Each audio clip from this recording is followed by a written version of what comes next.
Hello and good morning. How wonderful to see so many friends and colleagues. Please take a seat. So my name is Zora Khan, and I am a senior policy advisor on gender responsive budgeting and financing for gender equality at UN Women. It is my distinct pleasure and honor to invite and to welcome all of you to this session, spotlight session on gender equality and development effectiveness. Before I introduce our stellar panel, allow me to make a few framing remarks on this particular topic of gender and development effectiveness. We learned yesterday, and indeed we know from our own country experiences, that our world is facing many, many challenges now. And these intersecting and interlocking crises, whether it's COVID-19, geopolitical conflict, economic shocks, and increased threats to democracy and human rights, really do require multidimensional and coordinated responses.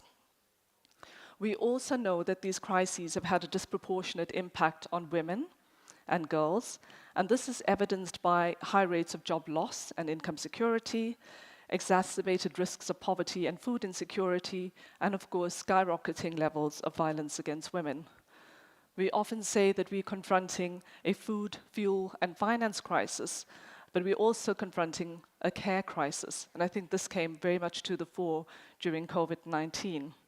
So what this session will do will highlight really the importance of promoting gender equality through development cooperation, and specifically it will emphasize how the principles of development effectiveness that we all feel so passionately about, ownership, results, partnership, transparency and accountability, can support us to advance our gender equality objectives both at the national level as well as at the international level. So allow me now to introduce the panel. We have a very exciting panel, and I'm going to call them up one by one, and they will join me here on stage. Our first panelist is Augustus Flomo. Augustus, who's the Deputy Minister for Economic Management at the Ministry of Finance and Development Planning.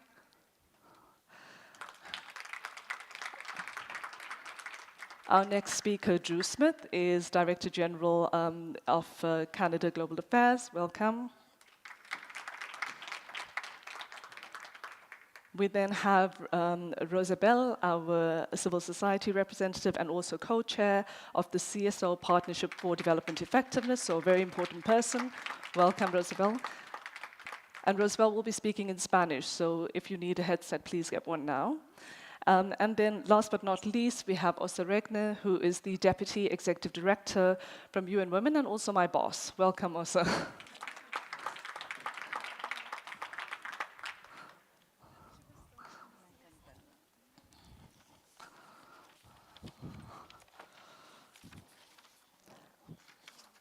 So if I may start with you, Augustus. I think that it's fair to say that some of the challenges that the world is facing now are quite acute in Liberia. And of course, there's the issue of debt and the high debt burden and so on. So in your role as a Deputy Minister of Finance, and we know that Liberia has made lots of strides in advancing gender equality and women's empowerment, what do you do to make sure that you actually safeguard those really important gains that you've made? Yep, there's the mic right there. Thank you, thank you. I'm very pleased to be here this morning to talk about what are we doing, especially when it comes to gender issues. I mean, just a quick reflection in Liberia. Those of you who follow the events in Liberia, the civil crisis destroyed a lot of things. Mm-hmm. Our women played a major role in trying to ensure that the peace we now have today, we have it. And to sustain that peace, they have proven over and over that it is on their shoulders that we're keeping our peace. So the responsibility of the government and the responsiveness of the government is the recognition of the role that women play in upkeeping and upholding social cohesion, economic advancement, from the perspective of those of them who see themselves as champions of having a good society, champions where they insist that women should be given the opportunity to strive. And we believe as a government, along that line of their commitment, we've channeled our national planning processes. So for example, in 2009, we enacted our Public Financial Management Act. In that act, the fundamentals was around, spending wisely to ensure that the economic stability, ensuring the transparency in the nature. But even in our strategy of implementation, we inserted gender as a key component of that strategy. Holding on the ground that once we are able to ensure that we're doing gender responsive planning or budgeting, we have the opportunity for women to play a critical role in or the national planning cycle to target women initiatives, women programs meant to empower and build, amongst themselves. So as a government, we see that along the gender space, we are capitalizing on our peace angle, which we believe our women really did a lot of work. And we're also trying to ensure that in the line of the economic participation of the state, that the women are centered in that process. And so the government, in fact, had created a directory where at the Ministry of Finance and Development Planning, we do have a director responsible for gender responsive budgeting. And that director works across all ministries and agencies to ensure that budgets that are being planned from the different ministries and agencies are consistent with what the national priority is, and they're also speaking to gender issues, ensuring that women are in the core of our planning and execution. So these are some of the things that, as a government, we believe that in order for us to be really able to make the necessary impact and to sustain, I will keep anchoring on our peace as a country, we need to ensure that there's a whole issue about equity, equality, and opportunities for both genders, but especially coming from the history of where we've come as a country where women were looked down upon for many years. Empowering them, giving them the voice, giving them the opportunity to speak out and to participate actively in our development space is a critical pathway that the government sees, and we continue to push that line. Thank you, Augustus. And I think it's really interesting how you managed to kind of bake in the gender-responsive budgeting so it becomes part of the institution and through this high-level position. So that's really interesting. Drew, over to you. We know that Canada has been at the vanguard of promoting gender equality through both its development cooperation as well as its domestic policy. So given the current context of multiple intersecting crises, how are you, Canada, prioritizing gender equality in your development cooperation support? Well, thank you. So Canada, as many of you might know, we have a feminist international assistance policy. And during the last several years, and particularly during the pandemic, we took some time to consider whether or not the policy remained fit for purpose. I think at the beginning of the pandemic, the scale of the crisis and the needs that were emerging, we wanted to make sure that, we were able to respond in a way that was, supporting the poorest and most vulnerable, and that it was consistent with our feminist approach. And I think in the end, it was clear to us that we were going in the right direction.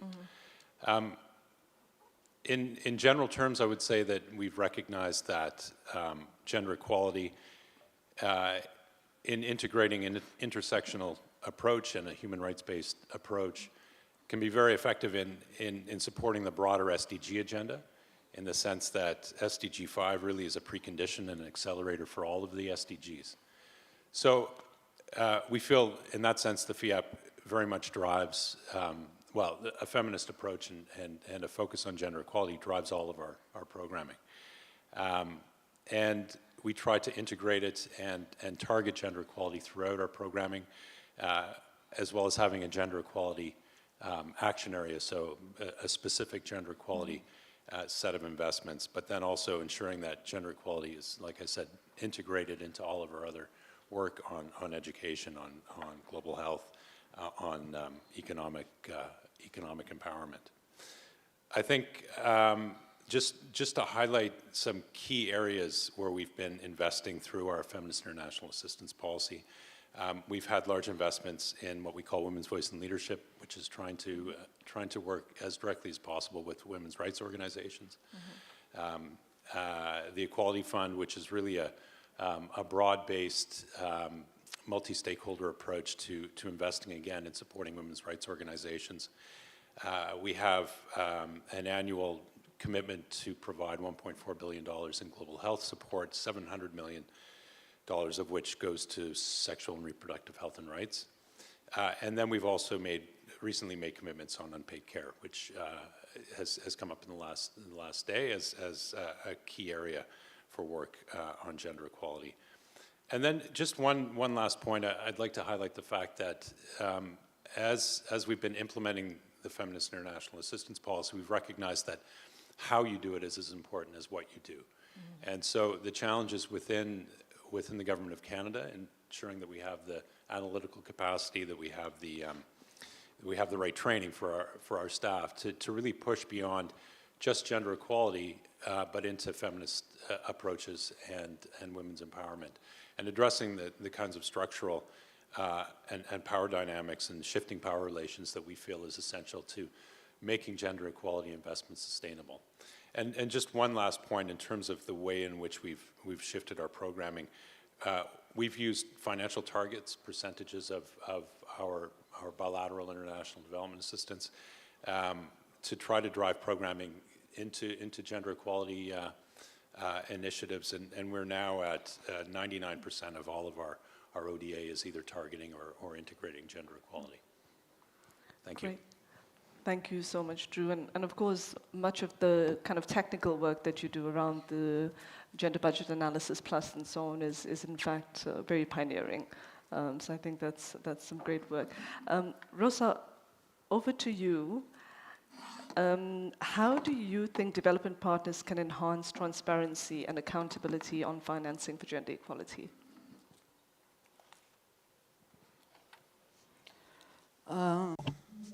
Thank you very much. Thank you very much for giving me this opportunity to be able to share on behalf of civil society organizations. Now, we've mentioned this many times yesterday in the sessions that were held yesterday, and as well as this morning. The fact that there are many different experiences, initiatives that go in that direction. For example, Canada has just explained their experiences. Sweden also gave a lot of examples. And these are flagship initiatives that give us a certain directions. And now, just in the next 2 minutes, I would like to remind you of the context that is very unfavorable for gender equality and women's rights. There are very few resources. There is a political context that goes against gender equality, and there's also the entry into force of new priorities in our area. And so therefore there is a challenge that crops up that is very much tied to trust, which is the mantra of this summit. Now, how are we going to make sure that equality prevails? Now, in this context, it has not yet been a priority that has been identified. We need to take this into account. We also need to bear in mind the COVID pandemic, which has disrupted many different systems that had already started in many different countries. So regarding accountability, we do recognize the efforts that have been undertaken regarding the establishment of systems of accountability. However, we think that these have not been effective for the objectives that we had established. For example, these are processes that are very technical, that hinders access and participation to feminist organizations, to local community-based organizations. This is a very highly political as well system. So it is difficult to get information and data to make decisions at a political level. On the other hand, a lot of these systems don't take into account the results, the impact that they might have. They don't provide information regarding implementation, disaggregated data by gender, and the expenditure that has been spent. Sometimes there are only activities and which they just take into account the number of women. But I think that we need a bit more than that. We need more data. So this is also a voluntary exercise. Sometimes they institutionalize mechanisms, or we need to institutionalize the mechanisms and processes. We need to make sure that implementation is done, and we need to make sure that we involve feminist community-based organizations. Funding is absolutely essential for all of this. It is not only key to create architecture that is really robust and transparent, but also to make sure that it is resilient and long-lasting. And to conclude, because I know that I don't have much time, we would like to mention the need for better coordination for many of the donors and governments and actors. They are all working on the implementation of mechanisms and systems, but often they are not complementary. They can't be compared to one another. So I think that we need a lot more coordination in that area. Thank you very much. Thank you so much, Rosabelle. And I think there are some really important points that you've raised there. One of which, of course, is the context within which civil society organizations are operating, and it's becoming increasingly hostile and difficult. And that's something that at UN Women we're thinking about a lot, and we're talking about and trying to find strategies and ways to support women's groups in navigating that space. I also very much like the impact point, because a lot of what we do oftentimes is process-oriented, and we're not measuring enough the impact of particular policy decisions or actions that we might take. So I think that's incredibly important. And hear your point about funding for women's organizations, and we know that women's organizations are sadly very, very under-resourced and underfunded, given the massive mandate that they have to hold states accountable. So I think these are incredibly important points. And then with that, I'd like to turn now to Åsa. Also, I mean, we know that the UN system is critical in all of this, and we, UN Women, have been supporting countries with gender-responsive budgeting. But do you have any reflections on how we can deepen that support, especially, I think, in light of what Rosa has said about impact? Yeah, thank you very much, Sora. And well, you are the expert at UN Women, but we are proud to say that we are supporting around 100 countries in the world in this exercise around gender budgeting. And maybe some of you were here yesterday when we had another discussion about crisis and aid or cooperation effectiveness, I think in that conversation and here, and building on your point, Rosabelle, the gender budgeting tool is also a tool to help shift power, to be very clear, because we know when we take stock of Beijing plus 25, the Beijing commitments from 1995, as well as the lack of implementation of the Security Council Resolution 1325, 20 years later, UN Women took stock of all of that, and we do see that we have had gains, and it's important to talk about them. but we are off track in relation to implement these international agreements. And a large part of that is due to the fact that that power has not been shifted. And to me, this gender budgeting is a very powerful tool to, first of all, create visibility around, where does the money go as it is today? Then, which are the needs of men and women? Who benefits from this reform that we're putting on the table? And how can we use the money in order to actually give women and men a fair part of our common resources, and children for that matter? So that's the exercise that you help governments with, or we from UN Women. And I see a trend where governments have more and more interest in this, which I think is excellent.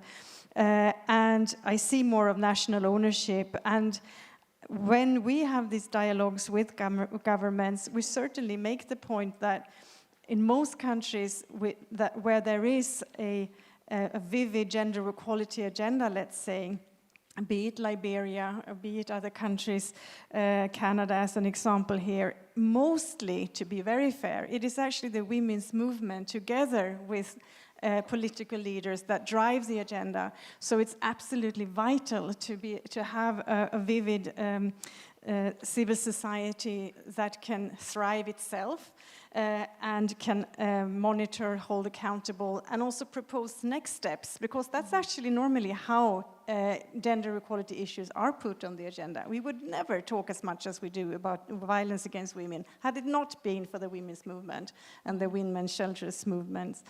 So we see a big trend, luckily, that countries are adapting these policies. We really do see also that when there is a strategic and thought-through way of doing this, we do see that results and impact and priorities change. And in addition, it's important to remember women's leadership in the women's movement, but also in politics, because we know that when there are women in governments and parliaments, the budget allocations actually shift. We know for a fact that they go more to implementation of women, children's rights, peace-building efforts, sustainability efforts, social investments, etc. So, this is a big and important thing going forward. And I mean, I don't think the world can wait. It's not in a good situation. So, we just have to work harder. Thank you. Thank you, Åsa. Indeed, very sobering remarks, and I think we are very happy as UN Women to see the work on gender-responsive budgeting feature so prominently in the GPDC work, as well as in the monitoring framework. That's really allowed us an opportunity to collect the kinds of data that we want to enable us to look at practice across the world. Augustus, over to you now. I mean, we certainly heard in your first remarks about the progress that you've made in Liberia around institutionalizing GRB. But we also know that you face particular fiscal constraints. And so how can development partners support governments like yourselves to strengthen country systems, but also to mobilize additional resources for implementing your national gender equality laws and policies? Thank you. This is for us. This is very important. I will give you, a few numbers. Development aid or development assistance to Liberia, in terms of programs, and the government program, the ratio is like 3-to-1. While it is true that the government itself has a lot of program targeted at supporting gender issues, economic empowerment of women and children and girls, making sure that the educational policy addresses the key issue around girls being given the opportunity to have access to quality education, and of course their counterpart boys and so forth. It is important that in order for us to achieve this together, fiscal space, which from the national budget planning perspective is always challenged by the numerous of priorities that we have to be, faced with, including infrastructure, including health and education for all, and all of that. So what have we done? As a government, for the last 2 years, we've been more aggressive on trying to bring stakeholders around the development space to think more positive about the planning process, more coordination, ensuring that our cycle of planning is not just what we think, it's about what problems we are solving. We're asking ourselves in our various corners, from the government, from the development partners, what problems are we trying to solve?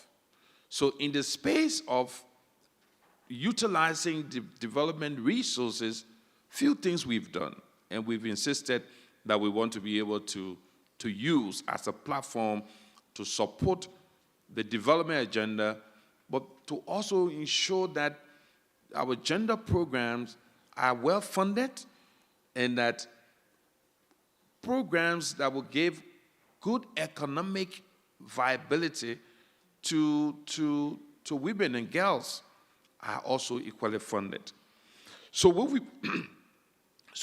developed a clear policy first that ensure that all partners working in Liberia have to work from one front. We all need to know what we are working on. It cannot be the secret to say government only knows what they're working on and the partner know what they're working on. It means then you will have a lot of challenge with trying to ensure that you are addressing the problems.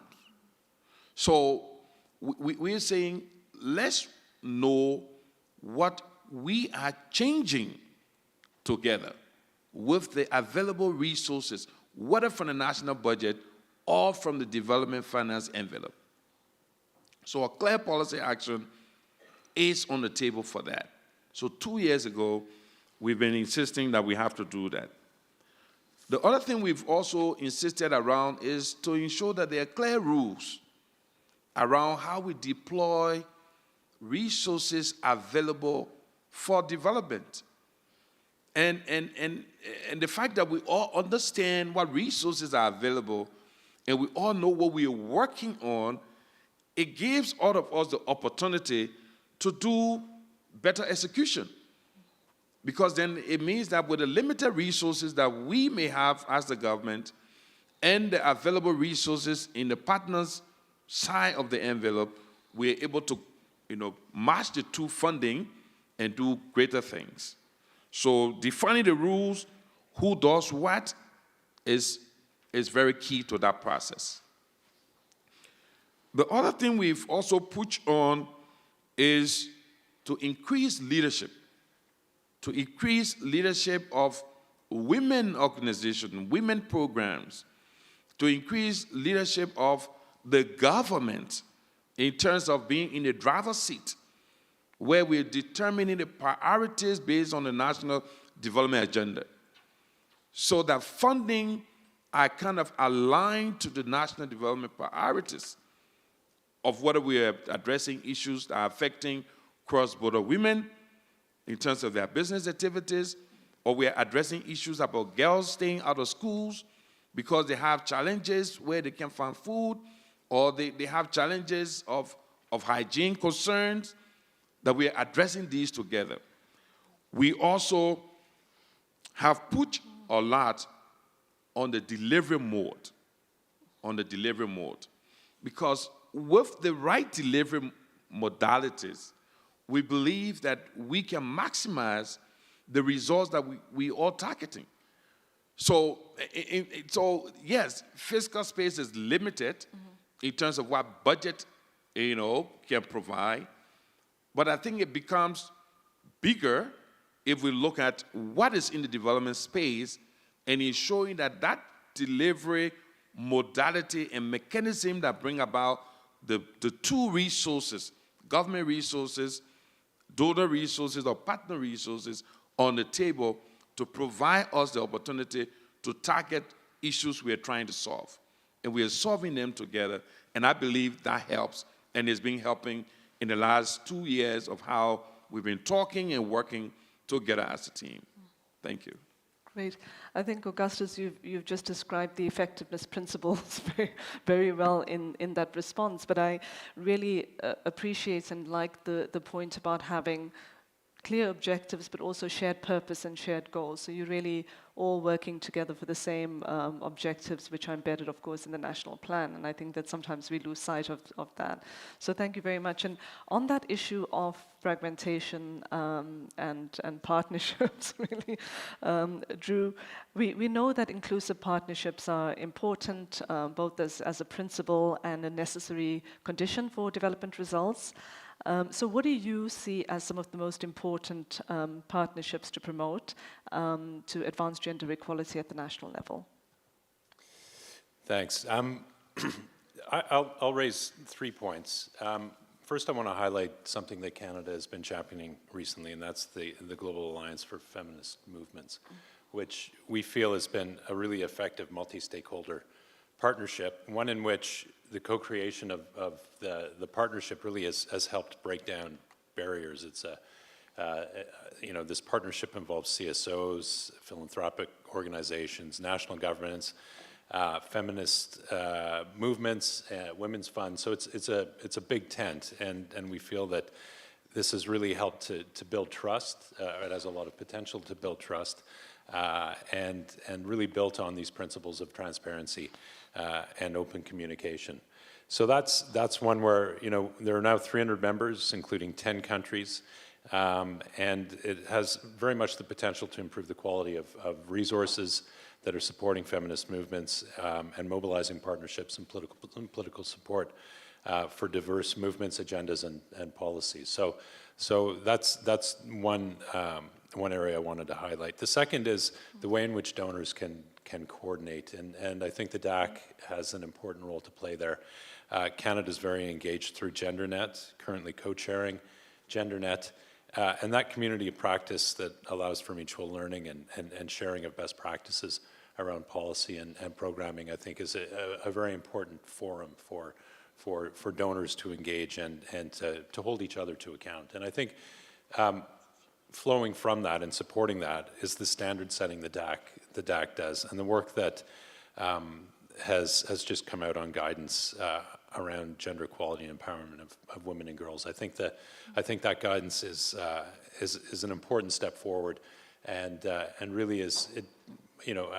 As Augustus was saying, having rules and understanding your role and being able to contribute and know how to partner, I think is very important. So those were just 3 things I wanted to highlight.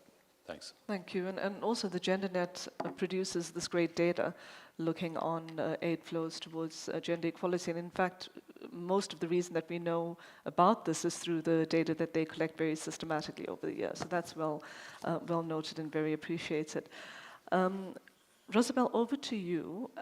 From your experience and work with civil society organization, and indeed in the role that you have today, what measures do you think governments can take to increase the participation of women's organization, both in fiscal policy design as well as in government planning and budgeting? Gracias. Thank you. I think the participation issue is a very complex issue that is multi-layered, like an onion, and it's difficult to peel off all these layers in only 2 minutes. On the one hand, we know, and this has been recognized by all actors in the international community, the importance of women's organizations and feminist organizations' participation, especially for those that have a local base. They have been recognized as a change factor that have really encouraged structural changes in their communities and in their societies. And it's on the basis of that we recognize the importance of getting these organizations involved in all these processes. However, in order, and despite this recognition, sometimes this involvement is a result of the work that these organizations carry out in these countries. It's not something that is a given, but rather that is a result of our request, of our movement, of our fight. And therefore, it's important to have that network of organizations, a strong network of those organizations that are actually turning these demands into a reality. This happens in all societies, including those societies in countries like mine, for example, where we have maybe a more favorable situation. Therefore, the context is important. So, as I was saying, involving women's organizations in this context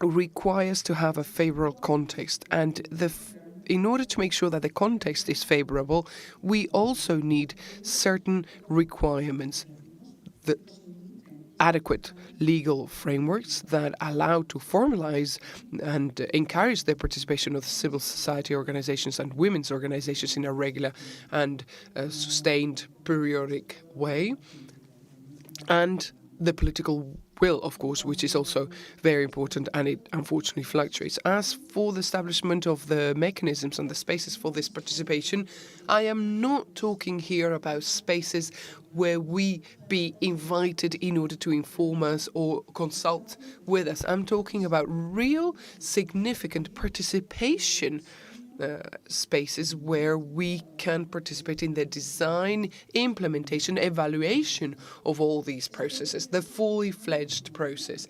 This requires, of course, a lot of training, capacity building in order to encourage a critical participation of women's, of feminists in these processes, and at the same time that in turn requires that the information, that the data be accessible.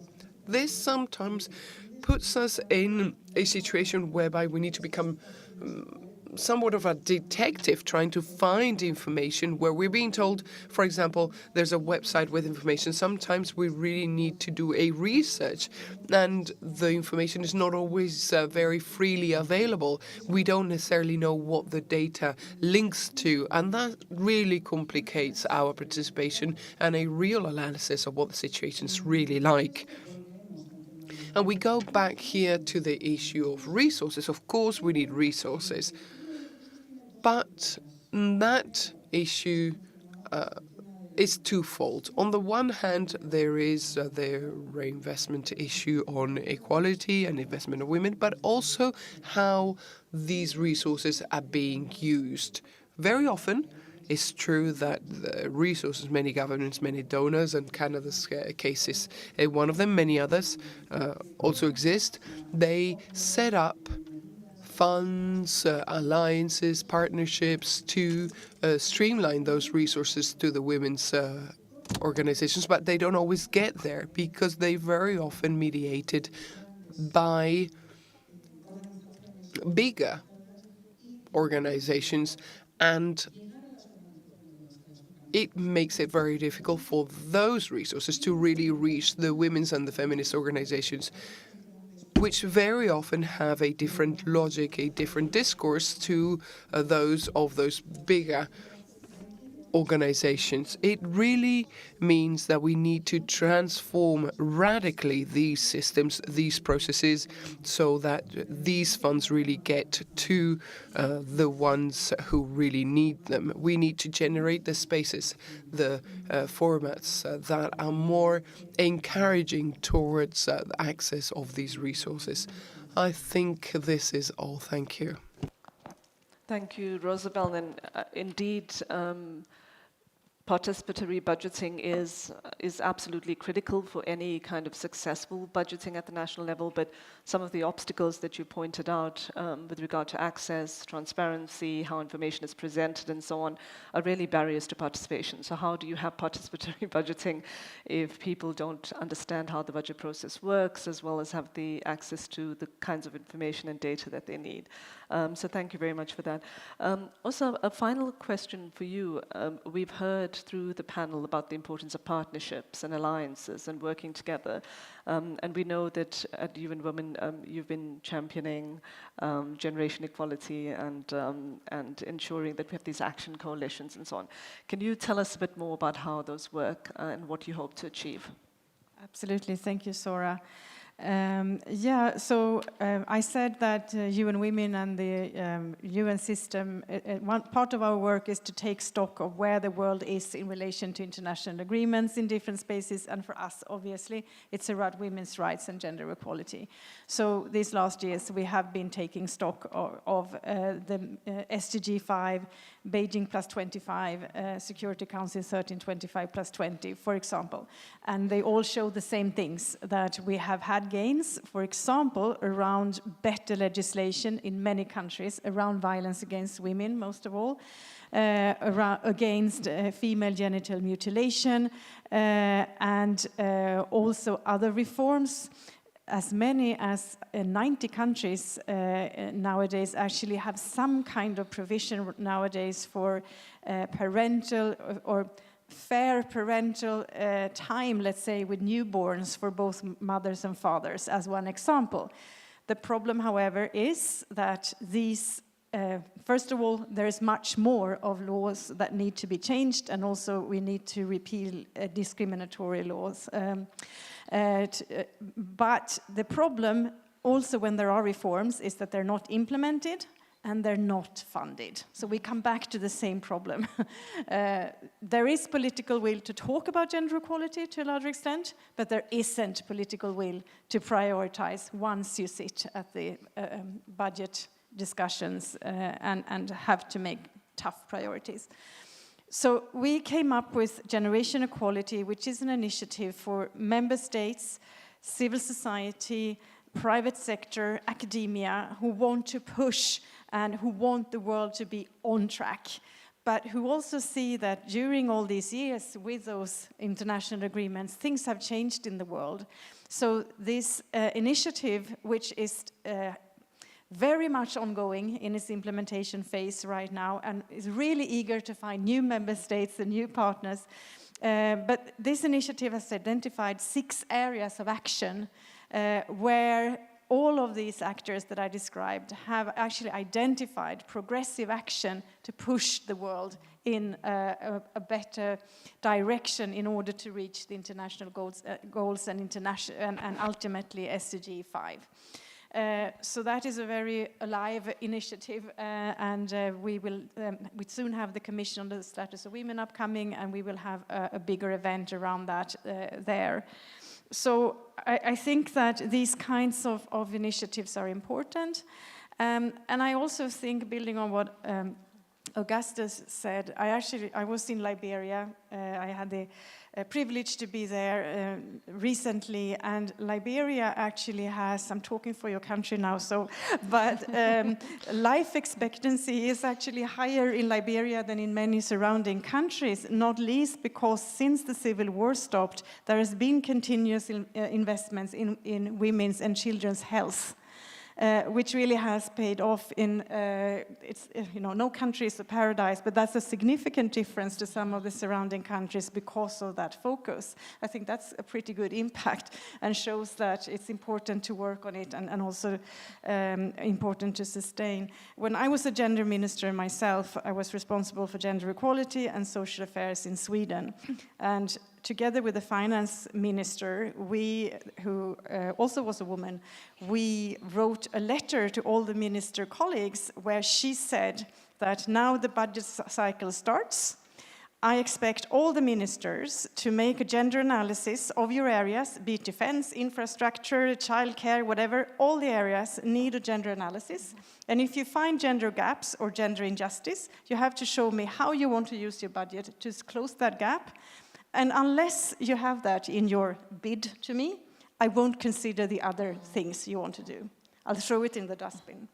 So, also not a paradise at all, but there are very concrete, I mean, you can have long-term goals and you can have very concrete kind of actions to show that political will that I think we need to a large extent now. So no paradise examples, but there are actions you can actually take. Yeah. Thank you also for really showing us how it can be done. And I think it's really important. There are many countries, including Uganda, where the Ministry of Finance issues a budget certificate. So you can't really get any budget approved without having the proper gender analysis, the type of thing that Canada does. And so, it really needs a level of analysis and commitment and so on, and actual programs in the budget that you're able to demonstrate that will advance gender equality and women's empowerment. So thank you very much for that.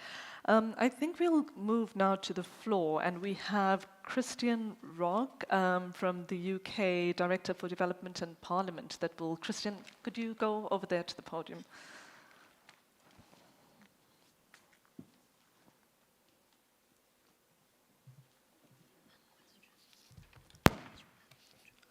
Good morning.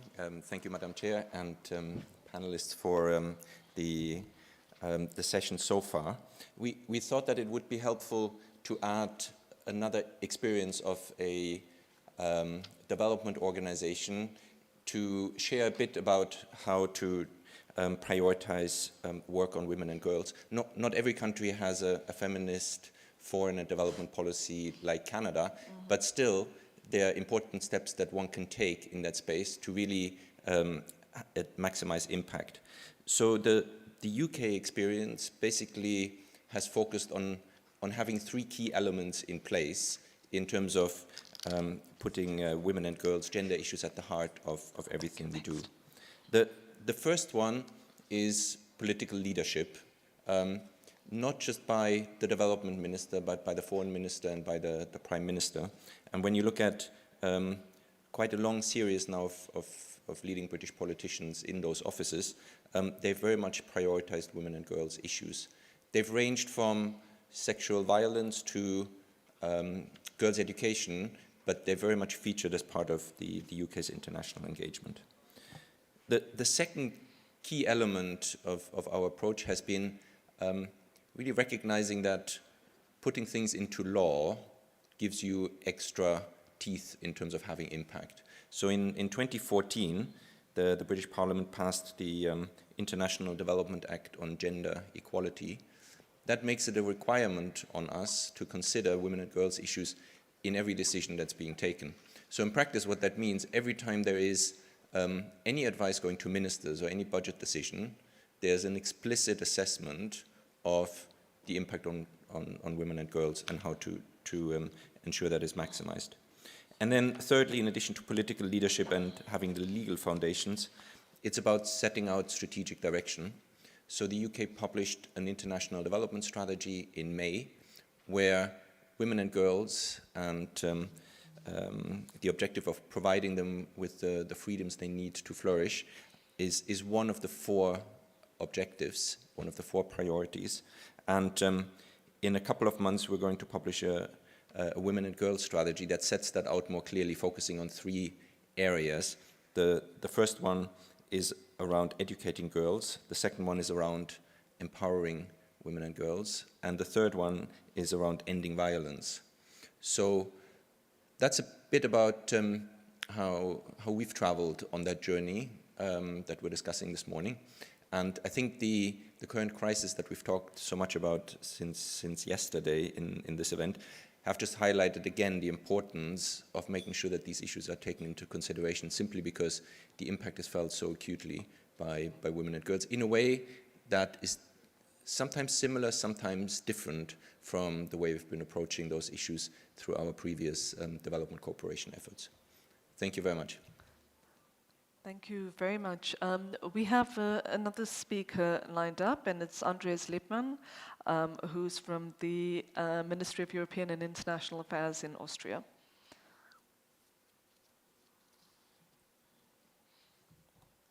Yes, thank you. I'm the program director in our development cooperation DG. It's not easy to speak after Canada and UK, and to some extent I have to repeat what you have already heard.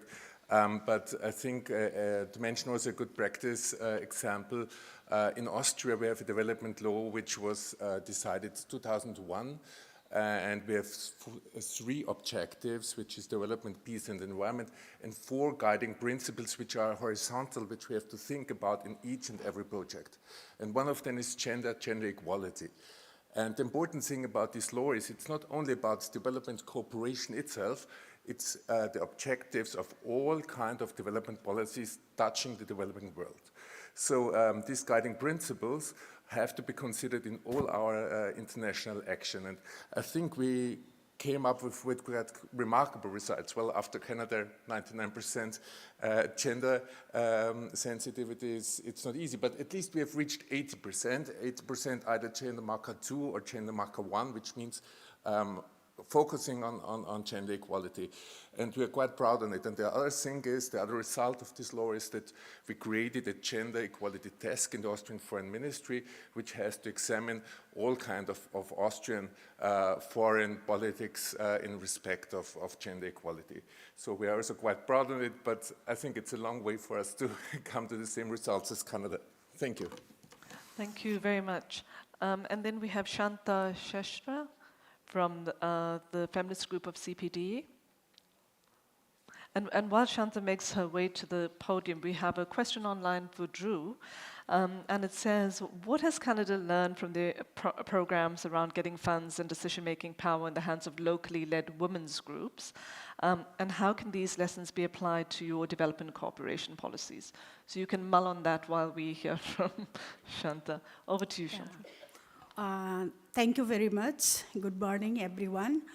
I'm Shanta from Beyond Beijing Committee, Nepal. I'm speaking on behalf of CPD Asia and CPD Feminist Group. Actually, I really have a query to UN Women. I'm very, very happy that to accelerate the implementation of Beijing Platform of Action, we have Global Acceleration Plan 2026.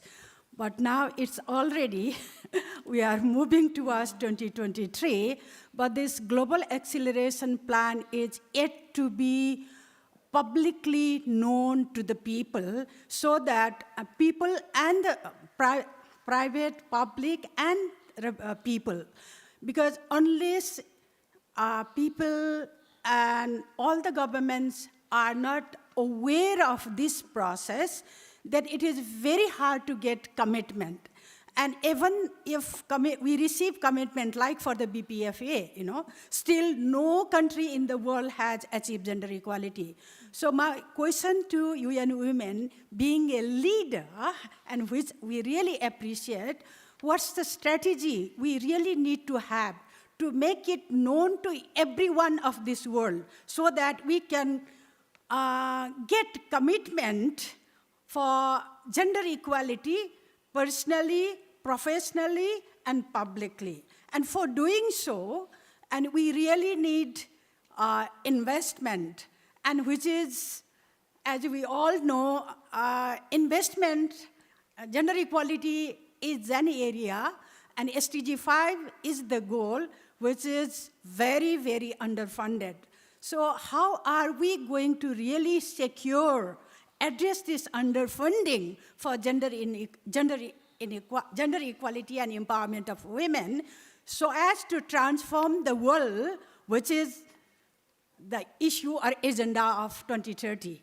So I would like to know the strategies so that I can take to my country and take to my feminist groups to really support, to really make it known, the Global Acceleration Plan. Thank you so much. Thank you so much, Shanta. Appreciate that question. And Osa, that will be for you. Okay, so we have just about 6 minutes left, and I thought if we could maybe start with you, Drew, because there was a direct question to you, but if you could also make some closing remarks in your response, if that's okay, so we kill two birds with one stone. Sure.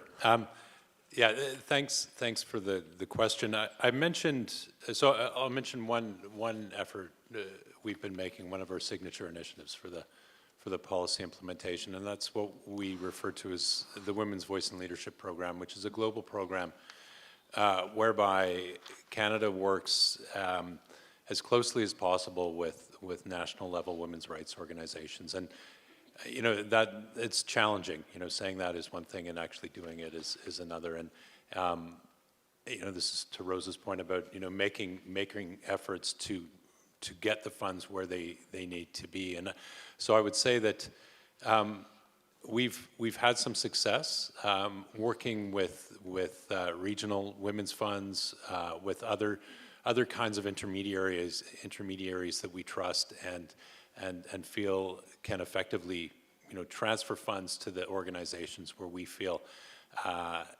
there is need, so where women's rights organizations are being underfunded, but also where we feel they can be most impactful. But I would also note that we in Canada and many others, noting that we have a session, I can't remember if it's today or tomorrow, on locally led development, and the US and Norway led donor statement on locally led development, which Canada is supporting.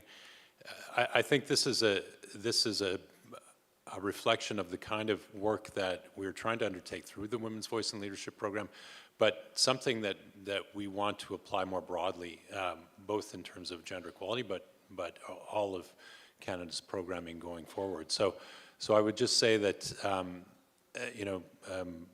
there's no paradise here in Canada, but we've been making best efforts certainly through Women's Voice and Leadership, and continue to try to expand that and look at ways in which we can ensure that we are getting funding to local levels as directly as possible.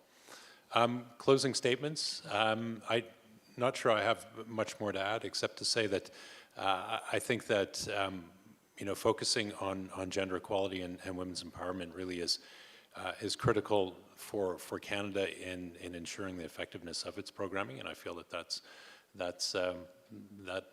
is I guess a global truth to some degree. Maybe I'll leave it at that. Thank you. Thank you, Drew. Also, could you take the next question? Thank you very much. Well, I think that we certainly need an acceleration plan, and from UN Women's side, we are doing different things. And as I said, I think the Generation Equality Initiative is a big one, which really has exactly that as its objective, to use these action coalitions, for example, on climate change, for example, on digitalization, which is also the upcoming theme for the Commission on the Status of Women, on women's rights, in sexual and reproductive health and rights, and 3 other action coalitions. That is one initiative. We haven't mentioned the fact that while we are talking about this and understanding more and more, we also work against a big backlash in the world, not least against women's rights to decide about their own bodies and their own life and their own life space. So we have a lot working against us, but that's also why we need that plan. Another initiative, which is part of the Secretary General's Common Agenda, which, by the way, has very strong gender equality actions, is a review of how the UN system can deliver better. We all have to do our part. So how can the whole UN system deliver better and quicker, and with its own existing budgets for gender equality, which goes through how agencies can do more. And then obviously UN Women's daily work, where it's our job to push governments and work with governments. And I really believe, as we've all mentioned here, adequate funding for women's organizations.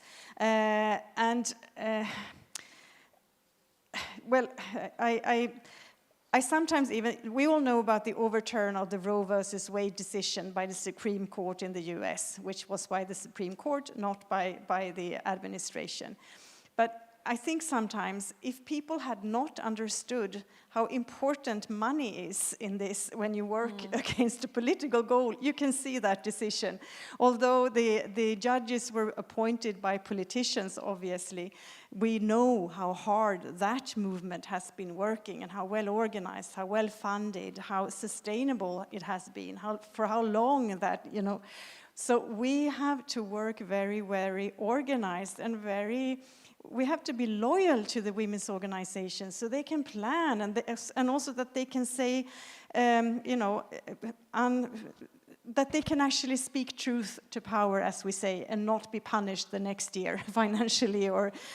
So I really do think that we have to do all of these things at the same time. More and more, and women who stand up for their rights, they encounter tough resistance. We see women in Iran right now. We see women in Afghanistan. We see women in Ethiopia, and we just have to be there and support. Thank you.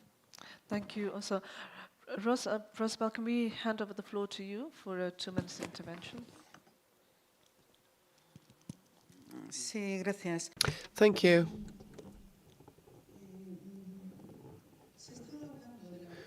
We're talking about the importance of funds, of resources. It's true, it's necessary, and we need more resources, but it's not just about quantity, but as well about the quality of those resources. We need those resources we need that the financing really be transformative, that it really try to get those transformative changes that we want to achieve. To talk about those objectives is crucial. We need to try and ensure that we really do achieve the objective of equality, and we need those resources to reach all organizations, in particular the base communities, to have a better distribution of those resources, because we know that very often feminist organizations that are often very critical with the status quo, if I may allow to say so, they're often left behind. And another thing is, I think it's important to send a message. We don't need to be Sweden or Canada. We can learn, of course, from them. We can learn from them on processes, on key areas, but we are listening here about other experiences like Liberia, for example, or other local governments, for example, experiences which I know of and that are very, very interesting. We sometimes think that we may need very grand resources, but experience shows us that that's not true. What we need is processes where we see a political will and a true honesty. And I think that honesty in the exchange is crucial. I don't expect, and I think this is something that has created a huge buzz in this area, sometimes actors feel that they need to embellish their activities, their actions, their data. And to be honest, for me, as someone who is involved in the follow-up of public, that generates a lot of confusion, a lot of noise. It's important, and I actually think it's better to learn from things, to be honest and know what's happening, and in that honest relationship be able to improve our actions, because that really gives us real information on what works and what doesn't work. And I think that's really what we're truly talking about being honest. We must not fear and we must be able to analyze and work with what we've got. Nothing more. And finally, I would like to say that in the CPED and in the feminist group of the CPED, we have been working on following the 5.1 indicator, and we now have a more consensuated document that we could be sharing with all of you if you wanted. Thank you. Thank you very much, Rosabel. Augustus will give you the final word. Thank you. I think the conversation has been very interesting, and it's good to close on notes where we will talk about the impact of including women into all of our actions. I mean, certainly Liberia is a big example. You know, as you all may know, when our war was raging, women stood up and said, "You know what, guys, you've done enough. This is time. You need to close down." And that brought us to where we are today, where we have peace, and they continue to play that leadership role. So it is important that while it is true, you know, there's a whole issue around political will. That political will need to be translated or transformed into actual actions, you know, that are meant to target specific barriers and issues that we need to remove. If we can focus on those kinds of action, where we're talking about the legal framework, you know, the environment, you know, to incorporate and have women voices heard, so that they have the opportunity, the girls have opportunities. I think these are ways that we, governments and civil society, development partners, I believe if we are able to continue to work in that line, where we give them the voices, give them the space to work in, I think we will do better.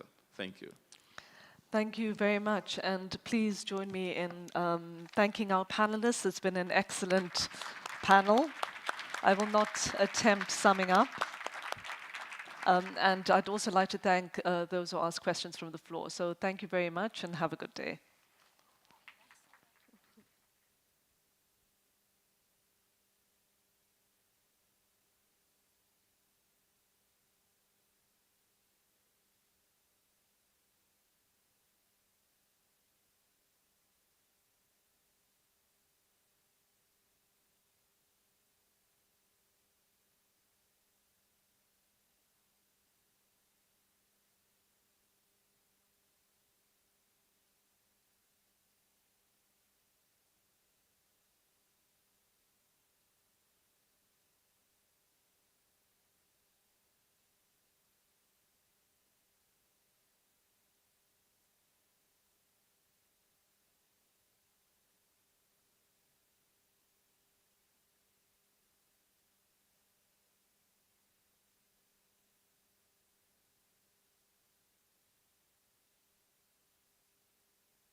Oui, si je touche.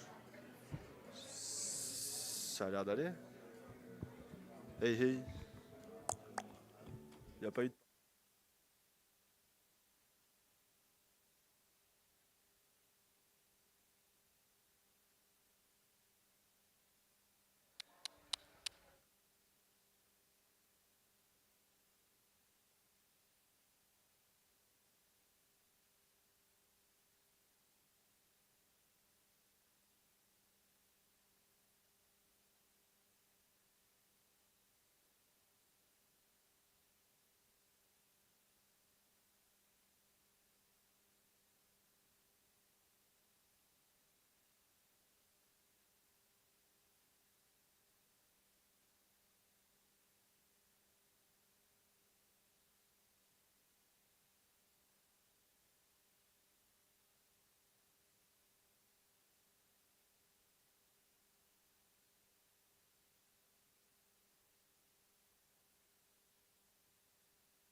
seat, please.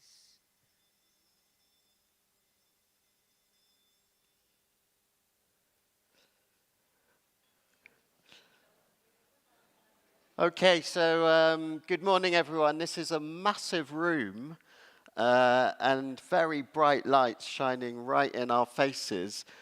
Would it be possible for people to not sit at the edges and maybe come into the middle a little bit so we can all, it can feel a bit more like a conversation? That would be wonderful if you could all gather around the center a little bit. Thank you very much. So, welcome. This is day 2 of the summit. It's incredible that this is already spotlight number 8. I don't know where the other 7 went, but and it's obviously a beautiful snowy morning here in Geneva, so you're all very welcome in the warm room of Geneva here. This Spotlight Session 8 is entitled Fostering Collective Efforts for Sustainable Development Impact, focusing on joint results as a lever for global recovery. My name is Rahul Malhotra. I am a head of division at the Organization for Economic Cooperation and Development, and I'm delighted to be able to co-host this session together with Sierra Leone, Malawi, the European Union, and CordAid. And let me introduce the wonderful panelists that we have here this morning. So, firstly, we have His Excellency Jonathan Titus Williams, Deputy Minister of Planning and Economic Development from Sierra Leone. Thank you very much for joining us. We will also, I hope, technology permitting, be joined by the Minister of Finance and Economic Affairs, Minister Gwengwe from Malawi, online at some point during the session. Delighted to be joined also by Marietta Jager, the Deputy Director General for International Partnerships, DG INTPA, European Commission. Thank you for joining us. And last but not least, Isabella Toth, who's the Director Institutional Fundraising and Donor Relations from CordAid. Thank you for joining us, Isabella. Great, so that's the panelists. Let me say a few words by way of scene setting, and we'll also have a short video.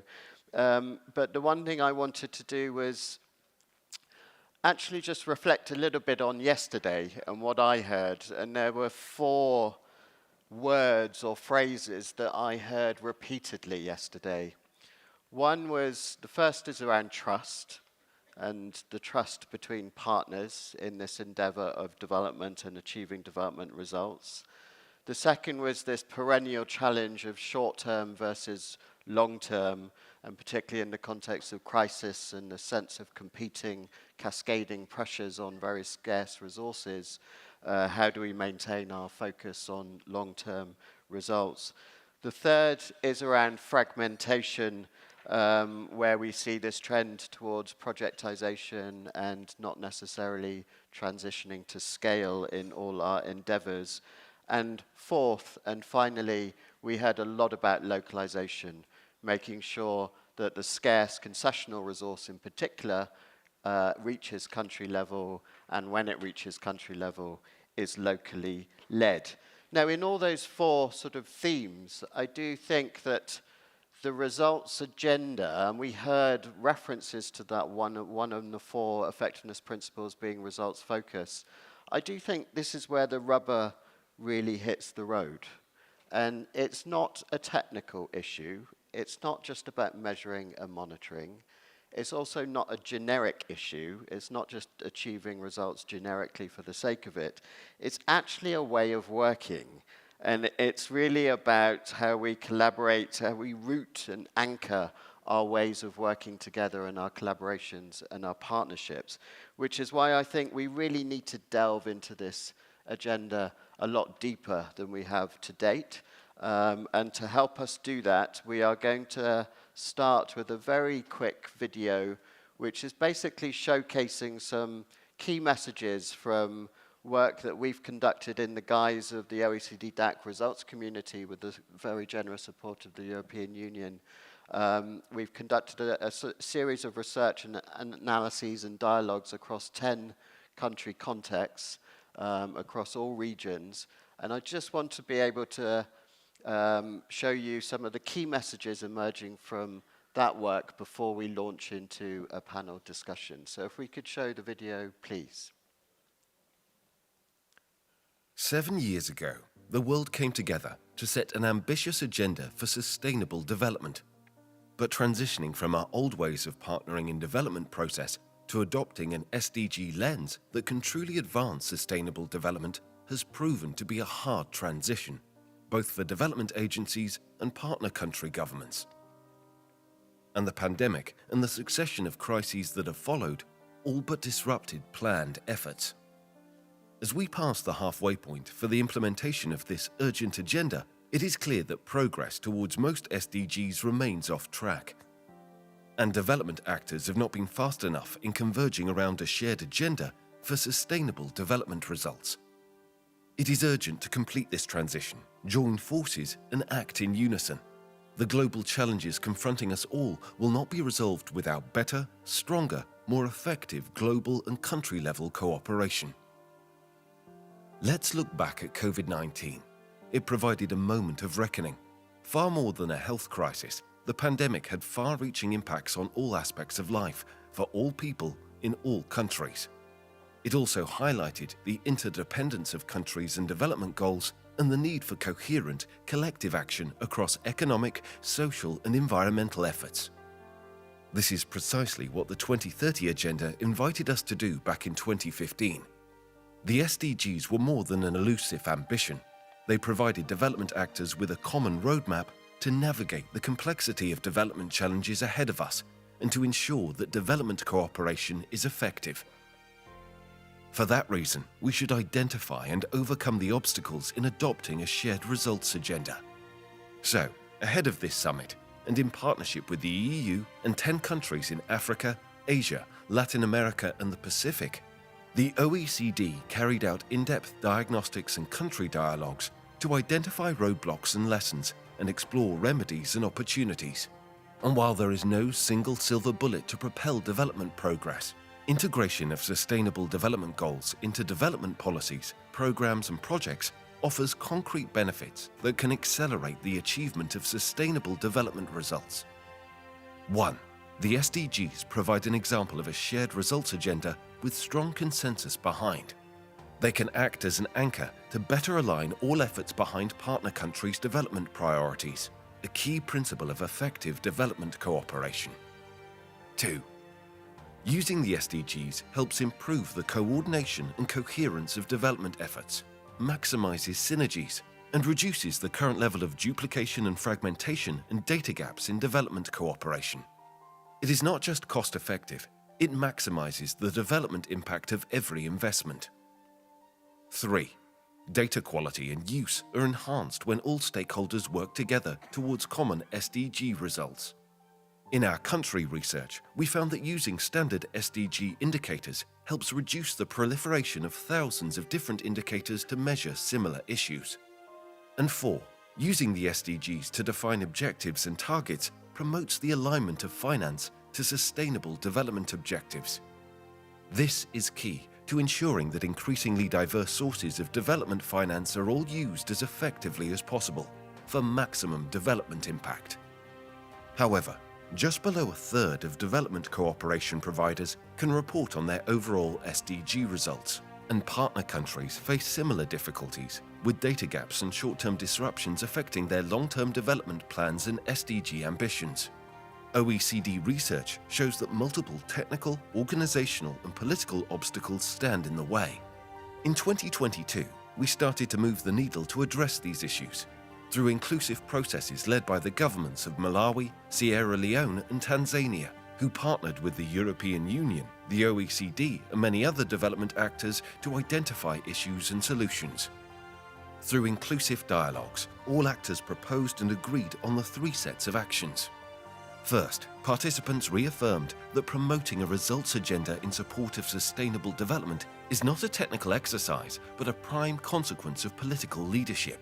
Therefore, leaders agreed to set and invest in clear development priorities, strategies, and results frameworks for the country, localizing the SDGs to their own context and being realistic, coherent, and inclusive on how to meet these goals. Second, in return, development partners explored actions to better localize their support and increase their alignment to a common agenda for sustainable development, which should respect local ownership and relevance. They also committed to helping countries improve their development plans, policies and frameworks, and to better align plans and budgets and harmonize the ways they monitor results. And finally, no country or development partner will overcome the challenges to sustainable development alone. All partners proposed actions to modernize and strengthen existing coordination mechanisms, data sharing platforms, policy dialogue, and processes to hold each other accountable, all oriented towards a common results agenda. With a combination of incremental actions jointly defined in each country, governments, development agencies, NGOs and the private sector hope to overcome existing hurdles that prevent them from effective cooperation and increase their collective impact towards sustainable development. And, to that end, effective results frameworks at country level have proven to play a crucial role in facilitating a clear, shared agenda to anchor all actions to common goals.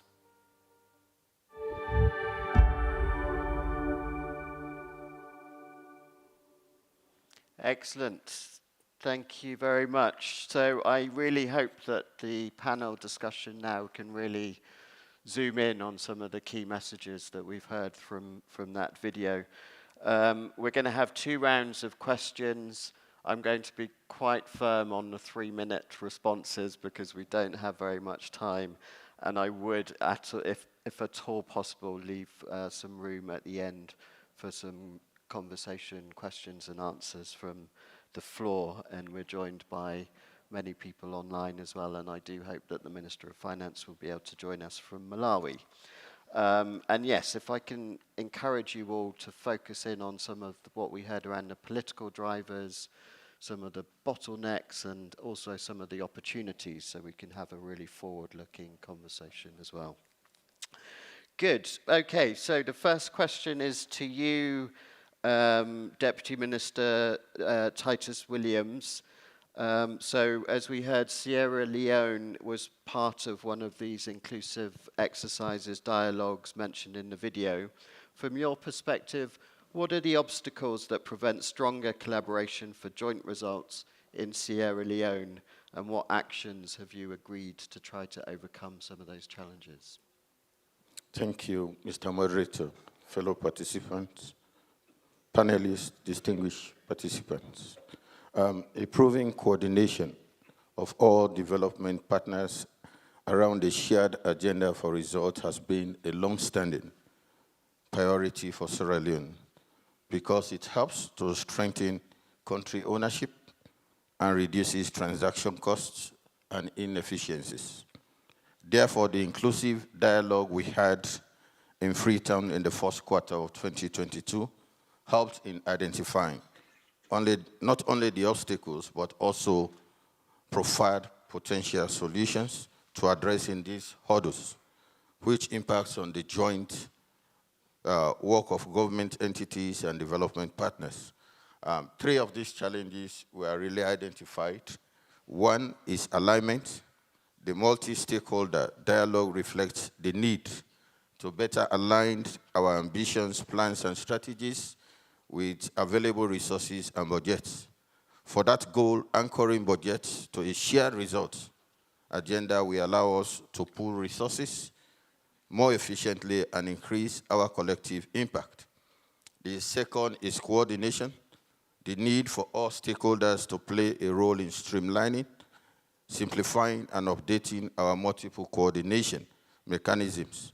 We all engage in multiple mechanisms at sector level, but we need to improve in terms of collective coherence and coordination. We also need less small projects and more pool funds that really lead to transformative impact in Sierra Leone. Finally, is data. There was a general call to support more efficient or joint monitoring of development results in the country and data collection in general. There is a significant amount of development data in the country, but we can become more efficient and make better use of that data if we break the silos and integrate all those data collection processes. Thank you. Excellent. Thank you very much, Deputy Minister. Let me turn to you, Marietta. So as we heard from the video, the EU has really been a driving force behind sort of really shining a light on exposing some of these bottlenecks and opportunities at country level, for which we're very grateful.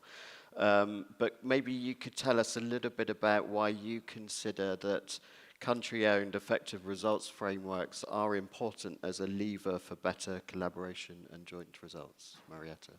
Yes, good morning, dear colleagues. Thank you very much for the recognition that the European Union has been active in this field for quite some time. And I can tell you that we in EU believe really that effective result framework can be a strategic tool for all development actors. Basically, we all need to take data-based and informed decision to make not only the stock of what we've been doing, but also to decide what it works the best and what we are going to do in the future. So effective result framework is essential really to ensure the mutual accountability for more development. And indeed, as you mentioned, the Commission heavily invested in having a quality data on result, not only in our annual reports at all levels, meaning the program, country, global level, but we also invested, and we've been very committed, long-term committed, to basically get the country-based results framework. As we have seen from the video, we have supported the inclusive dialogues in Malawi, Sierra Leone, and Tanzania. And also, we've been absolutely delighted to collaborate with you on many programs, the latest one on achieving the country-level result framework to guide SDG achievements. And I hope that our generous contribution will really bring good results. But we believe that we need to work with all international partners. First of all, we also support data for decision on IMF. We do the change program with the World Bank, and we invest heavily in Pan-Africa statistics. What I would like to say is, of course, we need ownership at the country level, but we also need the capacity at the country level to collect data and to get the data in order, to have a joint understanding of the way forward. So we believe to use the country result framework drawn from the country national development plans to measure the impact and the links with the SDG. And we hope that our program help identifying critical needs for the government to take the government ownership and consultation and data collection with the support to statistical institutions. This is my last point, so I know I am close to 3 minutes, because we believe that the country level, we need to invest in this capacity to collect data. And we also need the country-owned results framework providers to use more data collected at the country level, because it has been proven that that was limited. So my last message is we all need to work together to gather the data at the country level, and you can count on European Union for continuous support in that field. Thank you.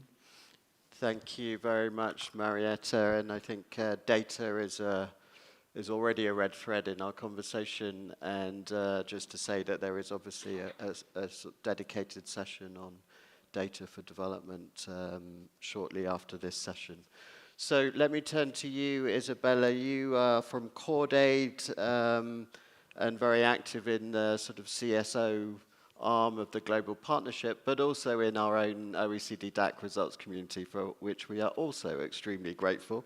And so, Isabella, from a civil society perspective, can you say a little bit about what you think the key characteristics are that contribute to the development of effective results frameworks at country level? Isabella. Thank you very much. It's an honor to be in this panel, and good morning, everybody.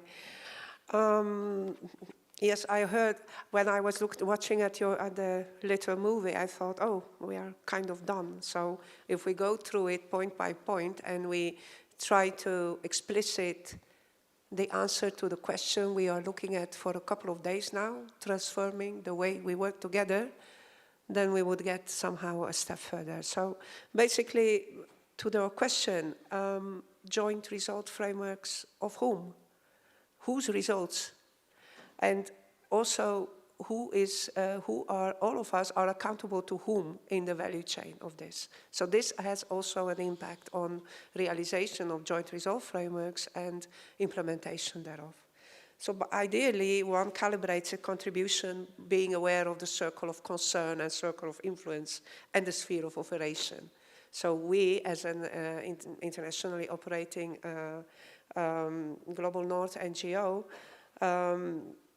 our main task is to work towards more and qualitatively better localization, including local ownership of development dividends. This means that whatever we do, we apply as much as possible inclusive development approach with development partners in the specific country, as the result and outcomes of any intervention must be fitting their longer-term plans that are ideally aligned with higher aggregation level of results from community to district to national level. And there is one of the issues about the aggregation, the quality of the data that is collected and the capacity to do that. This is why, for instance, system strengthening interventions that we support, health, education, and market system development, are aligned with local government results framework that are responding to SDG indicators.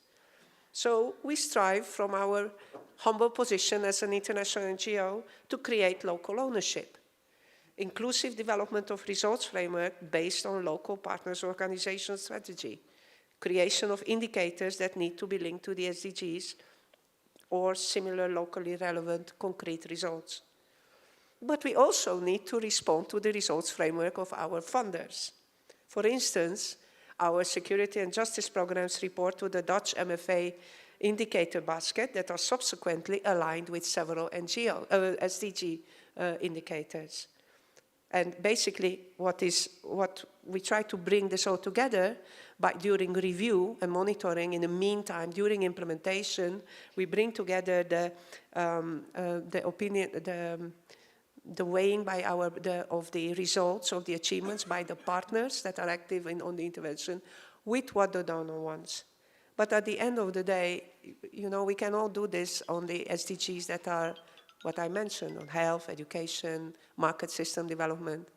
The bigger issues that we have as a civil society organization is that many of the more sensitive SDGs, number 5 or number 16, you remember that it was kind of voluntary to adopt the SDGs at country level. So by far, not every country adopted them. And it's very complicated to achieve, to monitor results on them. So let me, for the first round, end here. Thank you. Excellent. Thank you very much, Isabel. Again, common themes around alignment and localization. Let me turn back to you, Marietta, now. So can you sort of say a little bit more about, so we've heard about these challenges to development effectiveness yesterday and also again this morning that GPDC is really trying to zoom in on and unpack and solve to some extent. Can you say a bit more again about what is for you is the centrality of results to this agenda and what's your sort of, from an EU perspective, what's the vision?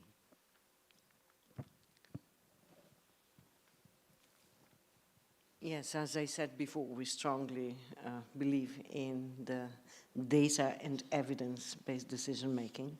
And of course, what we have learned from pandemic is that we need to be very fast and very flexible in order to basically address all the needs. We are going in these challenging times from one crisis to another. And the pandemic has provided a strong incentive to advance in terms of not only alignment to improve our common actions toward the key global challenges, but also to achievements of the SDGs, to get the SDGs back on track. So what we tried to do in order to minimize the impact of COVID at that time is that we basically pulled together the resources we had in the European Commission, but also with the member states and with the European financial institutions to build so-called Team Europe approach and basically collectively put the response on the table. And in a very short time, we managed to reprogram or redefine the aid in more than 47 billions. And that basically brought us to the understanding that we need to work better at the European level. So that's why you will hear a lot about the Global Gateway Strategy and Team Europe initiatives that we are doing together with our member states. But also, you know, we are trying to do the scaling up resources for the development programs, but also to work on the common monitoring, reporting, and evaluation framework. So you will hear us talking more about more, which means monitoring, reporting, and evaluation framework. And this framework will help us basically to jointly monitor and report on our experience, also results and lessons learned, but also will define the process, the tool, and the standards for monitoring by partners, for aggregated reporting and public information on specific initiatives, and also a lot about evaluation and learning, because we believe that needs to be done together, of course, first at the European level, but also it is understood that national partners from the government, civil society, and private sector partners will play really important partners in this policy dialogue, because we would like to have stories of change, lessons learned, to basically, together with our partners, present the results, and not only because we are responsible and accountable to our EU taxpayers, but also because we are accountable and we need to be transparent toward civil society and toward our partner countries. And of course, in line with the OECD DAC guideline principles, the objective is to enable TEI members to set the coherent and integrated joint intervention. So logic in individually tailored monitoring and evaluation arrangements for each TEI, and that, of course, this more framework will enable us to basically report on the EU contribution on the development progress, and it will also feed into the SDG results. So the key feature of this approach is, and let me finish with that, that it's a country-based. Again, in other words, this is considered not as a new layer. So, Mr. Minister, Deputy Minister, not to be scared, it's not another layer, but it's a way to strengthen the process already at work at the country level. So that means that we will continue with our technical assistance in collecting data, statistical offices, and continue to work on a agreed set of indicators and both monitoring and evaluation. Thank you very much. Sorry for being too long. No, not at all. Thank you very much.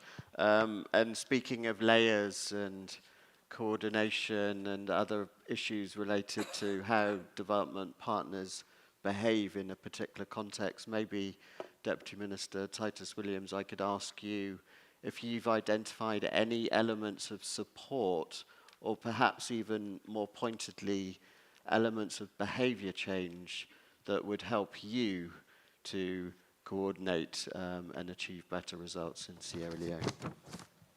Yeah, thank you, Mr. Moderator. You know, in the current context, the government sees a need for better quality support from the development partner community.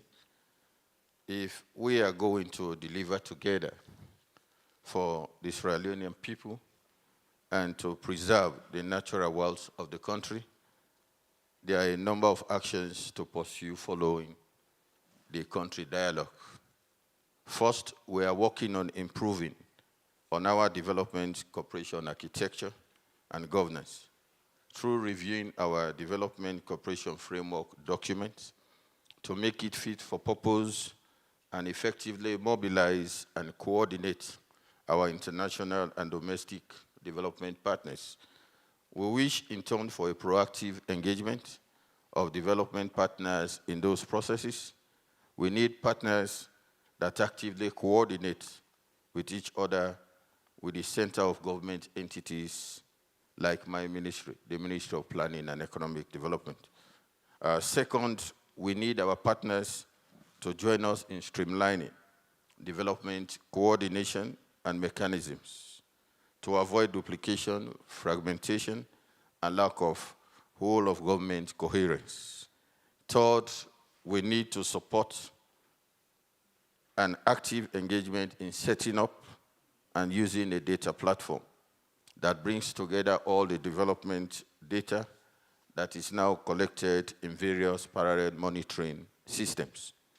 Finally, as we have a good development plan in the country, but there is always room to strengthen it, which we hope to do in the succession plan to our current medium-term national development plan, whose implementation ends in 2023. We would like development partner support to join forces in developing a common set of indicators to measure results that are relevant to Sierra Leone and that every partner commits jointly pursue. For example, my ministry is currently working in collaboration with the UN UN Country Coordinator's Office to monitor the SDGs platform in our country. So that engagement is currently ongoing. There are other important demands as well in terms of better and predictable financing that can help the country realistically implement its development plan and to sort out the short-term demands of the current macroeconomic context. Thank you. Thank you very much, Mr. Titus Williams.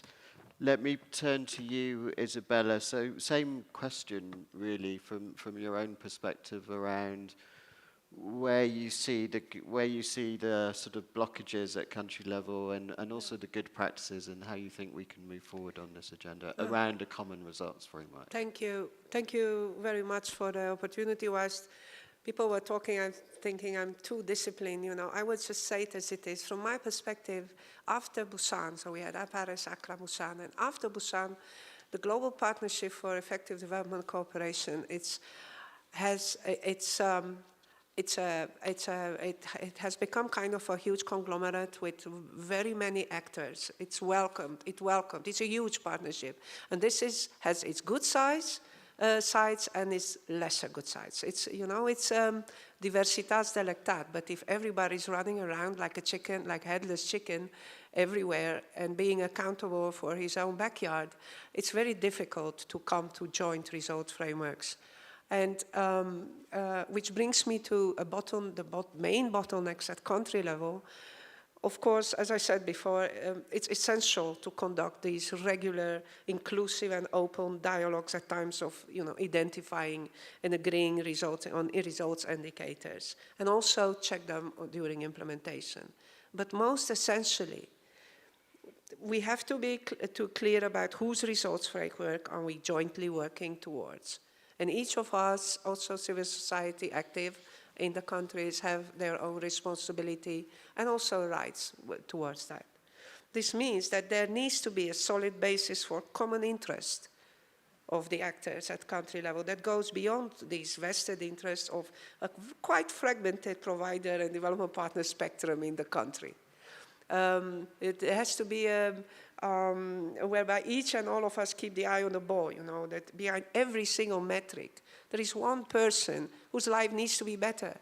And they don't care where that comes from, who is supporting that. They have a right to human development and human security. We had Human Rights Day 2 days ago.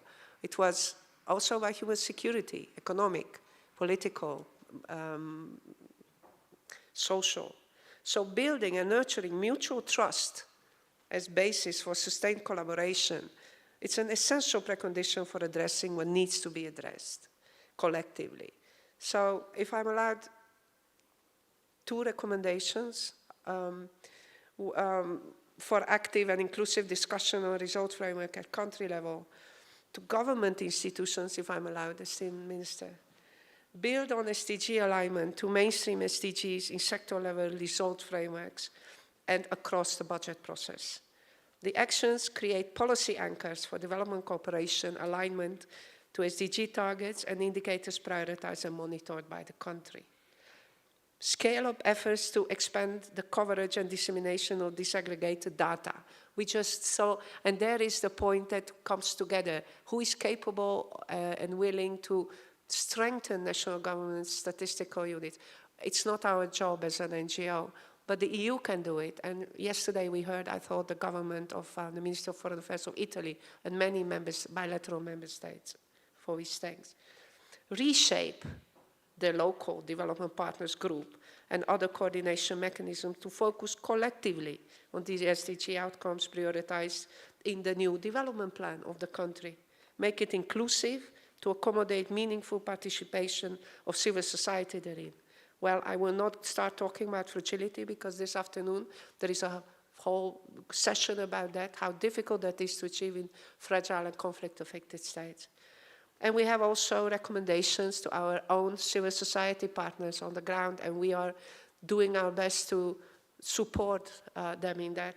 To engage in dialogue with the government in helping to articulate policy dialogue and sector coordination around the SDG targets. Aim to set mutual accountability practices in sector coordination groups around SDG targets. So we are directing this also to the governments, of course. Please be inclusive. Promote sector-level harmonization, and last but not least, empower staff to design result frameworks and set monitoring approaches, because you are, as CSO, we are a legitimate counterpart when the counterpart sees that we deliver the necessary technical knowledge on that what is discussed. So that is more. And last but not least, you mentioned behavior. What kind of behavioral change? I'm getting tired of repeating. I think that now for the first time, a third time, I'm encouraging everybody to Google World Development Report 2015 of the World Bank, Mind, Society and Behavior.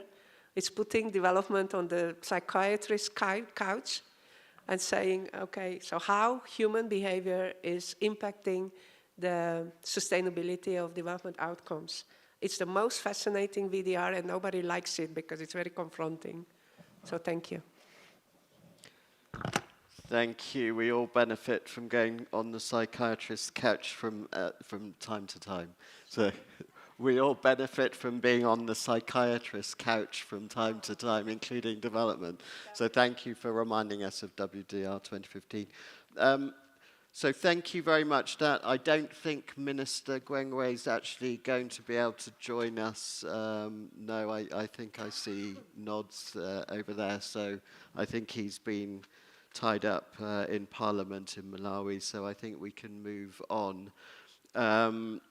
3 buckets of issues that I think have come out quite clearly from the interventions from our panelists. I think firstly, perhaps at a more technical level or not, there is this issue of agreeing a common set of indicators aligned to, in the case of Sierra Leone, your own national plan, the SDGs and Agenda 2063, but finding that sort of common set of indicators and then in all our support being highly data-driven and evidence-based and supporting national statistical capacity building in order to be able to generate and use that data.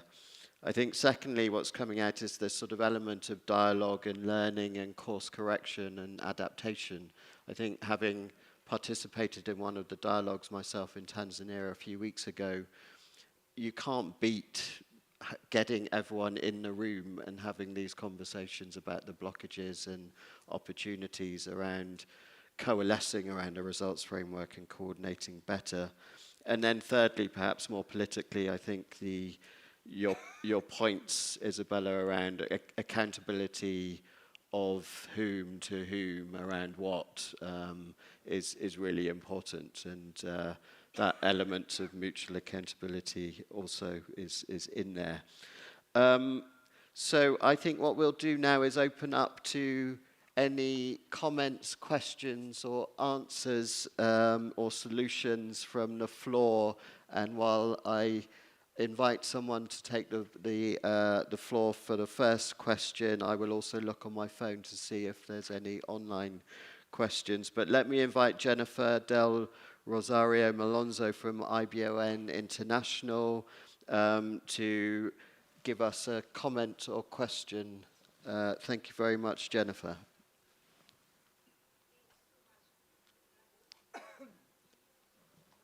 Do we have a mic? Hello? Yes. There it is. Good morning, everyone. Thanks, Rahul. And thank you to our excellent panelists. So I'm Jennifer Del Rosario Malonzo from IBON International. I am part of the CPDE delegation here in this summit.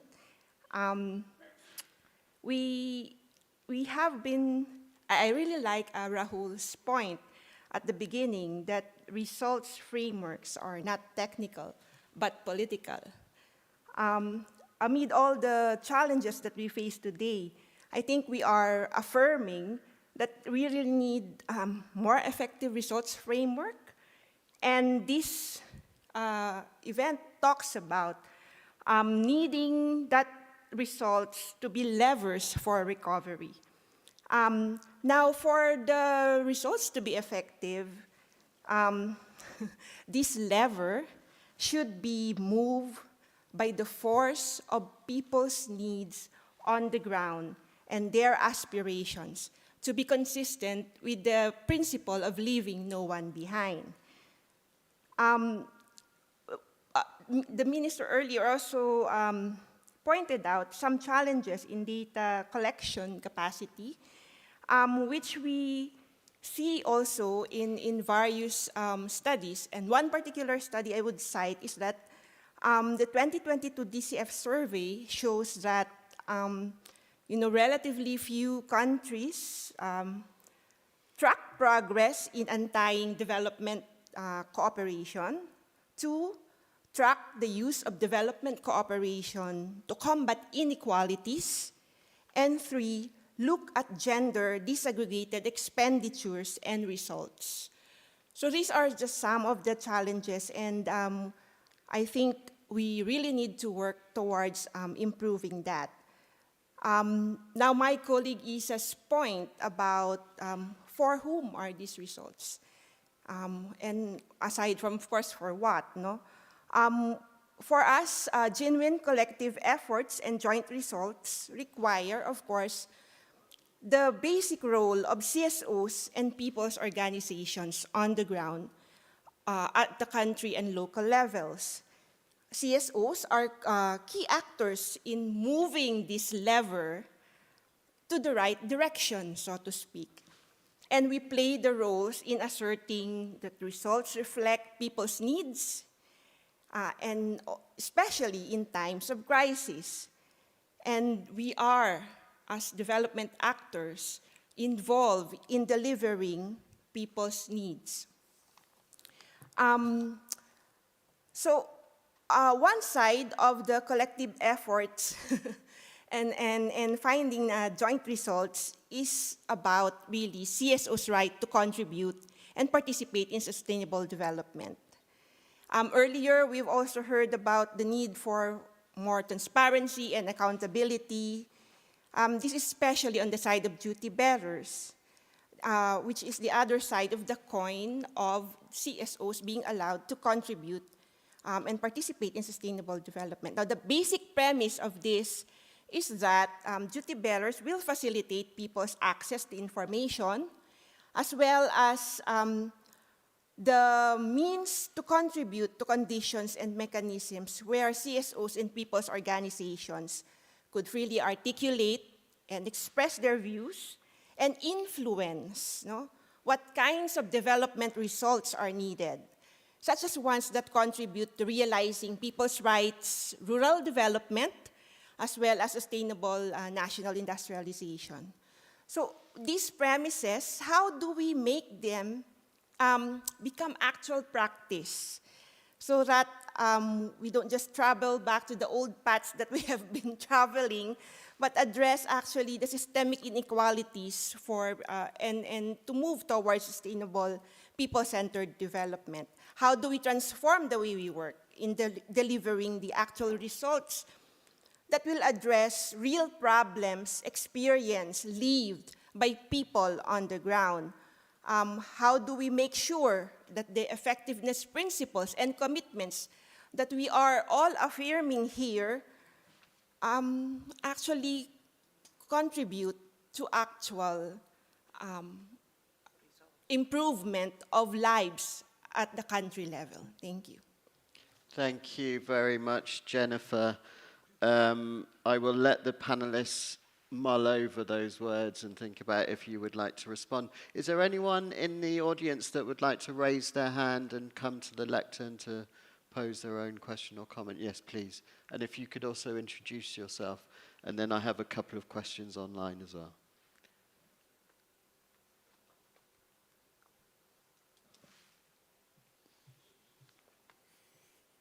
Hello, Your Excellency, moderator.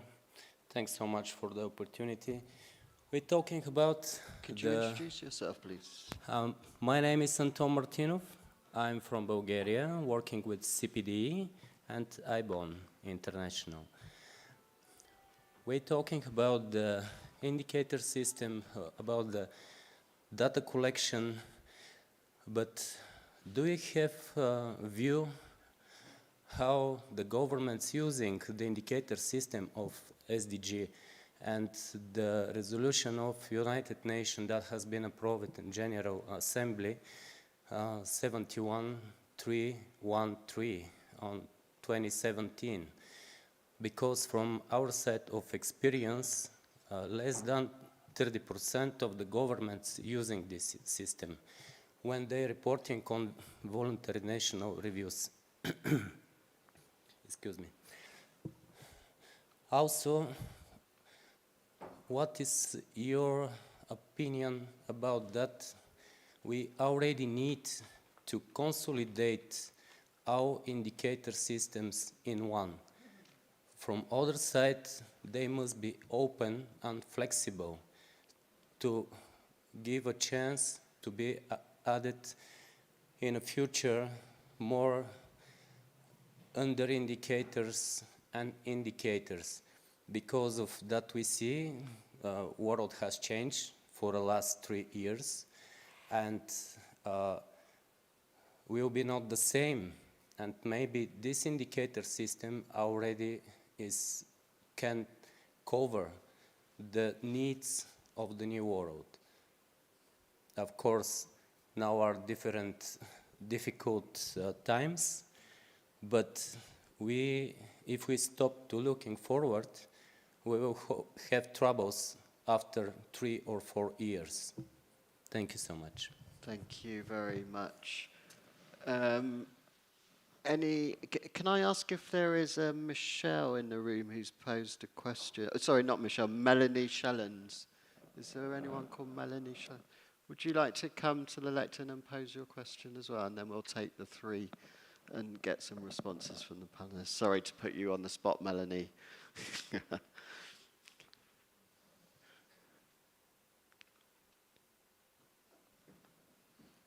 Yeah, just over there. That's great. Sorry, you have to walk a mile to ask a question.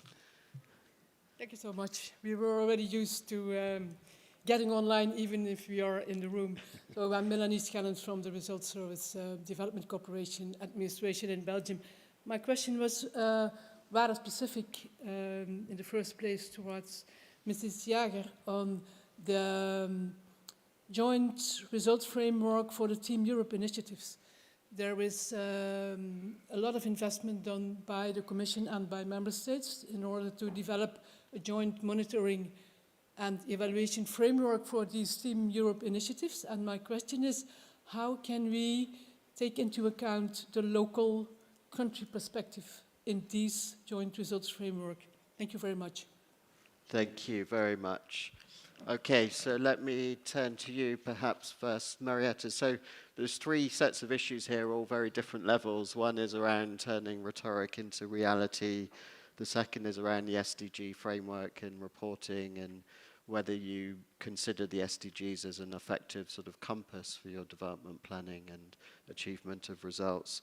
And then this specific question to you, Marietta, around local sort of embedding the monitoring and results reporting framework in a local level. So Marietta, please. Yeah, thank you. Let me start with the last question.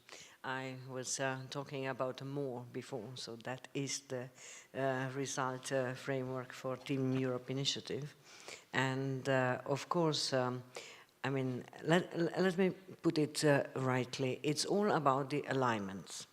And I believe that the common denominator is Agenda 2030 and its set of SDG indicators. But in our efforts in the EU to enhance the effectiveness of the result frameworks, whether is this like a Global Europe regulation framework or the more Team Europe initiative framework, or you know, the thematic level or otherwise. I mean, what we do in the EU is that we integrate SDGs in our measurement of impact, because we believe that this is the alignment we need, and this serves also to measure the progress we make towards the SDGs directly, because of course we all need to report, and our action should not only be in line with our partner countries' policies, because Deputy Minister will tell you that we have done the local contest and local ownership for a long time, so we all do in the complete partnership with our partner countries in the political dialogue, and priorities are set and the MIPs agreed basically together, but our action should also aim to the multi-annual planning, and of course we all draft that together, and as we are speaking, our colleagues in EU country offices are engaging both with the governments and other partners in agreeing common and agreed set of indicators to be used later for both monitoring and evaluation. So in two words, I think that we need the alignment, and we do need to agree on the objectives of our action. And then I believe that the effectiveness and the results will come much quicker. Thank you very much. Thank you, Marietta. Deputy Minister Titus Williams, would you like to provide any responses? Perhaps also on the SDGs as a framework, and whether you see consensus within the development partners in Sierra Leone around coalescing around the SDGs, but also thinking perhaps beyond 2030, whether there's a better framework we can think about. Yes, in the first place, our medium-term national development plan is formulated along the SDGs, and our ministry as a planning and also monitoring ministry for the government of Sierra Leone, we are responsible to ensure that all government-line ministries align their programs along the medium-term national plan that also supports the SDGs. And we also work with the NGOs as well to ensure that their programs contribute to the achievement of the SDGs, which has also been outlined in the medium-term national plan. So these are jointly monitored, like I briefly mentioned in my response. We have set up a platform in collaboration with the UN Resident Coordinator's Office, through also the engagement of the National Statistics Office for the monitoring of the SDGs. We have also done a medium-term evaluation of these plans at ministry level to see the results that have been achieved so far in the implementation.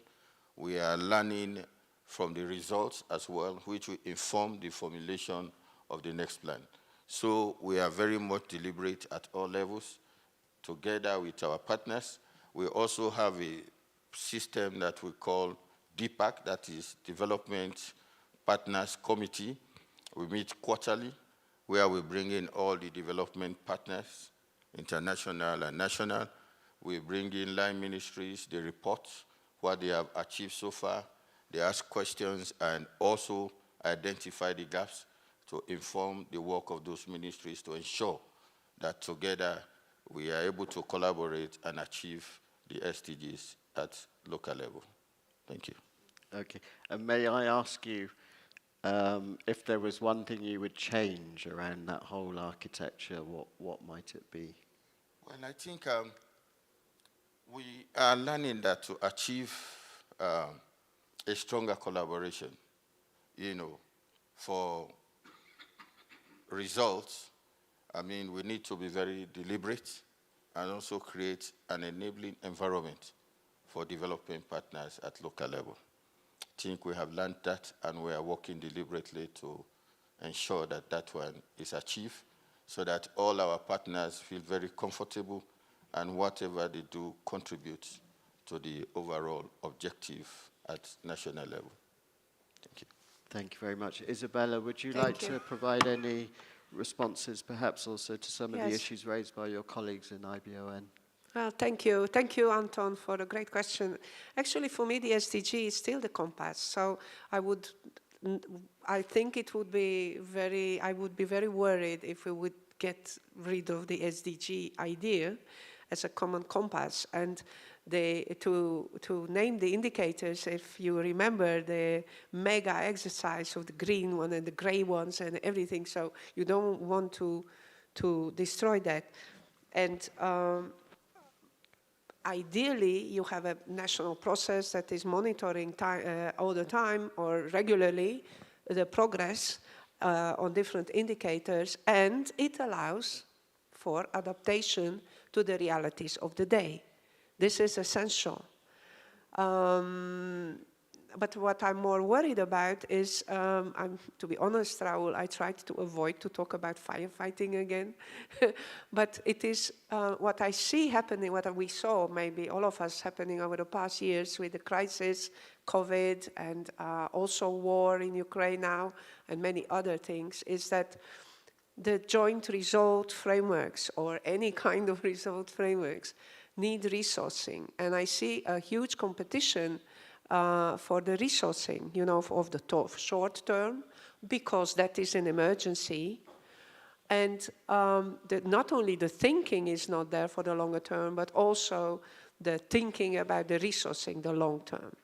And that is something that we have to, I hear sometimes people say that there is no firefighting anymore because this is the new normal. Okay, if it's the new normal, the SDGs still apply as a whole, you don't want to lose them. The indicators can be followed up and they can be adapted and tweaked and to the realities of the day. But my biggest worry is it happens in our country. For instance, just before I came to Geneva, there was on the news in the Netherlands that due to, of course, that we all had to get our vaccines and COVID had to be under control in the Netherlands, which meant basically all of us had to get it, and now we are collectively immune to the thing. But the doctors, the medical doctors in the country raised the alarm that so many people died, not of COVID, but other kind of illnesses that were not resourced anymore. There were no resources, no doctors to get the treatments and things like that. And that happens multiple times in countries, in partner countries. So my last word on this, Raul, is whether it's possible to strike the balance between the short term and the long term. And as somebody said one of these days, yesterday or the day before, to use the lessons learned during the short term actions. What does make that then it happens something? We can accelerate, we can focus, and we can achieve collective results. And to translate that onto longer term in an inclusive way. Thank you. Thank you very much. And let me thank the three of you sincerely for giving us your time and your intellectual thoughts around this agenda. We really appreciate it. It's been a very interesting session, which I will now have to bring to a close.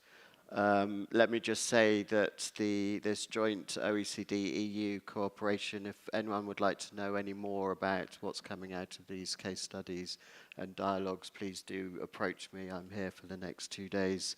Very happy to discuss those with you.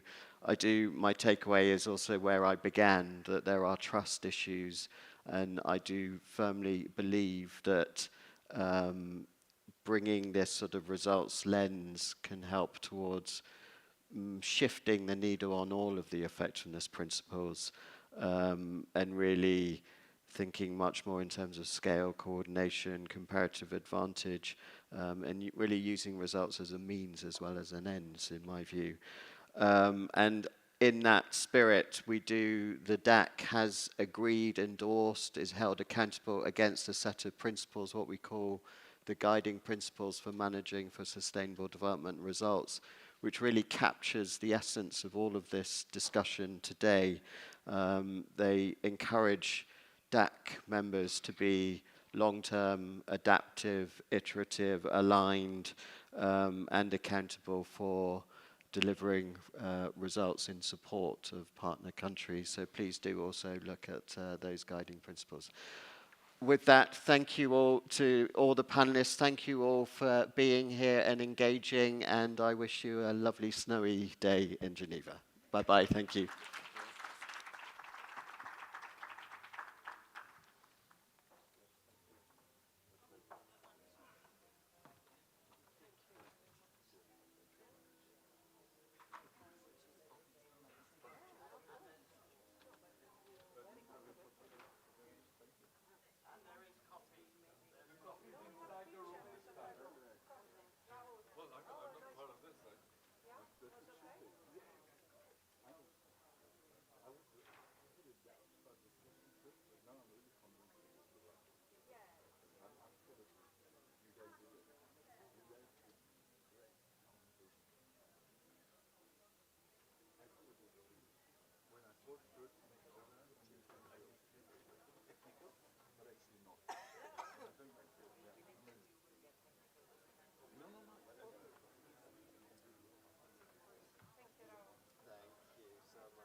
La modératrice est au milieu.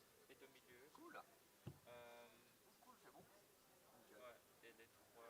Ouais. On va essayer juste que celui-là il soit pas trop ouvert, plus de le placer un peu par là, tu vois. Ok. Ouais, c'est bon. Cool. Bon, de toute façon, je vous laisse mettre le nom. Ah non, j'ai juste là, je te débarrasse ça. Les verres. Ouais.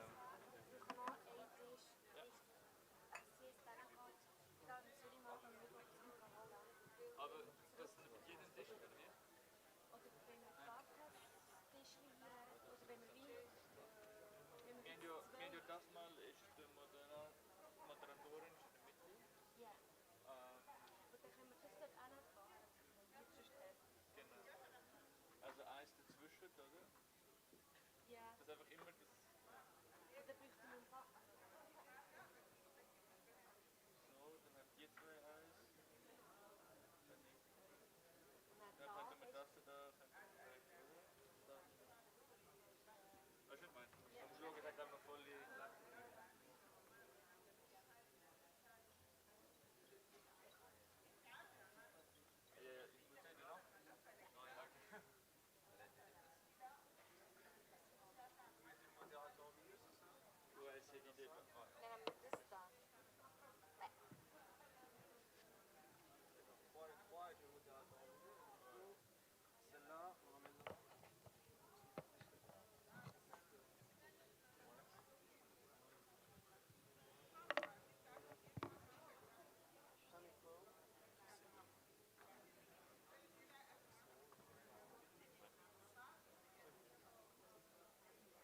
Hi. No, Harpinder.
Welcome everybody who's joining us remotely, and also to all of those of you who are here with us in snowy Geneva. I am sure that you had a very productive time yesterday with all the different sessions. I'm going to briefly introduce session 3 in a moment and hand you over to the moderator. But before I do that, a little bit of housekeeping to say that there's been lots of questions asked about where are the recordings, and the recordings of the sessions will be put on the website by the end of the week. So that's where you'll get the recordings, but of course we do encourage you to attend as many of the sessions as possible. Today, the last session will be at 5 o'clock, and straight afterwards there will be a cocktail reception at 5 o'clock, so there's been a change of time there. But with no further ado, session 3, localizing development cooperation and reaching the furthest behind, obviously leaving no one behind and making the vulnerable visible is one of the objectives of this summit. So I would like to leave you with the very capable moderator, Harpinder Kolakut, Executive Director, Europe of Mercy Corps. Harpinder. Thank you so much, Claire. And good morning to everybody who's in the room, and also very much a good welcome and a good morning, good afternoon, or good evening if you're online with us today as well. This is a hybrid plenary, so please bear with us as we try to make sure we're as inclusive as possible with our online audience as well as everybody in the room as well. So I've got the, first of all, let me just quickly introduce myself. My name is Harpinder Kolakut. I am the Executive Director for Mercy Corps in Europe. And Mercy Corps is an organization that provides a lot of implementation in over 40 countries around the world, largely highly fragile contexts that we work in. And we work on conflict and climate-related issues. And today I have the honor of moderating this wonderful panel of our speakers, and we also have a few interventions from the floor as well. We have 90 minutes to make sure we get all of our speakers in, as well as the questions coming in from the floor and from our online community as well. So we're going to be exploring localizing development and how we ensure that no one is left behind. Collectively, we've got 3 aims for this session today. We are going to try to build a shared understanding on the significance of localizing development cooperation specifically, but also looking at what changes are needed from the operational side to really bring localizing development into reality on the ground. And we'll also focus on the importance of delivering on the promise of leaving no one behind. So fundamentally, why are we localizing development? It has to be about delivering on the outcomes at the end of the day. And specifically, we're going to focus on actually how do we ensure that the voices, the needs of those who are most likely to be left behind are included and moved forward at that local level. So we'll be hearing from a diverse group of panelists today to really look at actually how do we make development cooperation much more inclusive, much more operational at that local level, and look at some of the practical changes that we're seeing happen as a result of this agenda by international donors, international agencies, as well as actors working on the ground. I'm hoping we'll have a number of case studies being presented today, so we'll be able to see some of the examples of where practically we are seeing change happen. We will look at some of the methodologies that maybe can be scaled up for different contexts and in different environments. And hopefully we'll also explore some of the barriers that we're facing today. What I'm looking at is for us to, as we work our way through the panel, that we'll see a journey of localizing development. We'll look at where we were in the past and some of the challenges that we encountered, where we are now, and the changes we're implementing, as well as how we get to the future we all envision, specifically to deliver on our commitment to leave no one behind. We've divided this segment of the plenary up into 3 different sections. So we'll have 2 of our speakers speak at the beginning, and then we will open the floor to some contributions from the people in the room, as well as those online as well. So please, can I ask, after every time I've come to the conclusion of the first section, the second section, and the third section, if you've got questions in the room, I'd like to invite you to the microphones over there in the corner. So if you could please be there, state your name and organization, and then ask your question or make your contribution for the panel to consider. I will also ask my colleague who's going to be pulling all of the questions coming in from online to then be able to go to the microphone and bring some of the questions in from the community who are joining us online as well. We will try to make sure we bring everybody's comments together, but it is a short 90-minute session, so I will keep us moving as much as we can. My panelists have committed to me that they will speak for 5 minutes, and I will do my best to keep them to that 5 minutes. So hopefully we can stay within time, and I can release you for your much-needed lunch at 1 o'clock as well. But before I get into the discussion for this morning's plenary, let me just firstly introduce our eminent panelists, and then we can get into section 1. I'm going to start from my right, my extreme right, and we're going to work our way around our group of panelists as well. And I've got Miss Chilanda Kluber-Waria, who's the founder and managing director of the Rwanda Advisory Group. They're based in Kenya, but they work across sub-Saharan Africa. So thank you for joining us today. Then next to her, we have Miss Michelle Sumilas, who is the Assistant to the Administrator for Policy, Planning and Learning from the United States Agency for International Development. Welcome, Michelle. And then I have His Excellency, Dr. Rabiu Abudi, Minister for Planning for the Government of Niger. Welcome, Honourable Minister. And just so you're aware, the Minister will be speaking in French in his address and is using the translation device. You should all have them with you. So when we come to that section, please be aware that that address will be in French. And then to my immediate left, I've got Ms. Karin Holshoff, who is the Deputy Executive Director for Partnerships at UNICEF. And then I have Tatiana Frega Diaz, who is the Executive Director for Comunalia from Mexico. And then I have Miss Marie Ottesen, who is the Deputy Director General for the Swedish International Development Cooperation Agency. Welcome to you all.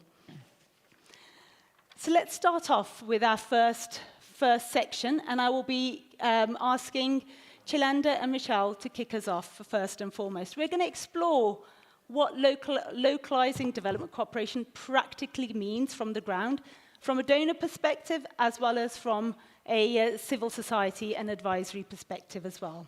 I'm keen to explore with our panel what needs to change to enable national and local organizations to plan and implement their own development.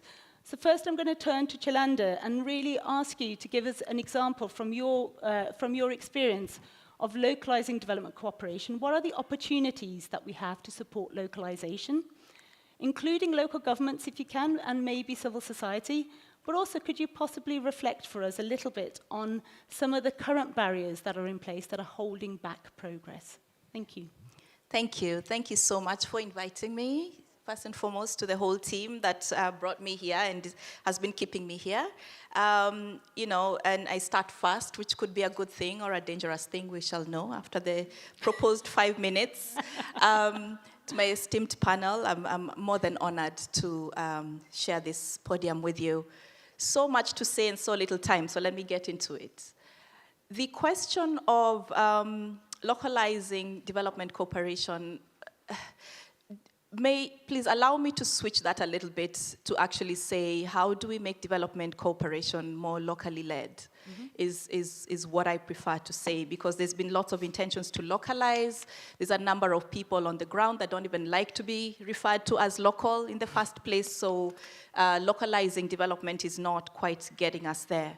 What we are looking at within this framework is how we build active partnerships with multi-stakeholder actors at local, regional, and global levels even, to enable scale, effectiveness, and sustainability of inclusive development. Now, when we look at it from that perspective, then the past practice is not working. The past practice has been this top-down, onerous processes, often defined and then implemented, driven very much by the donor countries.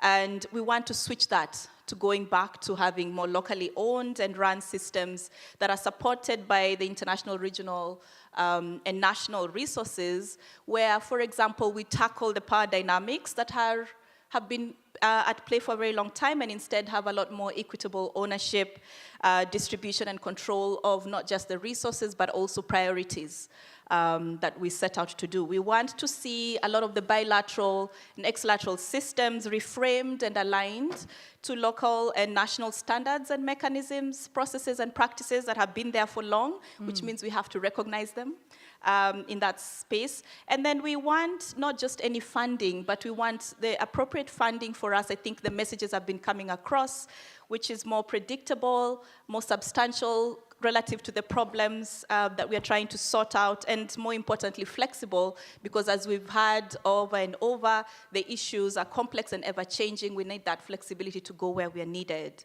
And all of that, we're saying we want it within the frameworks of our country national priorities. Bypassing those priorities is one of the things that is causing us problems, because when local actors then switch to what the funders want, we get into trouble with our governments that don't see the value that we are bringing to the table. Why this is important, I was speaking to my daughter, who's Gen Z, typical, early 20s, and she said, Mama, what are you going to do if you must go? And I explained to her, and she asked me a very basic question, isn't that the right thing to do? Why are we still talking about it? That's the right thing to do. So, folks, I don't want to give anything major other than it is the right thing to do. It is about time this happened. We have made commitments over and over. We have the development effectiveness principles that we are falling behind, and we need to go back to them to see how we bring them to life and ensure the democratic ownership that we have been aspiring for. If we do want to achieve these SDGs, we need full ownership. And ownership will not happen if we are not even part of the process if it's brought to us. That's a basic, which is why I understand when my daughter says, isn't that the right thing to do? And the last question you asked, which is, what are some of the opportunities and challenges? It's been a very long time of this implementation. We are in 2022. We are still trying to address very complex problems with very finite solutions. We think in 1 year we can achieve a certain number of this, that, and the other to this type of people. The problems we know are infinite and ever-changing. And so that's why we are saying we need to switch this up. Now, in our different contexts, certainly from the work that I've been doing over the years on the continent, we have had a lot of solutions proposed. We have had a lot of local intermediaries coming up, folks that have been built over the years. I was just sharing about how, for example, I've worked within international systems, CSO systems, and I've learned quite a bit. And Waranda Advisory is developed based on the pains, the struggles, the lessons of that journey. And so we have solutions. We have local intermediaries that are not always on the table because the funders are used to their darlings. We've had certain people that we are comfortable working with for too long, and we need to shake ourselves up. We have other creative solutions like the pooled funds, which are making a lot of headway, that are creating the kinds of funding that and relationships that we require to partner effectively with local actors.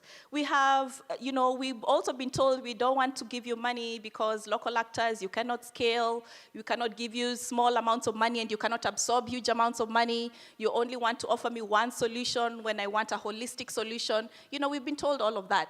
But we want to preserve the small and nimble and agile status of the local organizations. And so what they've done is we've had the coming up of local coalitions that have come together that retain and preserve the nature of these entities, self-help groups. We've got multidisciplinary ones as well that incorporate self-help groups like youth groups and women's groups and whatnot.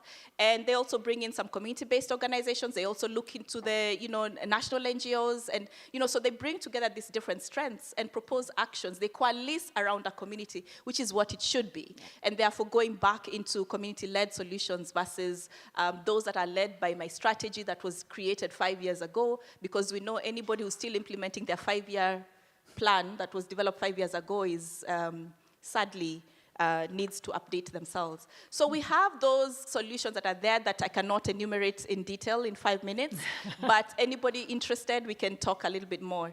I think I will stop there for now, before my passion comes through more intensely than it has been, by saying what really we are pleading for is that we would like to work together with everybody. We want to work, we want you to work with us, not against us. We want to be supported, we don't want to be competed with, and we certainly do not want to be replaced, is what I would say. That's wonderful. Chilanda, thank you so much for getting us started with such passion and conviction as well. And I really love the way you phrase that. It has to be development cooperation, has to be locally led. I think you're talking very much about the importance of actually starting from the ground upwards and ensuring that international community is then thinking about how does it support that. And I think that nicely takes us to Michelle, if I can, because actually Chilanda's really challenging donors to work differently. And one of her points she made was very clearly what we've done in the past has not worked. It hasn't served us.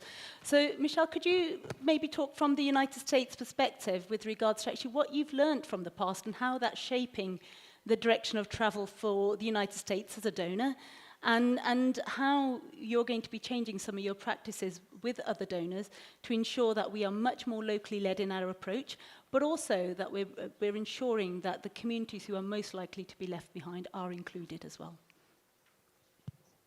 So first of all, I just want to say thank you so much for laying things out, and I may compete with you just in terms of speaking quickly, and for this important session today. I think we know that local ownership is not a new issue within the international community, and in fact, the Global Partnership has been leading on this issue for many, many years. But in the United States, we're looking at it slightly differently, and we're trying to build on the previous efforts by institutionalizing our commitment and doing things differently. So we have been prioritizing this for over 60 years, but we've learned that you can't just do it as kind of counting the number of awards that go to local actors, that you actually have to change the way you think, change the way you act, change the words you use, and as I like to say, you need to show up at the table differently. And we need to put resources into changing ourselves before we ask our partners to change. And so let me work through a couple things that we're doing as we think about how we shift power from Washington, from our mission directors, from our missions to our local partners, and we think differently. So we are thinking about this as a shift towards locally led development. I think localization is a quick kind of buzzword that people are using, but in fact what we're looking for is a process where local actors set their own agendas, they develop the solutions, and they bring the capacity, the leadership, the resources, and the smarts to make these solutions a reality. And we believe that this kind of reliance on our local partners to think about what works in their communities is what will actually get us past where we are right now and allow us to achieve more of the SDGs as we go into 2030. So let me just lay out a few things that we're doing. Last November, USAID's Administrator Samantha Power laid out that we want to change the way we're funding our partners. We're going to be allocating up to 25% of our funding by 2025 through local partners. And that's being defined very carefully and very clearly. But we see local partners need to be elevated within our ecosystem of implementers. And then the second thing that we're going to be working on and measuring, and I just heard that we were already talking together, is that we're going to ensure that local actors and communities lead the design, the implementation, and the evaluation of half of our programs by 2030. We think this is really important because for many years our evaluation has been led by US-based or UK-based partners, and we're not taking into account how those we're working with in countries see our programs. But this is not enough. USAID needs to change ourselves, as I said, and we're looking at a couple different things. What we have learned is that we need to go beyond awards, and we need to change the way we evaluate our staff. We need to change the resources and the types of staff we have in our missions around the world. So for example, over 70% of our staff in country missions around the world are Foreign Service nationals. They are people who live in the country or from the country, maybe from neighboring countries, and we're really relying on them to help us think about how we can set the table in ways that are more inclusive. We're also going to be asking our local partners to help us in project development, project design, implementation, monitoring, and all those kinds of things. We're changing the ways we give grants. We're looking at indirect costs. We're looking at core funding. We're looking at how can we support local organizations in ways that we've supported international NGOs for a very long time. We're also trying to make sure that we're including voices that have not been at the table in all of our conversations. This includes women, girls, youth, LGBTQI communities, indigenous communities, marginalized populations of all different sorts. So what we're also doing is simple things that we've never done before. We're translating our requests for proposals into local languages, into languages other than English. We're changing what you have to submit to be considered for an application. Many of those are 40, 50-page applications. We're asking for 10 pages, maybe 5 pages in some cases, depending on the level of funding. And we're looking at ways of supporting local organizations at the community level for auditing purposes, for HR purposes, other things, so they don't have to turn into international NGOs. But we're going beyond what USAID is doing. We're also working through the Millennium Challenge account and the corporation to make sure that we are working with countries to do large-scale project implementation. This is an agency that was started in 2004, right in the middle of the global partnership work, and we work hand in hand with partner countries to identify the types of interventions that will have lasting poverty impact. The last piece of what we're doing is this is not just an initiative for the United States, and I'm really excited to have joined with Norway today to be releasing a donor statement on locally led development. This statement, which we have and will be sending out to everybody, has 3 main components and commitments. We are talking about shifting and sharing power with local actors, including governments. And I just want to reinforce for everyone that this is not working with local CSOs and universities and private sector in lieu of working with country governments and country partnerships. This is a full picture, and we see this as an expansion of our commitment to the global partnership goals of country ownership. We will be channeling high-quality funding. As I said, we're talking about indirect costs, core funding, directly to our local actors, and we're using our voices to really talk about how to bring locally led development into the forefront. So this is a real collective of important donors. Norway has joined with us, and 13 others have joined with us as well. And we are very excited to then be taking this to the next level. We want to think about how we implement it. What are the things that we as donors need to do differently, and how can we do that across the donor community? So we look forward to working with Sweden as the new co-chair of GPEDC, with OECD DAC partners, with our local governments, our national governments, and with our CSO community to move this all forward. Thank you. Thank you so much. That was an incredible list of the changes that the USAID as a donor is actually making. And it's tremendous to see the donor statement being released. I think it's being released today. So hopefully you'll be able to see it online on the various different websites. I'm sure we'll be able to share it on Twitter as well. But I would commend the effort of 15 donors signing up to this statement and these 3 specific commitments as well. And I'm particularly interested as part of this conversation, if we can maybe explore how are we going to be as the donor community holding ourselves accountable to this statement as well. But we very much welcome it. And I think we've got an intervention from the floor. If I could see the State Secretary from the Ministry of Foreign Affairs in Norway, who is going to... Yes, here we go.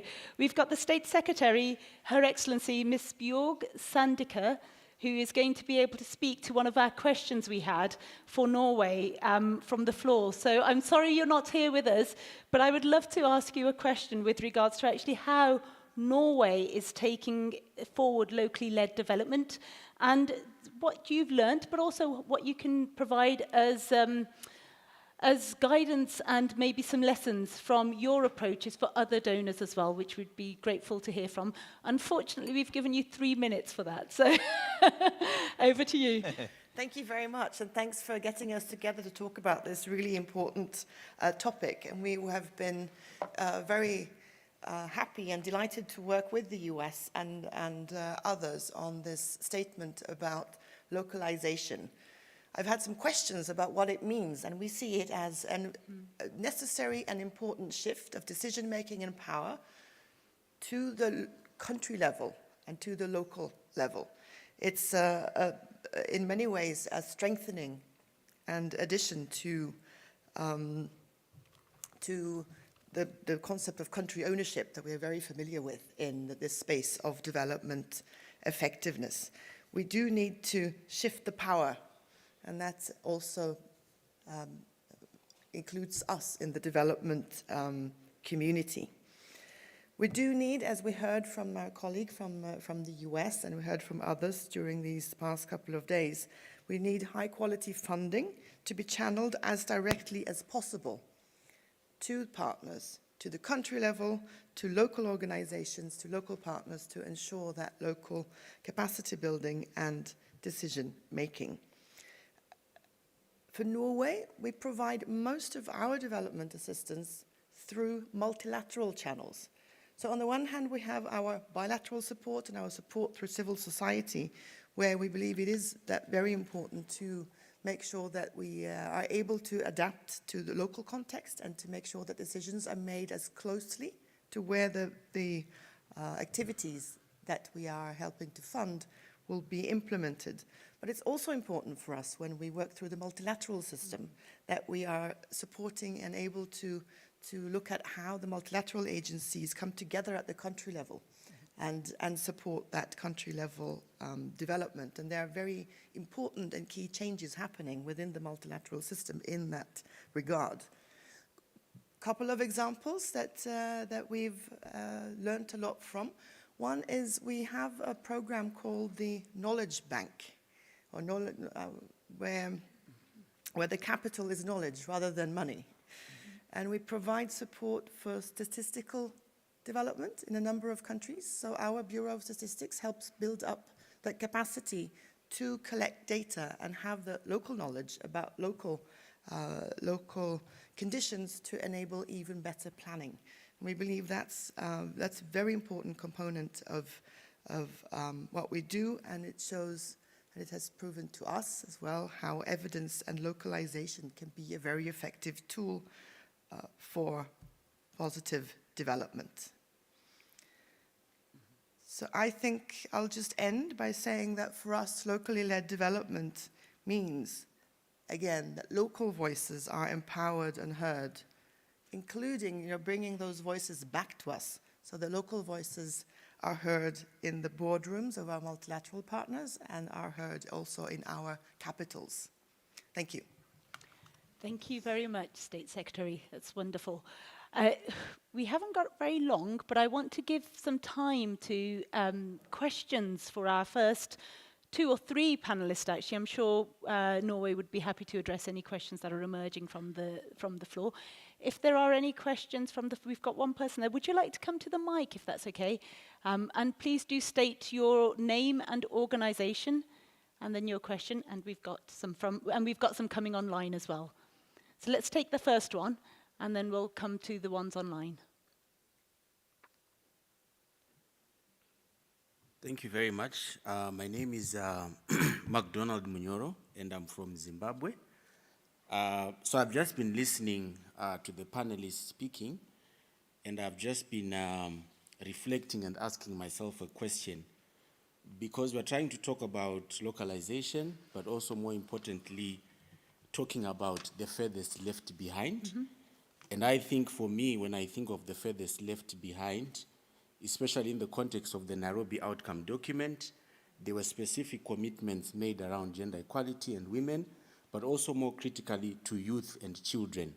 Specifically, the Nairobi outcome document commits to strengthen the capacity and create space for necessary mechanisms for the meaningful engagement of children and youth. In the 2030 agenda, it also commits to promote the productive capacities of youth and expand their economic and social opportunities, and also issues around decent work. So my question to our panelists is how maybe in their work are they also trying to speak to these commitments? Because for me, I believe that moving forward, they can be a game changer. From yesterday, one of the key things that came out was that globally we continue to face more and more problems, and potentially if we are going to ignore the global population of about 2.4 young people, it is also going to mean that one day we're going to wake up and it's no longer just the climate crisis, but it might actually be a crisis of exclusion where our young people continue to fall through the cracks. So I think for me, that would be my question. And then also, before I also maybe sit down, it might also be interesting to share that as young people in Africa, based on these commitments, we have also tried to come up with a youth and child indicator in the context of the GPEDC monitoring framework. And I think we are quite, I think, encouraged in the global partnership accepting and taking up some of those elements of that youth indicator. But at the heart of it, really, what we are simply trying to do is to get development cooperation to be inclusive of young people. Thank you. Thank you so much. I'm going to just capture the online question as well, if I can.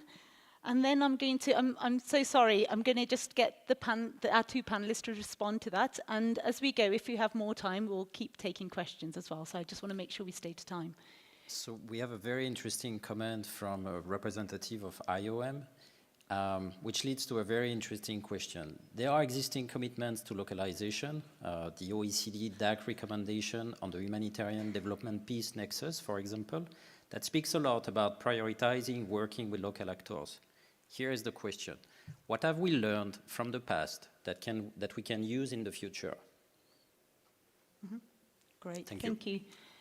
Thank you so much. So we've got a question around what have we learned from the past, and obviously there's a lot of commitments that have been made in the past as well, but we're still having this conversation today. So what's going to be different, I think, from that question is what I'm hearing. But also, how do we ensure that we are more inclusive of the voices of children and youth in particular, but also women as well was mentioned there. So Chalanda, could I turn to you first? Sure, thank you. I can be heard. Those are very critical questions. Thank you for putting them on the table. And I agree, of course, I am extremely biased with what I'm about to say because I'm trying to represent the civil society organizations in their complexities, specifically, from around the world. One of the things that I'd like to say is the reason why we see, what my brother was just saying about this exclusion is because for too long we've excluded those who represent those marginalized groups from very pertinent conversations, and not just the conversations, but in the decision-making space. When I started off by refusing to completely embrace the localized terminologies, because I don't think it was even coined in the global south that we are trying to do this in. Illustrating my point that all these there's a lot of commitment for multi-stakeholder dialogue, multi-stakeholder platforms. What I want to suggest is to make sure that we put in effort to ensure that we actually have these platforms represent the communities that we want to impact. Now, if a community is diverse, let us take the time and do the homework and do the work to define what that diversity means, and not define them in a boardroom, even though we've got people in the boardroom, but those that are in the boardroom have certain privileges. I want to ask that we go beyond. Now, I applaud what USAID, for example, has done with this platform of, they call it What Works, where all sorts of civil society organizations can go on and register to work with USAID, but I bet you my mother's women's group, Luna Women's Group, has absolutely no way of getting in there. I'm not so sure if my mother finally learned how to, I hope she's not watching, to get online to do that. My point is that there are some systems we are putting in place that already immediately marginalize us. We know that young people are there. We know that persons with disability are there. We know that we've got refugees and displaced persons. Can we be represented in every space? Can they be represented in every space? We have the terminology, nothing about us without us. Let us actually put that into practice.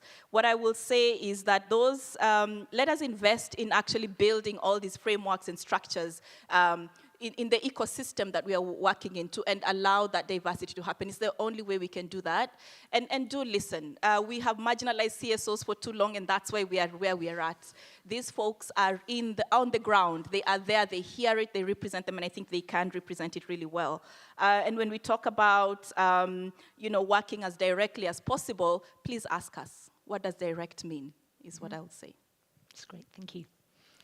So I'll just quickly, I'll just say a couple things. One is, thank you so much for the question. And I think what we have been doing in our work at USAID over the last 2 years and over the last decades is really focusing on how can we lift up the voices and how can we get the voices of youth, of marginalized populations into our work. And as I said, part of it is just really boring. Part of it is having enough staff who know the country, who can have those conversations.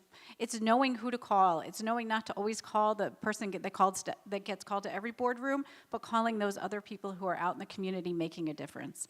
So we are working very carefully. We have also put in requirements in all of our work that we talk to certain communities and countries where we're working, and we will continue to ask all of our staff and our Foreign Service national staff to make sure that they do that.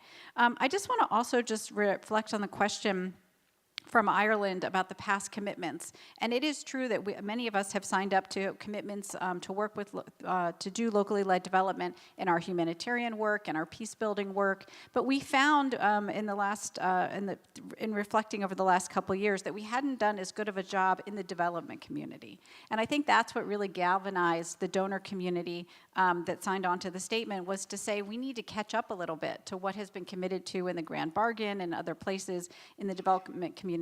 And so I just would encourage everybody, we do have copies of the statement and the other countries that are signed on to it. We appreciate all the support, and we are really committed to working with communities and saying, what is it you need? What will make it easier? We have a list of things we think will make it easier, but I think you guys can amend that list, edit it, and redline it so that we get it right. So one last thing, I promise, because there are people who will kill me if I don't mention this. I think as we're doing all of that and setting some of these systems, I want to underscore one concept and principle that has been put together by members of CSOs around the globe that is not being taken as seriously as we would like, which is the concept of dynamic accountability. We've had that topic quite a bit being spoken about in the past 1.5 days so far. And dynamic meaning we need that 360, systems for 360 accountability. That I feel like this accountability that we're talking about so far is about CSOs accounting to the donors and CSOs even accounting to their target populations. But I would like to see a little bit more of systems that open up the doors to the donor community so that we can actually know about these things without coming to conferences in these cold countries and things of that nature. Fair point. Thank you so much. Thank you to both of you. It's been a great way to start us really thinking about some of the challenges that we're facing with regards to actually the systems that we're using? Are the systems fundamentally excluding rather than including? And what does that mean in the changes we need to put in place in practice to actually make sure those voices are heard? And secondly, really thinking about how we're holding ourselves to account, and what does 360 accountability really look like? And again, what needs to change in the way that we think about accountability at the moment to really address this agenda as well? And with that, I think we're going to move into our second section of this panel's discussion today, which really starts to bring in the national level governments and also international agencies. So we're going to hear from the government of Niger and then also from UNICEF with regards to actually how are they reaching and involving those who are most vulnerable in ensuring that we are effectively seeing change at that community level, and what does that mean from a practical perspective as well. So I'm going to turn firstly to the Honourable Minister for Niger to actually take us through the situation from a Niger government perspective, to actually talk us through how the government is supporting the pledge to leave no one behind. I'm really keen to hear about your experience of working with local governments, but also with CSOs at that community level to see how you're achieving progress and how you're monitoring and reporting on your progress on the pledge to leave no one behind as well. So, Minister, over to you. Thank you.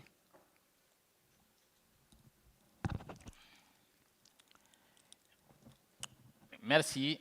Thank you very much. I don't think I would actually need a microphone. I would speak quite loudly. But anyway, first of all, allow me to thank the organisers of this summit for having invited me to participate in this very important session. As a Minister of Planning in the Republic of Niger, this topic, localising development, cooperation and reaching the furthest behind, is extremely pertinent, and it shows the importance of localising development cooperation and the importance of changing the way we operate. And of course, this really is firmly part of what we're doing to leave no one behind. Now, at the moment, I would like to also pay tribute to the other speakers and what they said. And at this point, I would like to tell you about the specific situation in Niger. Our approach is based on a decentralization process, which involves setting up municipal authorities all over the country. We have 8 regions and 266 different municipalities. Strategic decisions in development are taken by local authorities, and these include regional councils and then also municipal councils. We have a general code of local authorities which gives the municipalities the authority to draw up their own development plans, regional development plans, and also municipal development plans. And they do this using a national methodological guide based on a participatory, inclusive, iterative approach. So each different municipality has a common framework which allows them to carry out this process. This means that they can take account of the concerns of all different parts of their local society, including the vulnerable parts of society such as women, young people, persons with disabilities, and farmers, shepherds, and nomads. This is also done in line with national guidelines, which are also drawn up according to a diagnostic process, a bottom-up process.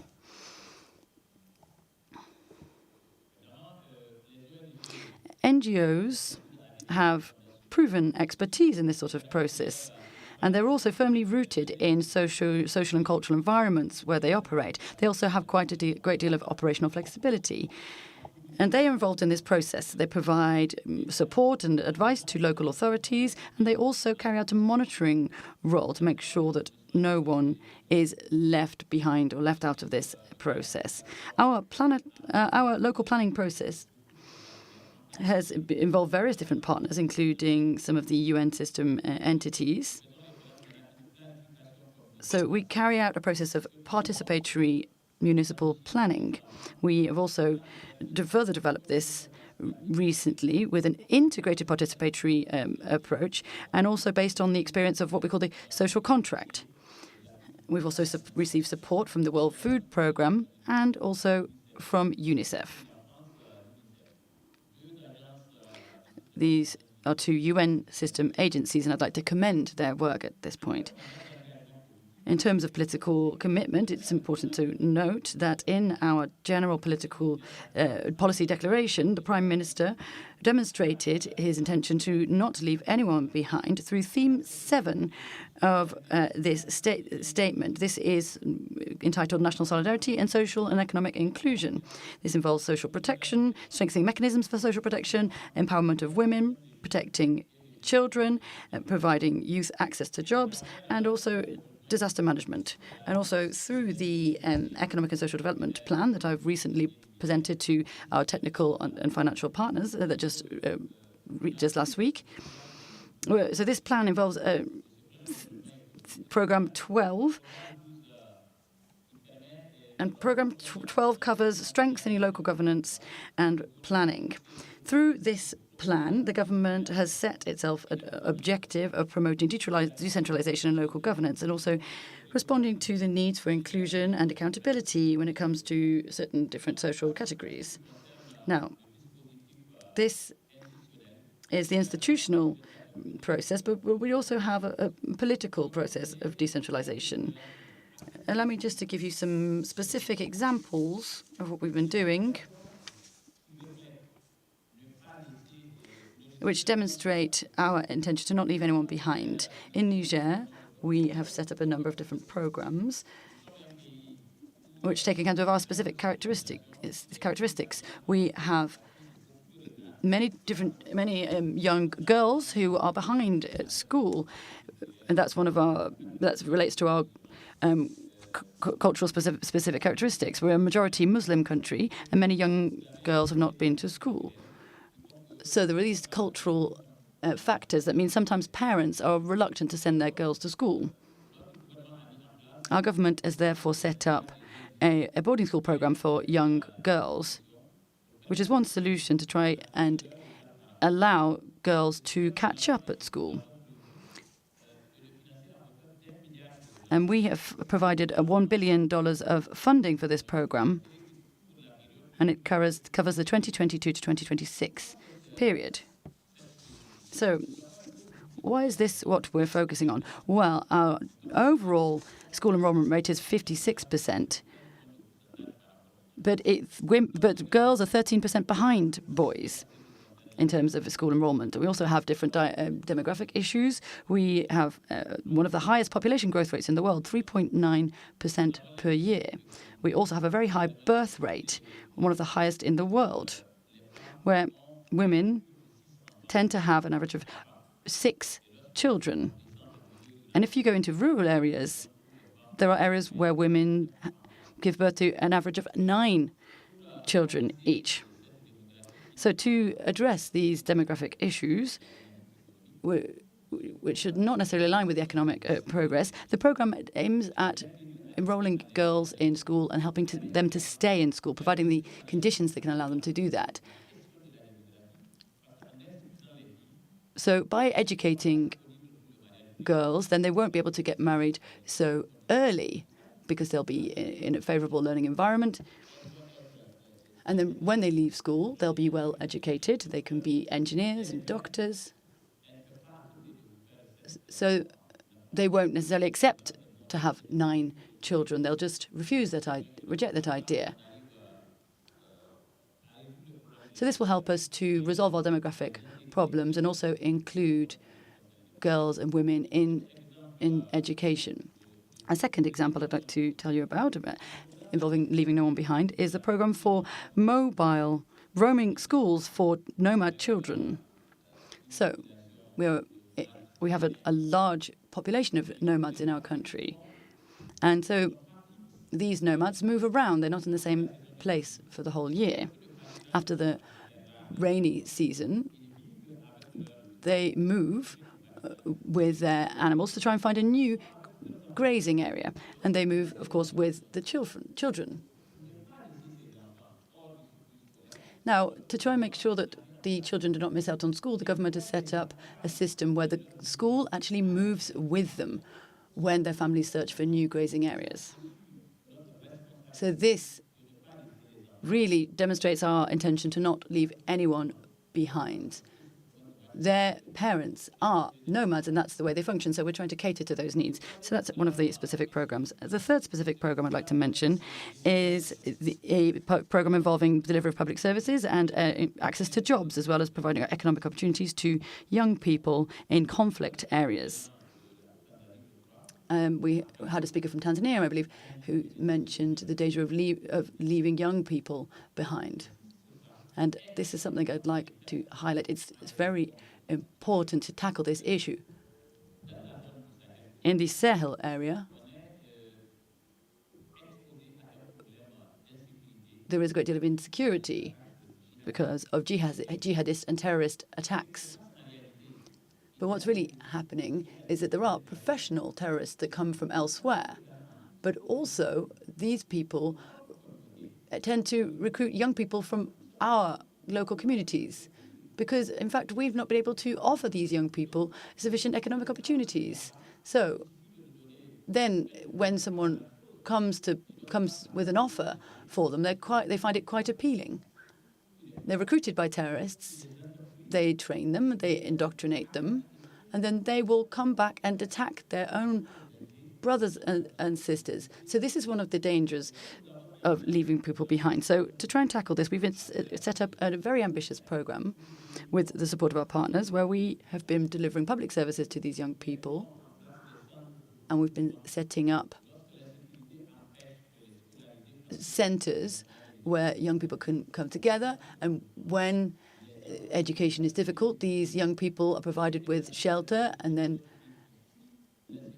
there are also people coming from other places where they are fleeing insecurity, and we try and set up education centres to cater to those children's needs. So this is all part of our strategy to leave no one behind.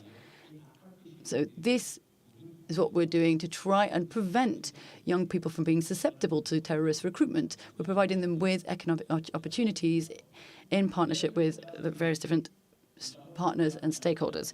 Fourthly, we've also set up a national fund for access to jobs for persons with disabilities. So often persons with disabilities do get marginalized and left behind. So we've set up a national fund to try and help those people and cater to their specific needs. So I'll stop there since my time is running out. And if anyone has any questions or would like any clarifications, then I'd be delighted to provide them. Thank you. Thank you very much, Minister. I think you've provided a very comprehensive assessment of some of the challenges faced at the national level, the complexity of working with differing communities with differing needs, but also the incredible efforts that are going on in Niger to localize and take, well, devolve governance actually into the local areas, but also then think of individual initiatives that can really reach some of the most complex communities as well. And you also mentioned UNICEF in your remarks as well. And actually, I'm going to turn over to UNICEF to sort of to come over to Karin now as well and ask about the UNICEF approach, an international agency, a large international agency working very much on leaving no one behind. I'm keen for us to hear a little bit more about some of the approaches that you've taken to ensure that community voice are included in the way that you work, and how you're actually ensuring that you're reaching those furthest behind as well through the work that you're doing. So over to you, Karin. Thanks a lot, Harpinder. And also thanks a lot, Minister, for mentioning WHO and UNICEF. I know we work hand in glove.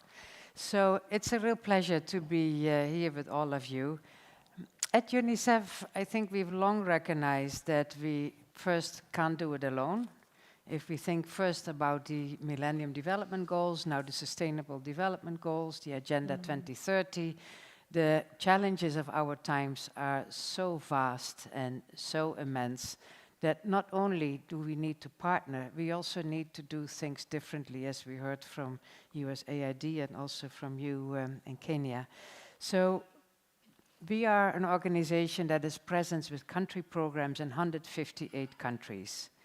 At subnational level, we have more than 450 subnational offices. So that shows that the bulk of our staff, 85%, works at very decentralized level. But that's not enough. If we want to have a critical transformation in the systems with whom we work, we need to build the systems or support the system strengthening, as we heard also from our colleague minister in Niger, that it is about the last mile. And if we are serious about putting the most deprived first, then we have to change the way we do business. UNICEF, we do co-chair the Interagency Standing Committee Task Force on Localization, and it is a real concern if we think about humanitarian development and peace nexus. Maybe the humanitarian we've learned a lot, maybe on development we've learned a lot, but what did we learn on peace? And for us, you know, the way, if we want to achieve sustainable change, we need to invest a lot more in peace, and that can basically only be done at local level. If we only put the big decision makers in a room, we may not achieve peace in a decade, 2 decades, or 3 decades. But where people live is not in a room. People, they live in villages, they live remote, and we need to reach them. So therefore, the whole peace component of that nexus becomes very important. And that is linking, as many mentioned already, to basic services provision. And I would like to give 2 examples of where some change is taking place in the way we do business. One is a bridge fund. We managed through the National Committee for UNICEF in the USA since 2011. We have a bridge fund of working capital, depending on the time of the year, between $50 and $100 million. And that is a pre-financing mechanism. So if hell breaks loose somewhere, we need instant and immediate support to local level communities. If we wait sometimes for donor money to come in, 4 to 6 months have passed and nothing has happened. Not that donors don't want to give it earlier, but they also need their approvals and projects and processes and signatures and stamps. So we have a pre-financing mechanism that allows all of us to release immediately funds when they are needed. So this started in 2011. We got a lot of support from that fund through pre-financing to get kids back in school after the earthquake in Haiti. And that helped us to have the confidence to make this bridge fund a revolving fund. So the same money, and it's now, it went over and over, more than 10 times over the top already, and being replenished. That same fund is used for bringing kids to school. It's used for winterization, winter coats in Syria, in the refugee camps. So it's used wherever it's needed most. And most recently, we also started using it for pre-financing local production sites. We know that in Sahel and the Horn of Africa, due to the war in Ukraine, climate change, drought, and other things, there is an acute need to have ready-to-use therapeutic food. We don't want anymore to buy it and then ship it in or fly it in, but to use local producers. So what we do is we pre-finance the rough materials for local producers, and we help them to have the working capital to start producing, have it quicker. There's also a green component to it, so we don't need to do the transport anymore from afar. So it becomes all strengthening local economy, local investment, local procurement, and local use of ready-to-use therapeutic food. With the same bridge fund, we also, as a sore point with me, the polio eradication. I think we've been speaking decades about polio eradication, and we never kind of get it to the last mile. So what we are doing with the bridge fund is pre-financing polio vaccines. over $250 million in pre-financing has taken place. So that makes sure that even in the furthest and most remote areas of Balochistan in Pakistan or in Kandahar in Afghanistan, we have at all times enough polio vaccines available to be used. Another example of how we are doing things differently at local level is a program that is called Generation Unlimited. It has many partners, and many of the partners are in this room as well. It's a program that focuses on young people at the transition moment of learning to earning. And in the past 2 years, we worked in Malawi with a Drone and Data Academy, and that sounds very sophisticated, and in a way it is, and we are quite proud of it, that is using high-tech technology to make sure that essential drugs are delivered in the most remote places. So we train local students and activities, and we incorporate young people very early on in the design phase on how they map the needs, so they understand the needs where for the essential drugs. And these drones, they have mounted a camera, so you can see the impact of drought as vaccines are delivered or essential drugs are delivered. And we train about 1,000 young people who are now able also to work with their own drones and analyze the data that comes from the drones while they're collecting, when they're depositing and delivering essential drugs. Those are also ways for innovative financing for children, as we call it. So we use the adaptation of new technologies in the local context, and then those young people are trained to do it for themselves and also make a living of it. So this is now being expanded to young people across 40 countries already, and we have high hopes that this will be a completely new way of using technology, data analysis, and preparedness for climate change and rapid action. I leave it here. That's great. Karen, thank you so much for those incredible examples of some of the amazing work that you're doing. It's fascinating. I think the one thing you mentioned, which is the importance of fast finance, one thing we know for certain, crises are going to happen. And it's one of those definite things that is there. So we need to think about actually how do we ensure that the financing stream is enabled to be able to fastly respond as well in the cases of crisis. So that's fantastic. And obviously the innovative examples you've laid out for us are very, very interesting. Drones and data gathering and using the learning to earning schemes are really interesting. And also how they're expanding, I think, is really incredible. And I would personally like to ask, if I've got time and there aren't others, about actually how can other organizations, particularly local civil society organizations, benefit from what you're learning and also then take up some of that learning and become able to mobilize those changes and change initiatives themselves as well. But I'm going to hold that question if I can, and I'm going to make sure we get some of the thoughts from the floor first as well. So I know there was a hand up previously. I just want to make sure, yes, it's the lady there. Yes, please do come on through and we'll get your question. And I'll just check if there's any other questions online as well. No. Okay, and we've got another question. Yes, thank you very much. I'm Kadi Metson, the Head of Development Cooperation from Estonian Foreign Ministry. It's extremely interesting discussion, and I'm very happy that we are discussing it because we know that we cannot continue as we did previously. I also heard a lot of good examples already, and I really want to commend all the donors and international organizations and UNICEF, our good partner, for all these good initiatives. And Estonia is also happy to join the joint donor statement mentioned by Michelle. My question is, how do we really change the dynamics between the donor and partner? How do we build up the trust? I believe that there is certain points really the trust issue, because the donors are accountable to their parliaments, who give and approve the money and budgets, and we want the change to happen quickly. But we also know that in partner countries often, there is lack of capacity. Our partners say that we are lacking, capacity. Please help us.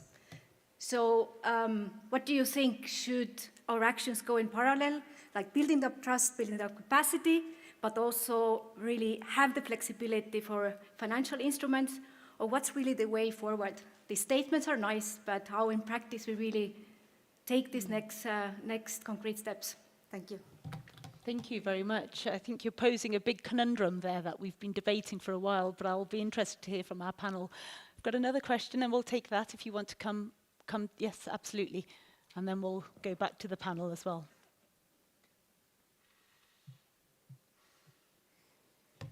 Thank you very much to all distinguished panelists for this very rich exchange. My name is Anna Ricoy. I am speaking on behalf of the Food and Agriculture Organization of the UN. I will make a very short contribution followed by a question. FAO welcomes this discussion on how to shift to local actors as leaders in determining their own future. And this must extend across the humanitarian, development, peace, and climate spheres. Because of its strong local dimension, the agricultural sector provides a solid foundation upon which to support local actors to take the lead in frontline humanitarian response and resilience building. It is time for us to move beyond a perspective of localization as a simply transfer of resources to local groups, and to see it as an enormous and critical opportunities to place communities in the lead, determining their own priorities, the changes required to meet their needs, their desire to preserve, continue, and improve their livelihoods. For decades, FAO has been working with local communities to build their capacities to take leadership of their own future, supporting or setting up farmers' associations, women's groups, and natural resource groups. My question to the panelists is, what are other types of community engagement mechanisms that you could share with us so that we can concretely support these local groups to take the lead across the humanitarian, development, peace, and climate spheres? Thank you very much. Great. Thank you so much for your question. Those two are very big questions, and I think we could probably devote another whole panel to discussing those. And I'm aware I've got about 2 minutes to get people's responses. I just wonder if the Minister or Karin, if either of you want to come in on either of those questions, or I can open it up more widely to the panel. Let me just check with the Minister first. Merci. Je pense que... Thank you. I'd say that overall, when it comes to community involvement, when the donors or the financial or technical partners come, generally they tend to come with preconceived ideas about which sector they would like to intervene in. Very often, we'll find that all the technical partners are focused on, for example, the same topic or the same region because there hasn't been any prior consultation and there hasn't been an alignment with the government's priorities or with the local partners. And so this kind of technical and financial support is not necessarily effective. I was at the World Bank spring meeting this year, and I presented a program to replace 36 temporary schools with permanent solid structures in Niger. And the answer I got from the World Bank was that they'd done a study that demonstrated that there was no need for classrooms for children to study successfully. And my answer to them was, well, that study is not applicable in my country. In my country, if you leave children outdoors, it's 45 degrees in the shade, it's windy and it's dusty, and children cannot learn. And I said to them that I had come to Washington. I wasn't seeking ideas there. My government already had plenty of those, but that I had come seeking resources. It's just to illustrate to you that very often the partners have their own preconceived ideas that fail to take into account local planning and government level planning. And also the other issue being that there's a lot of intervention concentrated in certain areas, while other areas, sectors, and regions are neglected. And that means that the results are just not there. I think what we need is an alignment with priorities that are defined by the beneficiaries. Thank you. Thank you, Minister. Karen, would you like to come in at all on any of those two areas? Yes, I'm fine to come in, because the first question on local capacity, I think there is local capacity everywhere. Whether you can read or write, you organize yourselves, because the basics of survival, you have to be organized at local level. And so I think local capacity exists everywhere. From the UNICEF perspective, we see 3 transition moments in the life of a child. One is at around the age of 5, that's the readiness for school, readiness for learning. Another transition moment is around the age of 10. Is a child able to have foundational learning? And if we know that 2/3 of the children in the globe, around the globe, cannot write a simple text by the age of 10, then we miss a lot on foundational learning. And around the age of 18, another transition moment, that's from learning to earning. So I think if we invest in local capacity, maybe we start with children and we think deliberately on how we can strengthen these 3 transition moments in the lifetime of a child. And then once older, I think we need to be ready to listen. I think capacity is everywhere. We just not always listen. And that is not only, let's say, international organizations. I also think those in power do not always take the time to listen. And I believe there is a big role, and I would not have guessed that I would have said this maybe 10 or 20 years ago, but for the private sector. We hear little about the private sector, but I think local capacity can also be strengthened if we pre-finance local production, whatever can be done locally. And I believe that is an area where we can do much better. We've seen, for example, all the investments that people did from their own little pocket to have a mobile phone.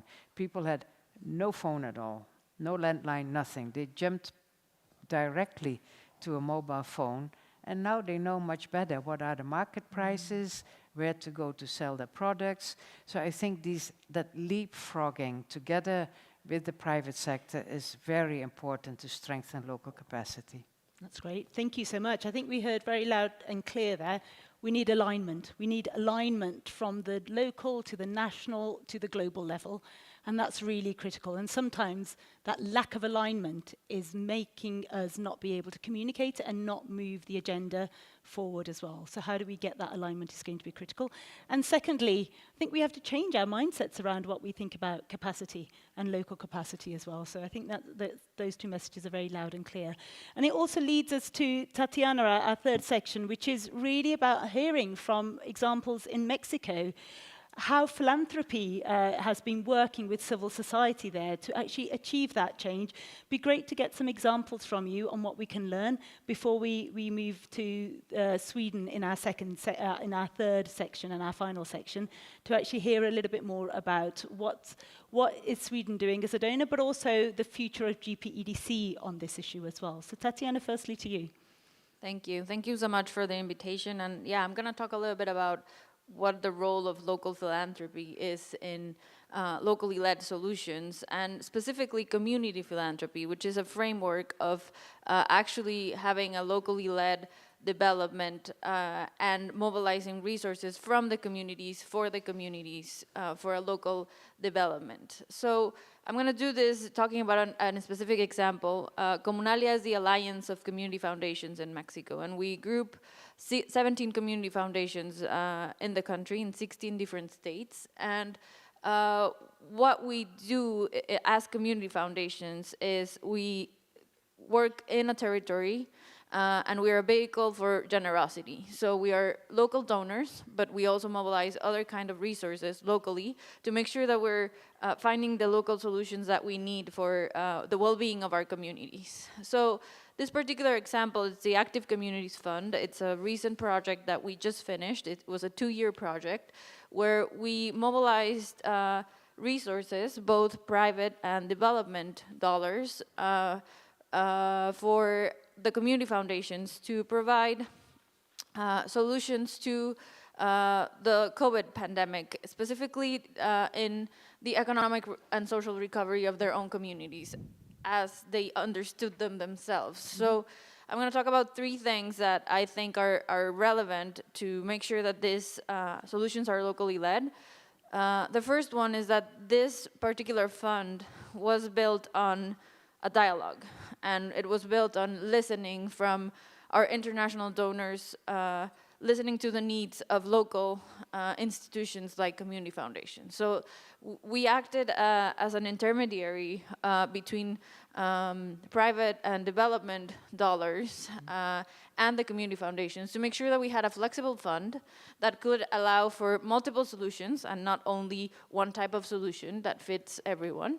That would make sense for each and every community that we were serving. We worked with 16 community foundations in this fund.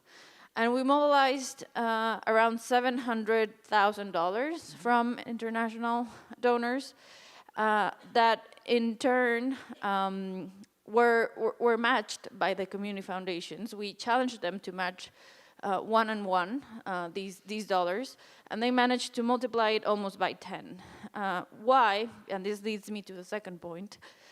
Because community foundations are a vehicle for local generosity. And sometimes when we talk about development and when we talk about donors, we sometimes forget that communities have local philanthropists and communities have local resources. So the second thing that I want to make sure that I stress on is that resources are not only money. We establish horizontal relationships by valuing money as well as we value other resources, time, knowledge, spaces where our activities happen. And that is really relevant when we talk about community philanthropy, because we're talking about how do we make sure that international dollars are catalyzing local resources and are building the capacity that the communities need in order to solve their own issues. So in this particular fund, we managed to make sure that those resources were taken into consideration from the design to the implementation to the evaluation of our fund, and we made sure that was the basis of building a horizontal relationship. And then finally, investing in people, which is super relevant when we talk about community philanthropy. Capacity building is key, and these local philanthropic partners like community foundations, they're not only donors, but they're articulators, they're conveners in their community. So they are key to provide support to build the capacity of local leadership to solve issues. So we made sure that this funding was not only going to the projects, and those projects were as diverse as giving direct aid and food support to families that needed them, to providing capacity building to local small businesses to make sure that they were having a business model that was adaptable to the new conditions and the new economic restrictions that we were having during the pandemic. So we make sure that when we talk about localization, and this has been said before during the panel, we're talking about building local leadership. And we're not talking about a top-down approach, but a bottom-up approach where we're making sure that we recognize the power that communities have to mobilize their own resources, and we make sure that we're supporting that power. So this is what community philanthropy is all about. Investing in people's capacity to mobilize all types of resources, to find their own solutions. which in turn builds trusts, and therefore we can build sustainable solutions. And then finally, when we talk about scaling up, I invite all of us to think about scaling up frameworks and methodologies to do things, and scaling up listening and making sure that we're providing the space for people to bring their own solutions. Because when we talk about scaling up, we talk about using solutions that have worked in different contexts and places, and moving them around the world and making sure that we're doing the same thing. But what I invite us to do is to think about how do we scale up methodologies that allow us to listen to the communities and listen to the needs of people in the ground. That's great. Thank you so much, Tatiana, for those incredible examples of the success of community-led philanthropy from Mexico as well. I'm going to now turn over to Marie from CEDA. And Marie, if I can firstly ask you to talk a little bit more about the learnings you have from CEDA in particular around promoting leaving no one behind based on national and local priorities, but how you've managed to actually move that agenda forward by acting bilaterally, but also through some of the multilateral institutions that CEDA works through as well. Thank you very much. First of all, I would like to highlight also the importance of this session, because it is so important we address the question on how to reach the furthest behind. And I was actually given 2.5 minutes to reply to those answers, so I cannot I can't go into too many details. But having said that, we have a very clear focus at CEDA to identify how we can reach the poorest and the most vulnerable ones at all times. We are doing this by applying a multidimensional poverty analysis, the MDPA as we call it. And just to simplify it, I would like to say that we are always answering 3 different questions in this analysis. Who is poor? In what way are they poor, and why are they poor? And this has made a shift in our work to making sure that we can address the poorest and the most vulnerable ones since we started using this analysis a couple of years ago. So I think that is our way of ensuring that we have a strong poverty focus at all times. And then in addition to this, I would also like to say that we are also trying to make sure that in all our contribution, we work with a local partner organization in the Global South. And when we do this, we are always trying to make sure that we are aligning with a local partner, which was also addressed by previous speaker, both on their priorities, but also when it comes to using their system. That is our default way of working. So I think that all of this is also very much in line with the idea that decisions should only be taken with the full participation of those whose lives they will affect. Mm-hmm. And then the final thing on this question, I would like to highlight also the importance of this new DAC recommendation on civil society, of the enabling civil society that was approved in, I think, June or July last year. I think that is one step also to making sure that civil society will have, make it easier for civil society to both to promote them as a local actors in their own right, but also as an independent development actors. So I think that this recommendation is more progressive and more supportive of local civil society, which I think is one very important step forward. And then I would also like to say that I know that my colleagues in Sweden, they are now also working with the DAC community on practice to finalize a common toolkit on funding local civil society in partner countries. And this is also aiming at helping all the DAC members to adhere to the recommendation, to implement the recommendation more effectively. And I think that what we have also learned today and what we have heard is that it is important to continue the discussion, but it's also important to have an open mind and to learn and fully understand what has worked and what has not worked in order to achieve sustainable results. Thank you so much, Marie. Can I ask you to shift your hat a little, if I may, and go into the co-chair hat of GPEDC that you are taking on as of the end of tomorrow? And just maybe give us a couple of thoughts from your perspective on actually what's the role that GPEDC can play around promoting that space for dialogue, but also accountability. Accountability has come up over and over again. How do we think about the way that we change our accountability mechanisms, and what's the role for GPEDC in that area as well? Thank you. Thank you. And as you said very correctly, we are still the incoming chair, so the first task, of course, will be to speak to our constituency and to the other co-chairs to see how to move forward. But having said that, I would like to say that Sweden is extremely excited that we have taken over this new role. We are also very impressed by the work done by Switzerland, and one thing that they have done is that they have we now have established a new monitoring mechanism at the country level, and that is of course something that we will continue to push for. And I think that the GDP as such is very important and more important than ever, and one of the basic principles has always been the one has always been ownership. Yeah. And now what we are talking about today is very much the local ownership, which is also, I think, a fundamental principle, and it is obvious nowadays that it is more than the government.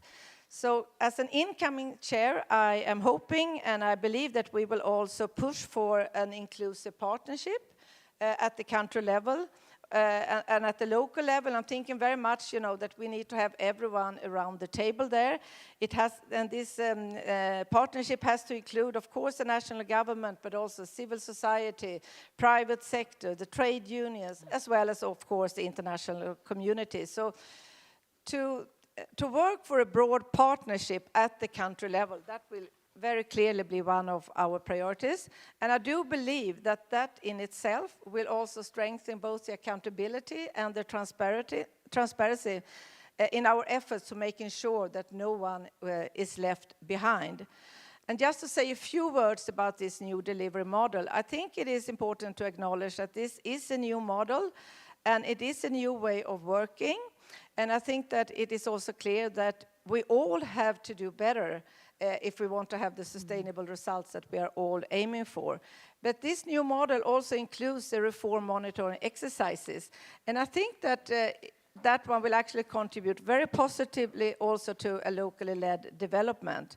And I know I said that, but just to have all the relevant actors sitting around the same table, sharing the same information and knowledge, and all of us will be evaluated and monitored. I think that in itself is a strength which was also increase both transparency and accountability.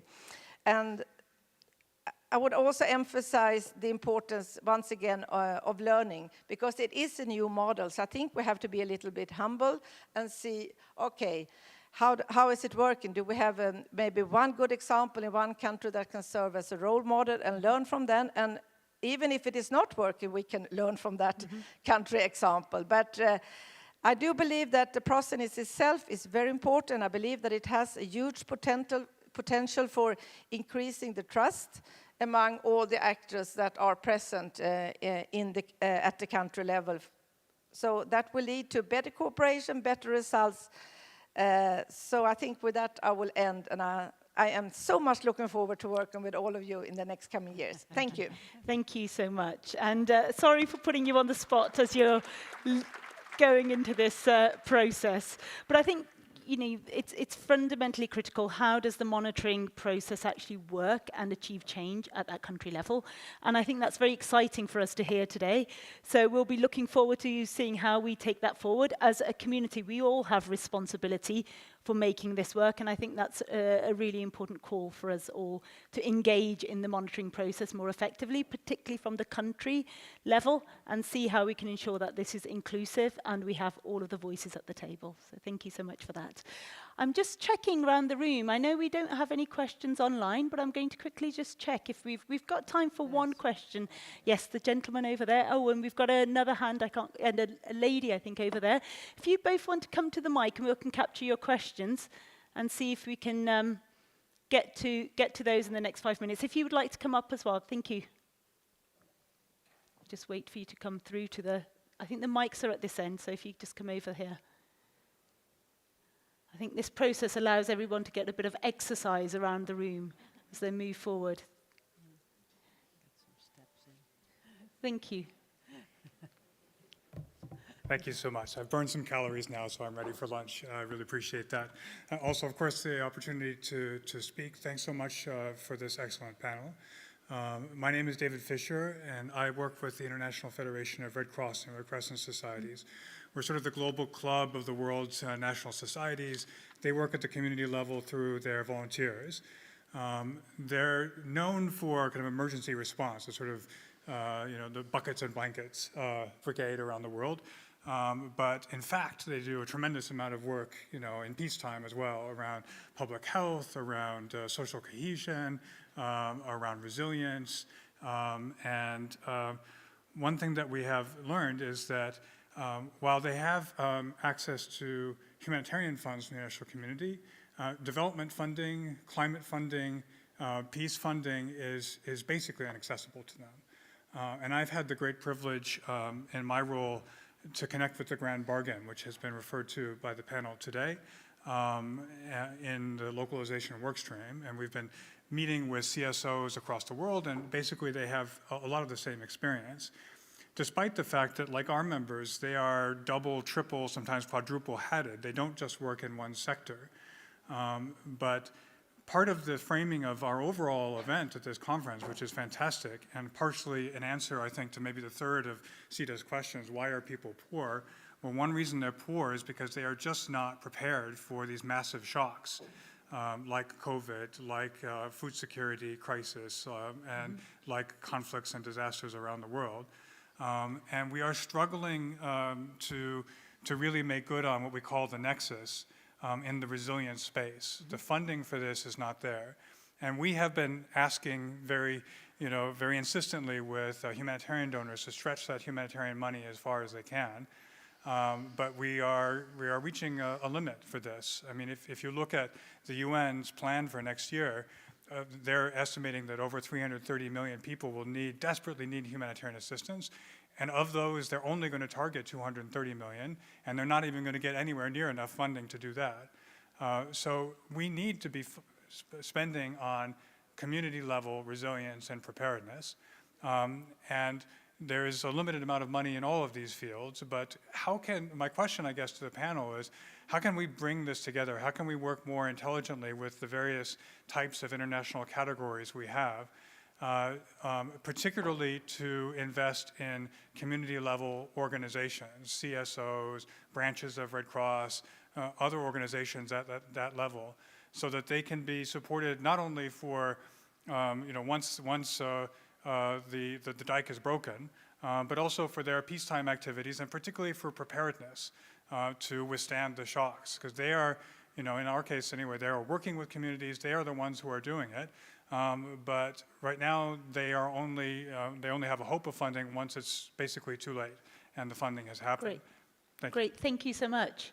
Thank you. And the lady that was just there. We'll try to capture this quickly, but just to say on that question, the panel after lunch is actually about financing.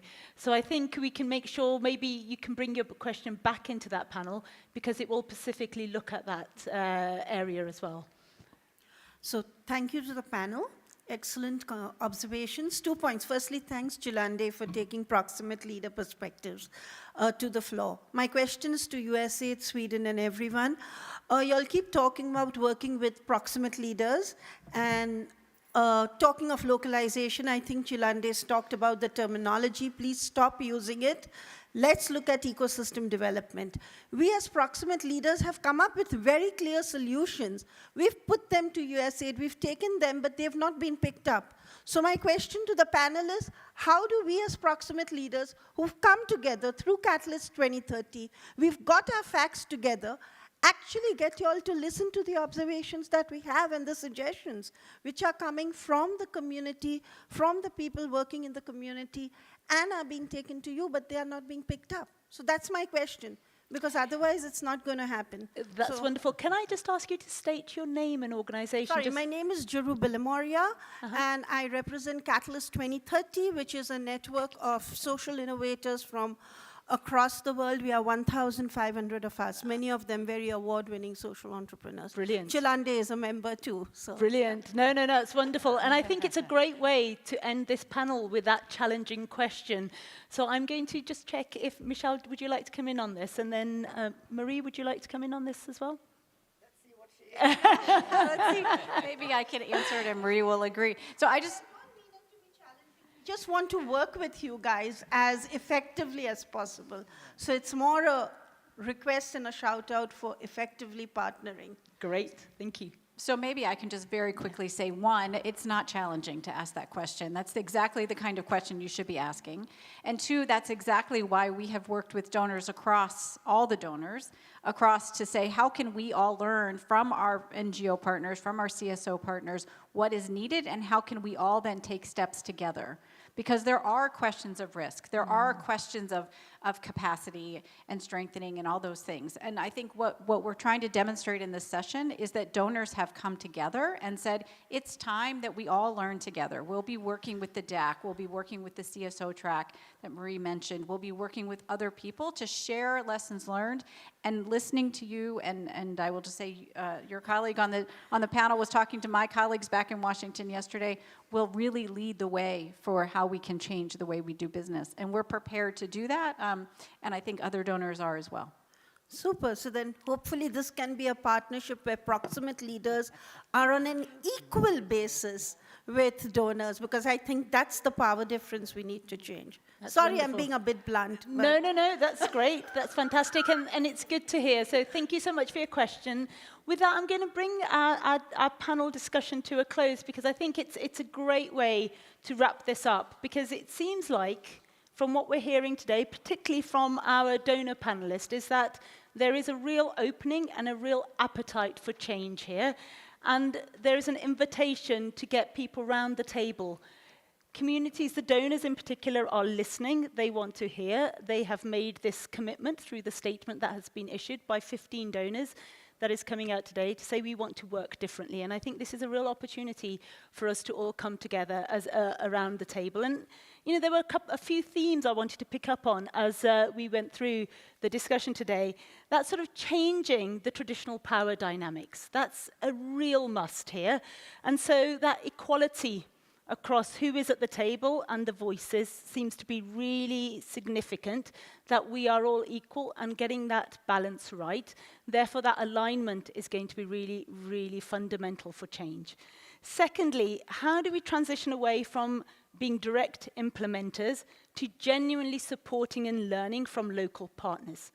That requires a different mindset and a different approach, and it will take time for us to get there, but it's essential that we tip the balance in the other way.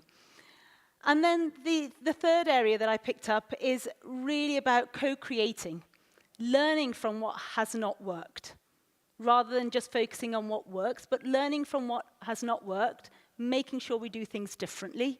And as part of that, there is this constant discussion around predictable, flexible, sustainable financing that needs to be easily accessible. That's always a major challenge from the perspective of communities, is that a lot of the time the funding is relatively inaccessible and they need intermediaries to support them to access that funding. So those are the things that I've picked up, and there's a lot more that I could say in summarizing, but I would like to just thank you, say a big thank you to our panel and our audience for the questions we've had today as well. So thank you so much. Thank you. And I wish you all a good lunch. Yeah.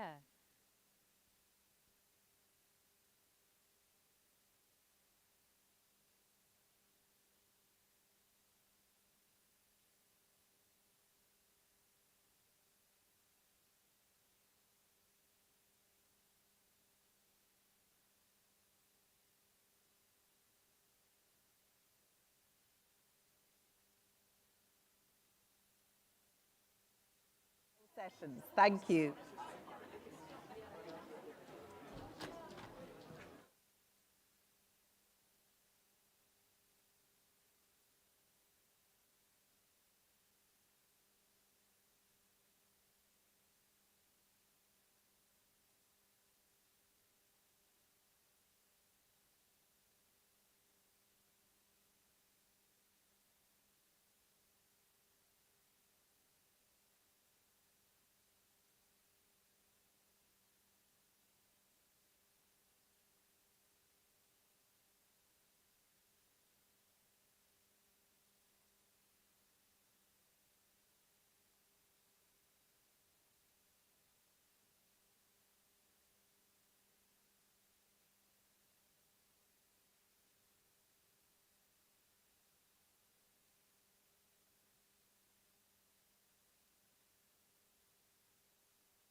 poor countries, which are struggling to deal with the overlapping crises. The majority of aid is currently implemented by entities other than recipient governments. 17 years after the Paris Declaration, it is hard to say that the countries are in the driver's seat. In this context, it is imperative for the global aid community to work together to reverse these trends. The collaboration needs to be far more inclusive than before and include non-traditional donors. So these are what I wanted to share with you today as a way to set the stage for the remainder of this session. Thank you very much. Thank you so much, Akihiko Nishio, and for those of you who came a bit late, who is one of the vice presidents of the World Bank, for this very useful overview, or stock taking if you wish. And indeed, while we do appreciate a wide range of actors to come together for the implementation of the Sustainable Development Goals, we can really see the proliferation and the need even more perhaps now than when we started this journey to make sure that countries are actually leading this and that the results that we will see are actually based on country ownership. It is now, and we will Akihiko, we will have you joining us still on the screen, but it is now my pleasure to invite some other panelists. So I will start, and then I will join you also at this seat with Her Excellency Princess Ade Fulire, who is the Senior Special Assistant of the President to Nigeria on the Sustainable Development Goals. Most welcome.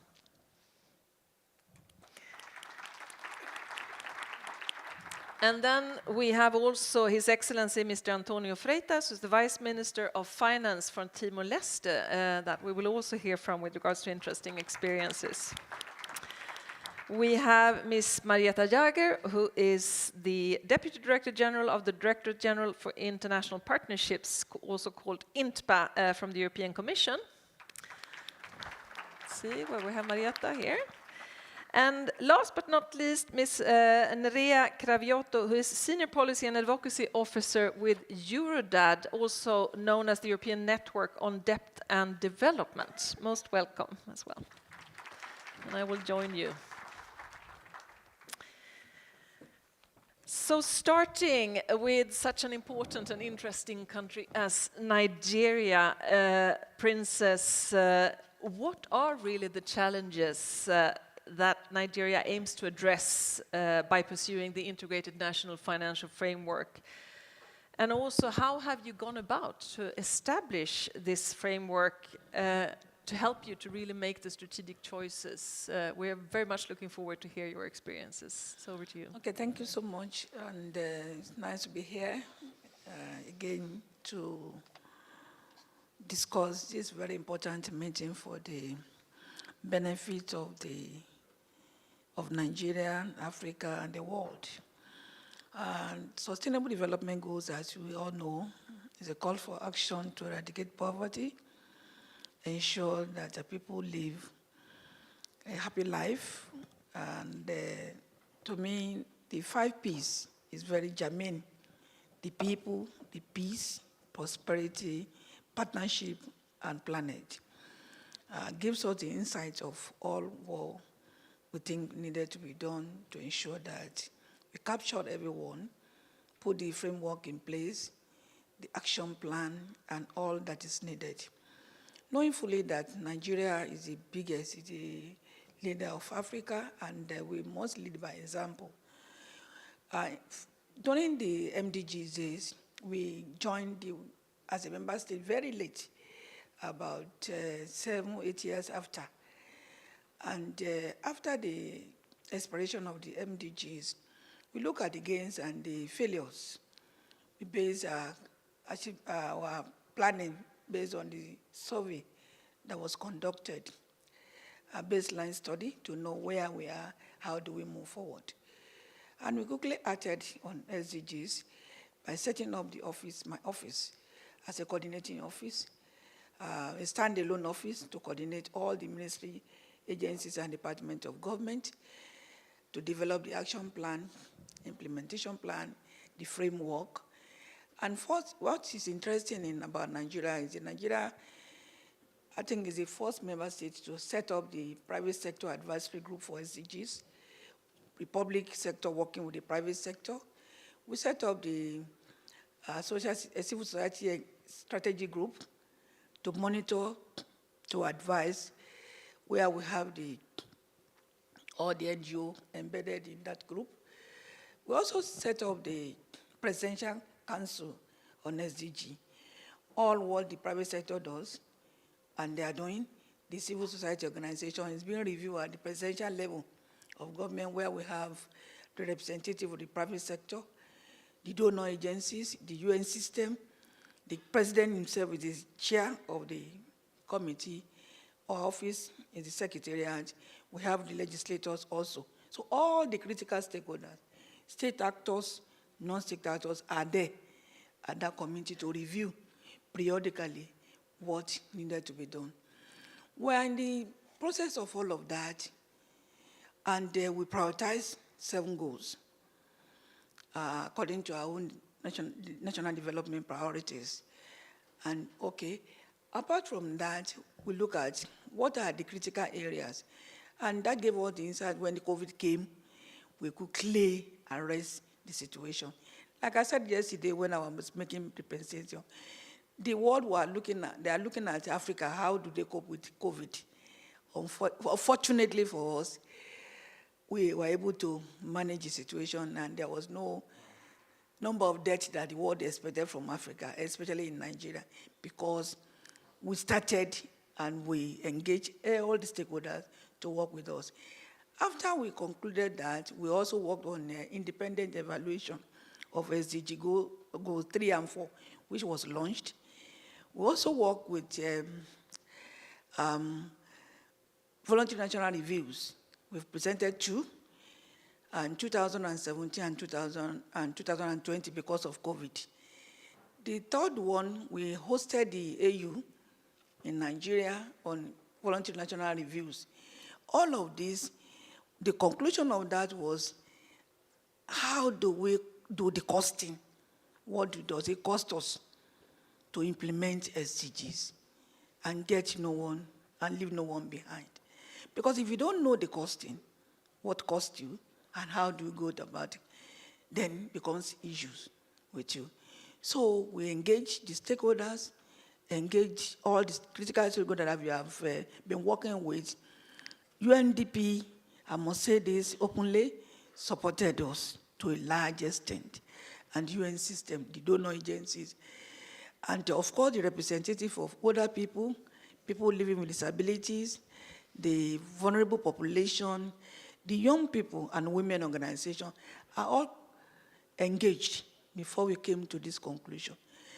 And everybody came together to contribute to this, and were able to look at areas where we can look at how do we how do we maximize the domestic resource mobilization, how do we expand our tax net, how do we reduce waste, how do we curb the illicit financial flows, how do we get the private sector to invest in the system.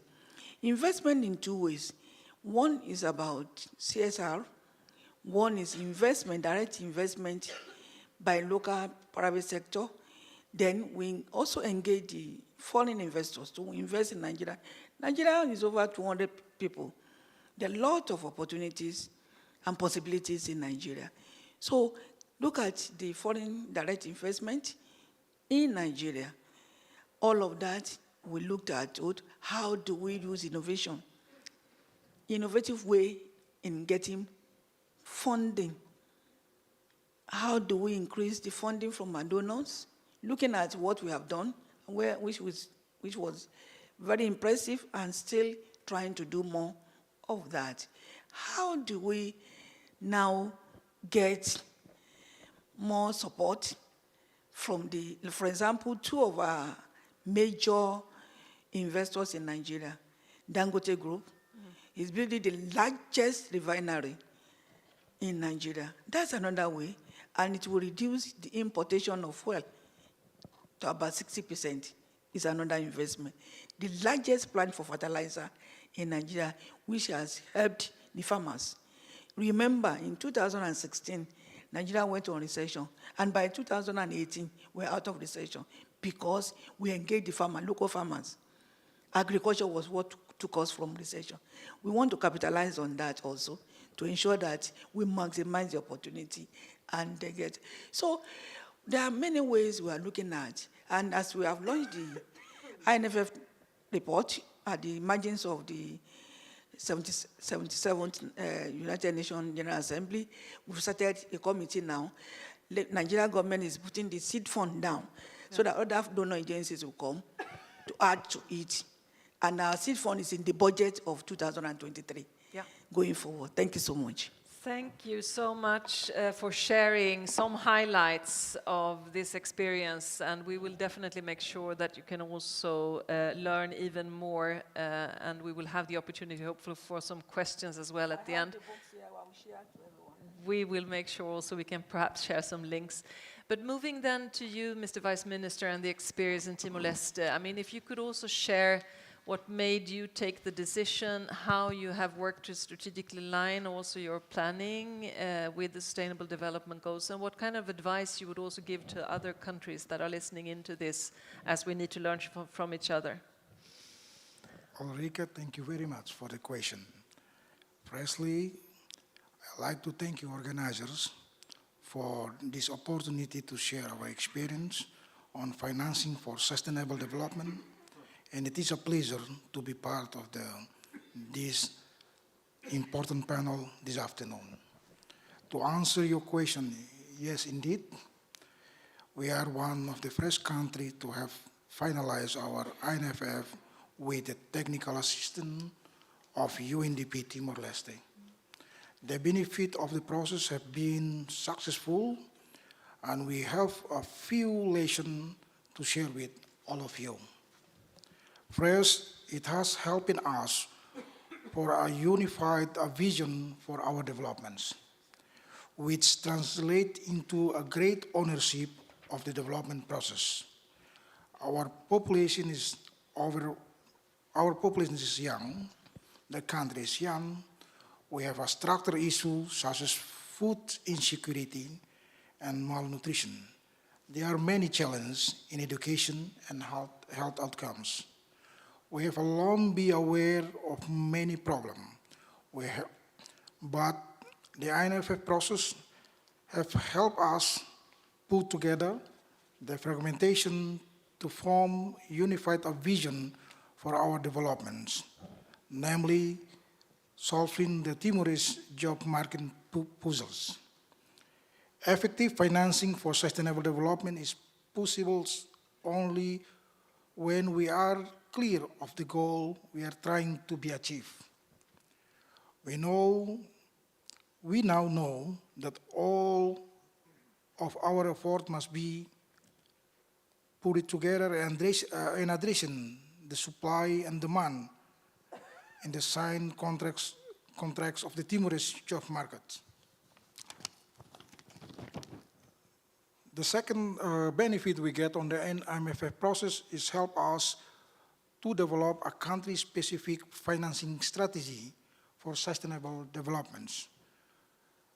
The IMF process has helped us as catalog financing strategy that responding to the unique risks we facing as the young SDE, informed by the country-specific policy and institutional bidding constraint.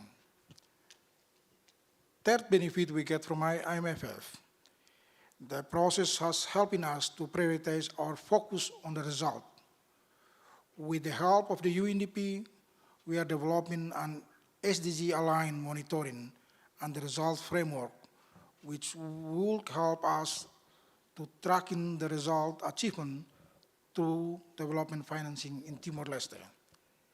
In the next fiscal year, this will give more helping as well the information to us to increase allocative efficiency of the public resource in our general budgets. The governance framework for INFF additionally will enhance the transparency of the PFM process, give all the stakeholders, include our citizens, the CSO, and development partners, the ability to oversee how efficient and effective we are utilization our resource. I thank you.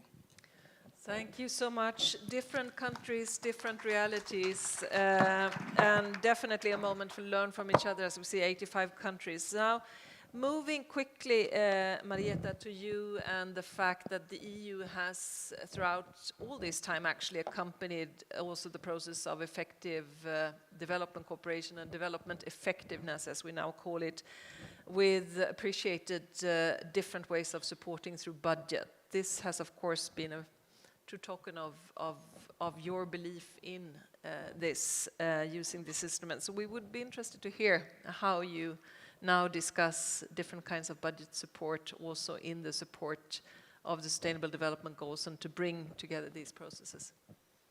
Absolutely. Thank you very much, Ulrika, and thank you for having European Commission on this very important panel. And as you said, yes, indeed, the budget support is central to the EU international partnership and one of our main tools of implementation also of the cooperation with the countries. We are strong believers in the budget support, as you know, and basically we provide the direct financial transfers to the countries that are engaging in sustainable development reforms. And of course, with the reforms, they are supporting the SDGs, and all our budget support portfolio allows us to support the whole range of 17 SDGs. So we can say that the EU was really a pioneer in the budget support, and I think we have more than 20 years of experience in delivering budget support. And that means that we remain budget support champion, and I can share with you that on average in the last 10 years, I think that in our portfolio budget support presents around 40% of what we generously call quite a huge budget. And of course, what is even more important that I would like to share with you is that we do deliver budget support only in the form of grants. And this is unique because, as we heard before, also World Bank is doing it in loans, and the EU is the only partner that is doing that in grants, and this is particularly welcomed, I believe, with our partner countries now in the increasingly challenging times with the debt distress and also already difficult and challenging situation going from one crisis to another, as the previous speakers have said. So I would say that the EU is the world top provider in the budget support. And of course it comes with conditionality, and as you know, we align with the partner countries' priorities. I explained that before. We do the local-led ownership and alignment with their priorities for a long time, I would say technically and financially. And of course, you know, there are a list of criteria that the partner countries need to fulfill in order to be eligible for the budget support. But it promotes also the results and with the incentives that we are giving. And I can tell you that we have a budget support now in some 80 countries worldwide, the majority in the sub-Saharan Africa, but also in North Africa.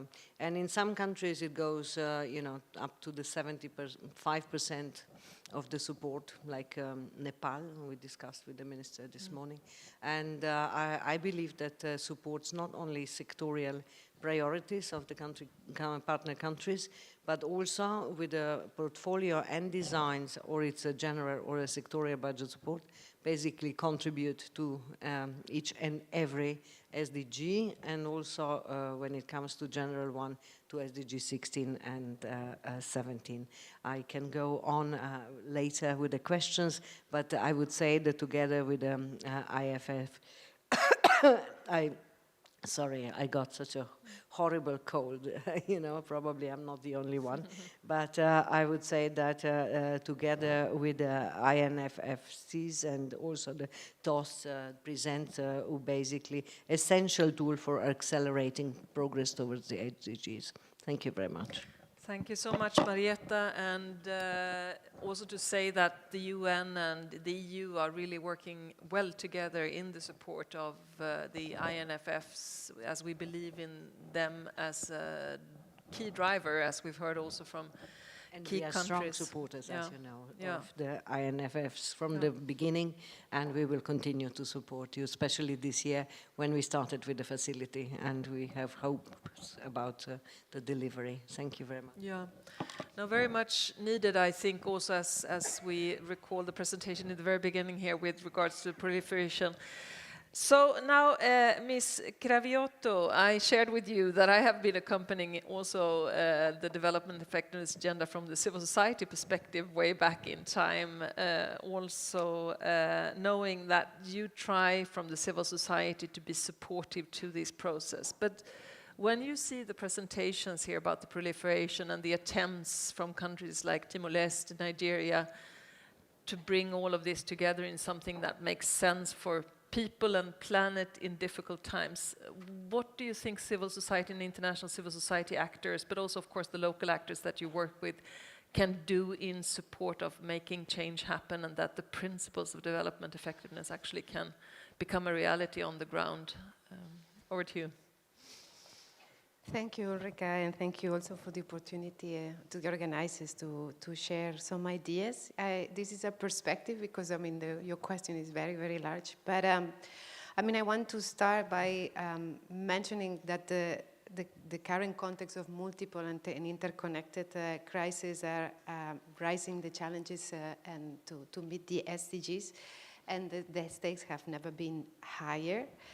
And which ask all of us to really work on the same direction, and to share a bit to respond to your question on how CSOs work on this development finance landscape. I would say that our work has never been more complex than now to follow and track what is happening with development finance. And what we are observing is issues with transparency, issues on accountability that are arising across the development finance landscape, from debt sustainability to new aid modalities. On aid, for example, while aid is modestly increasing, this is what we are observing is by tracking aid figures, is that this is not necessarily translating into more concessional resources reaching the countries in the global south. And to give just an example, I was checking this weekend some of the aid statistics, and what I saw is within the last 10 years, the average of percentage of aid subject to support multi-year program at country level has been a modest 40% in 10 years, which for us raises questions around not only access to concessional resources, but also about country ownership and inclusiveness of local actors, including civil society. Instead, what we are seeing more and more is aid diverted towards testing new modalities to leverage funding from the private finance. And this is, for example, the case with the private sector window IDA 20 from the World Bank, or the Global Gateway in the EU context. And in both of these initiatives, we as civil society are asking, where are the safeguards on these initiatives and reporting mechanisms to ensure that these are the best use of limited concessional resources. This is also this complexity of these new instruments are also putting obstacles on our role as part of the accountability process as CSOs, as accountability actors. What are the implications of this complicated finance landscape for our CSO advocacy demands? And as CSOs across the world in different platforms and spaces, we are working together towards reclaiming the aid agenda to a path of sustainable development set by countries of the Global South in a meaningful dialogue with key actors around the table and from the ground. We also want to see a renewed commitment to international aid and a move from a charity-based mindset to one based on justice and reparations. And this will require as well a real political commitment from the donor community to meet the 0.7 and to challenge the diversion of aid from where is more needed. When it comes to the aid effectiveness agenda, we also want to reclaim basic effectiveness principles such as ownership, transparency, and mutual accountability, which must apply across the board, including new actors, instruments, and modalities. And we want to see a renewed commitment towards making those principles to meeting the implementation. In addition, real multilateral efforts to stop the bleeding of resources from countries in the Global South, being through corporate tax avoidance or evasion, needs to be tackled, or the servicing of unsustainable debts that also needs to be tackled. And last but not least, in 2021, 358 human rights defenders across the world were killed and hundreds more were beaten, detained, and charged. So what we, among our demands, what we want to see is our governments across the world to ensure an enabling environment for CSOs to operate, which asks, among others, for appropriate laws and policies and a political space that allow free association and participation, and hand in hand with frameworks that protect and defend our human rights defenders. Thank you.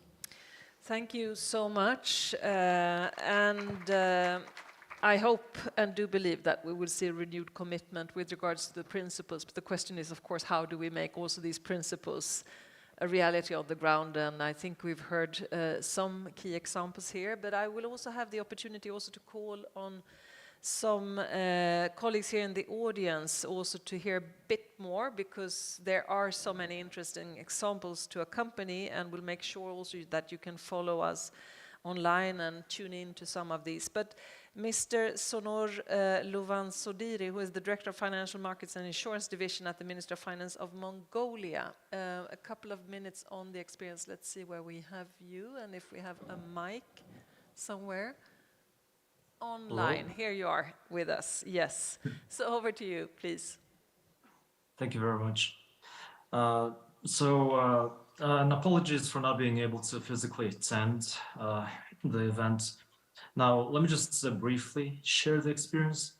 Now, before 2020, Mongolia used to have over 400 different policy documents.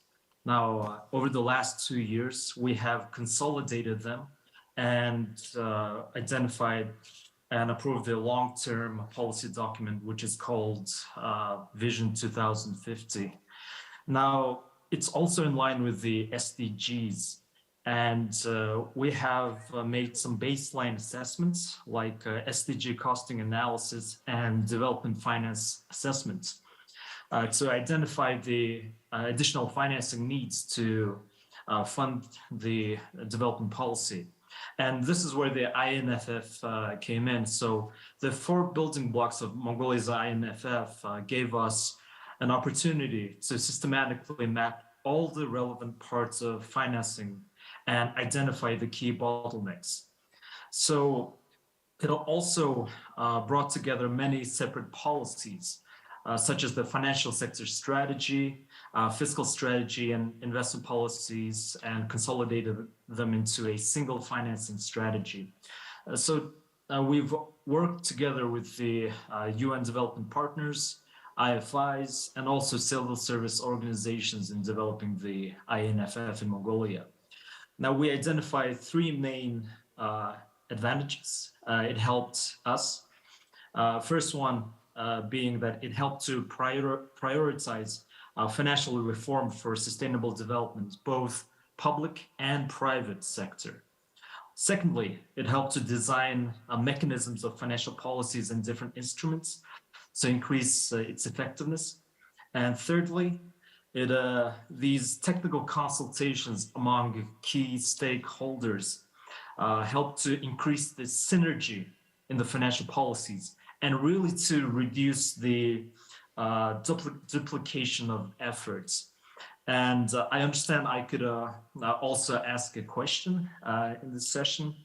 So I would like to also thank Maria's information, and Mongolia was one of the countries that received policy-based grants from the European Union, and we are very gracious for that. And my question is directed at more towards EU. Now, under the INFF, we are working together with the UNDP and drafted the SDG bond framework. So we were wondering if there's any initiatives that encourage European investors to invest in SDG bonds of the developing countries, given that the current pandemic and geopolitical situation has really made it more difficult to access that and reduce the physical space for sustainable development. Thank you. Thank you so much for bringing highlights from that interesting experience. And Marietta, could I turn to you perhaps for some reflections? Yes, thank you very much for your kind words as well. Let's see if the mic is on. Yes, no. Now it is, I suppose. Thank you very much for your kind recognition about our policy support. And yes, I mean, I said before that we are doing our budget support only in grants, but we are all aware that the needs are so huge that we will not be able, to cater all the needs for the sustainable development by providing only grants. So that's why European Union has pioneered in quite some time ago also innovative finance. So we started with the guarantee, so-called EFSD guarantee, in 2017. And I can tell you that it worked so well that now we have a new generation of EFSD Plus. This week we are going to distribute guarantee capacity for 40 projects. I'm basically chairing it on Thursday and Friday in more than 6 billion of the guarantees. But the first call was so big that we were oversubscribed 4 times. So the interest of the IFIs is enormous. And I do believe that any support to any kind of bonds that will bring additionality and scaling up of development aid and international partnership that it's needed, it's very much welcome. So we are absolutely supporting not only financial institutions but also private sector to come in, and also philanthropy and other donors, because we need new donors, we need new actors, and we need to join forces in order to bring the SDGs back on track and also to deliver on all our commitments that we had given over the last decades. Thank you very much. Thank you so much, Marietta. And yes, I think we all see the necessity to move from funding to finance, and that there are a number of interesting instruments, of course, with our international financial institutions, but also increasingly with the UN and at country level, as well as some of you have shared. So that's really important to learn from, and as well also to be able, I mean, I was mentioned also from civil society, to be able also to follow up on and to see if this is really leveraging the finance that we would need in an inclusive manner. May I just add one thing, because it's very important, and we do remain, and I can firmly confirm our commitment to put a lot of resources for the human rights defenders. We have a huge program on that one, so be reassured that this part of our agenda will be absolutely respected as well. Thank you. Thank you. And we know also, accompanying so many of these processes, that in many countries, as you also alluded to, I mean, you do invite a wide range of actors also be part of the design and the follow-up of the integrated national financial frameworks. I also have the possibility to invite Mr. Derek Ray Hill, who, yes, indeed is in the room, yeah, to come up and share some experience. You're the director of the International Strategy and Corporate Services Charities Aid Foundation, and I'll give you the floor. Thank you. Thank you, Madam Chair, distinguished panelist. I guess it's worth just establishing a bit of context. The Charities Aid Foundation is known today primarily as a PSO, a philanthropy services organization. We help our donors give, in the last year, about £876 million to a not-for-profit organization in one of 135 different countries around the world. Which is why we're here as part of a delegation organized by Wings. But I would like to just offer a couple of suggestions and see what the panel's responses are. In the United Kingdom, we've been going for 98 years, and so we've been one of the primary actors in enabling a CSO environment in the United Kingdom that I think now is largely taken for granted. And one of the things we did over 40 years ago was we established a wholly subsidiary bank called CAF Bank, which is designed specifically to meet the needs of small to medium charities. It offers everything from more appropriate transaction charges right through to loans, investments, and other kinds of risk profiling, understanding the charitable dynamic better. And I also wanted to offer that about 20 years ago, we launched a lending program called CAF Venturesome, which lends money to charities at a rate, and that rate is repaid. And that money is purely philanthropic, so given to social enterprises and not-for-profit organizations and then recycled effectively. But I wonder if either of those interventions would be useful in the territories that you know and operate in around the world. Thank you. I'll pass the question on, but perhaps could you just share with us what Wings is? Sorry. So Wings is a network of members across 50 plus countries around the world that represents the role of private philanthropy, campaigns for borderless giving, and worldwide action towards philanthropic objectives. And we are, as CAF, one of the sort of main founding partners of the organization. Thank you so much, because we also know that philanthropies, of course, have been among the number of actors that are growing and that also want to be part of the way that we can coordinate even better. So passing on the question to see if there is an interest then to see if this experience can be useful with regards to the enabling environment also of philanthropies in your countries. Anyone who would want to? Perhaps Nigeria, you have also some strong national... Yes, I think that what is very similar to that was what we launched, I think the pre-2019 election was how to support the rural communities, rural women, and what we call trader monies and medium and small micro enterprises. The fund we put together to support their businesses, to legislate on how the business can be formed within 24 hours, where you can start your business, government supports you. We have the Central Bank of Nigeria, who is the best body, set aside some funding to support the business owners, and of course the market women to also be able to take care of themselves, take care of the family, contribute to the society, and to enhance development at the grassroots level. Of course, yes, we also introduced what you call Sukuk bond for infrastructure. We introduced green bond for infrastructure, and of course, the sensation went to Nigerians in diaspora. And as I speak now, in the last 3 years, we have a diaspora bond. The funding is coming unexpectedly, where they are contributing to Nigeria in terms of bond and oversubscribe for development, infrastructural development. So it has helped us, and it's helping us. and that does form part of the rapid development that we witness in Nigeria. And we categorize that as private financing, private sector finance, in addition to the development finance that we have and the public sector financing. Thank you.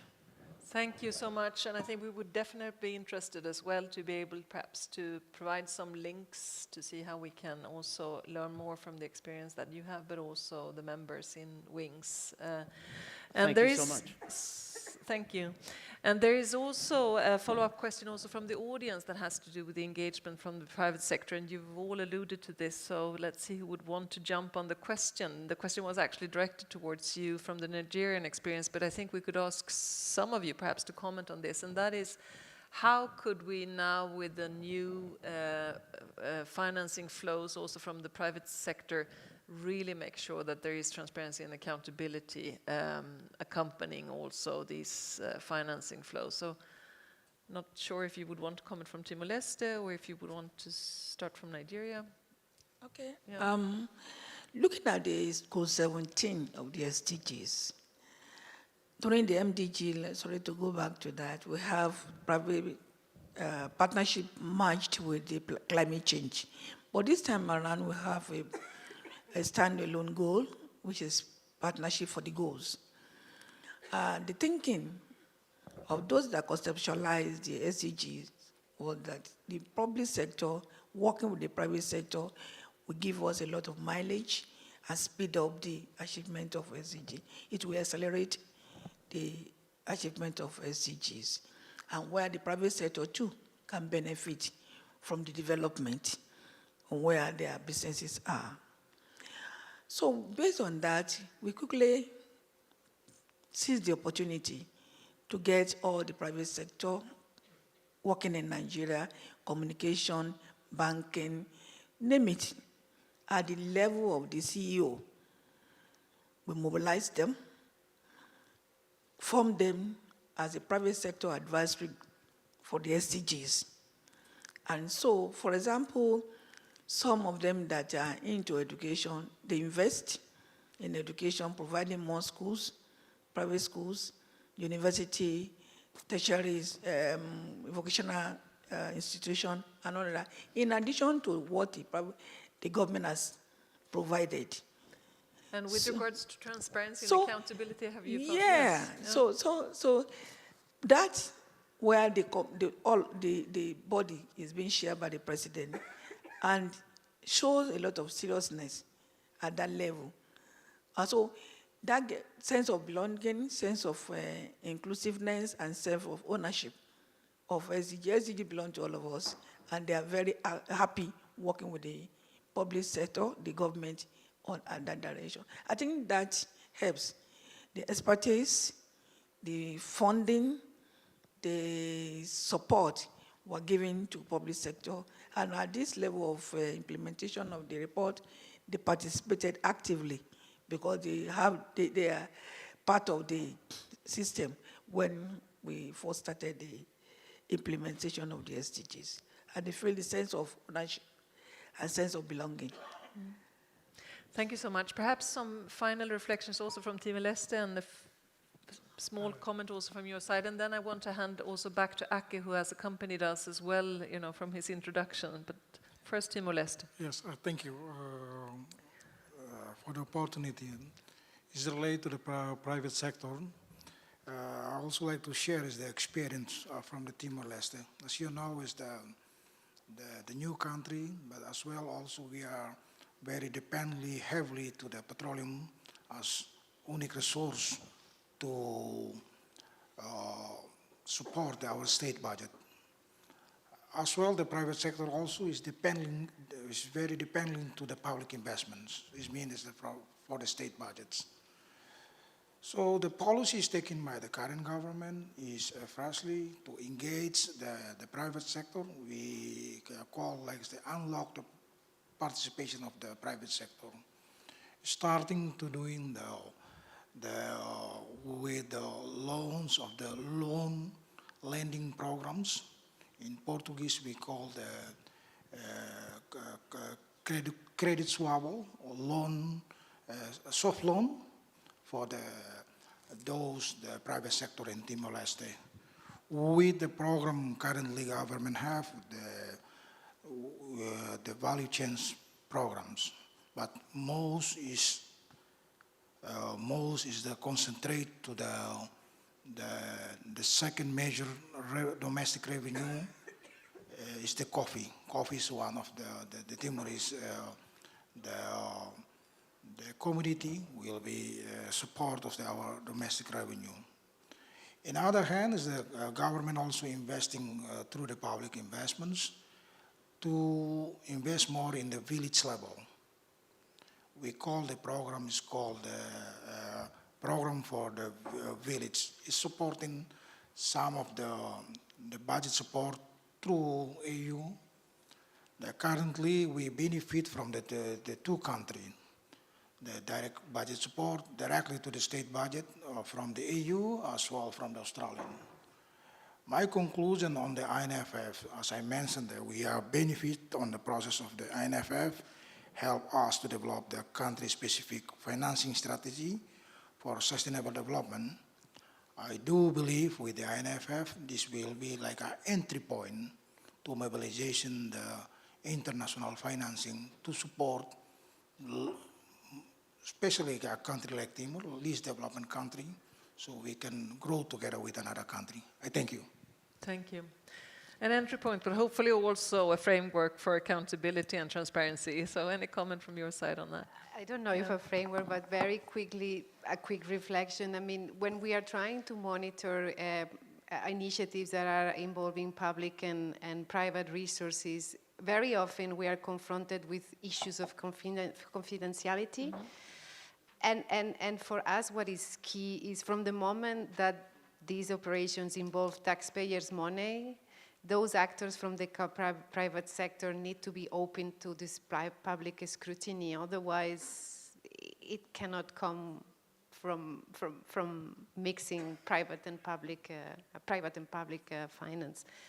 So, yeah, I mean, I come back to effectiveness principles. I mean, transparency, accountability in these development initiatives need to apply also to those private sector actors. And to the public-private partnerships that we see increasingly in many countries. I think we need a special session on that as well. But now, as we are moving towards the closure and with the very good introduction that we had and the overview from the World Bank, handing over to you, Aki, as well, just for some concluding reflections. Thank you very much, Eureka, and thank you to all the panelists and also the audience for the very insightful comments. I learned a lot. I have been quite concerned about the plight of the poor countries given the overlapping crisis, but I can see that there are very strong efforts being made by the countries themselves with support from UNDP, the European Commission, the CSOs, the private sector, etc. And that is very encouraging. Now, I think our aim should be to make the work of the countries as easy as possible through lower transaction costs, with bigger impact of development aid, etc. And to get there, I think we need to look at some long-term trends in development assistance, and that's why I pointed to the trends of proliferation and fragmentation. So I would be happy to share our further research in this area. And in particular, I'm looking forward to sharing the aid effectiveness at a glance work that is forthcoming, which will elaborate on the aid effectiveness picture at the country level. So thank you very much. It's been a pleasure listening to you and working with you.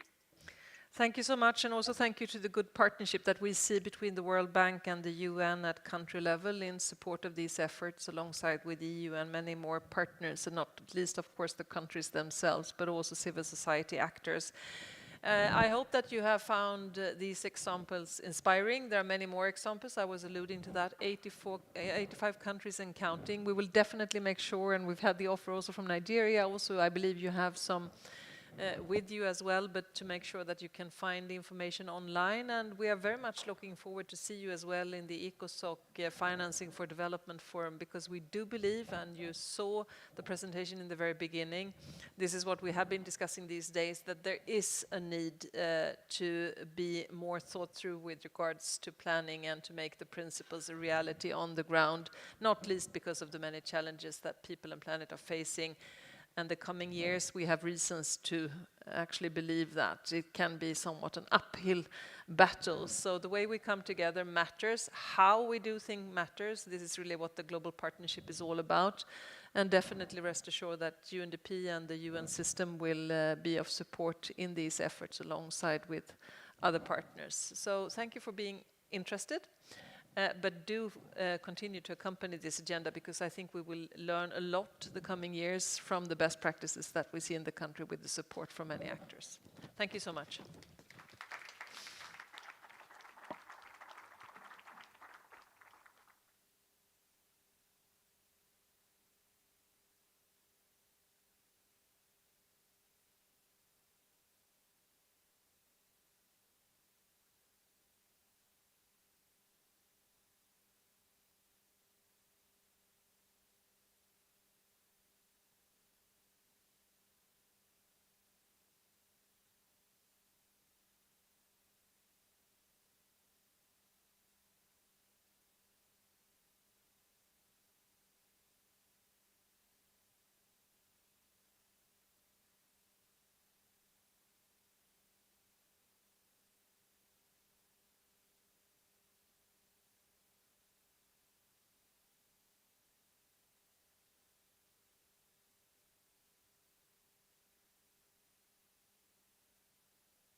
Ladies and gentlemen, can I please request you to be seated?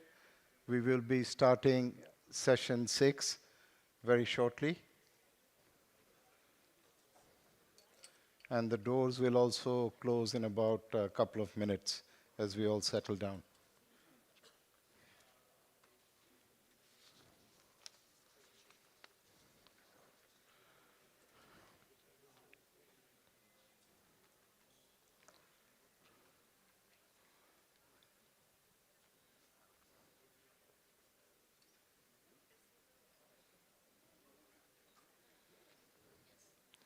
So a very good afternoon to all of you.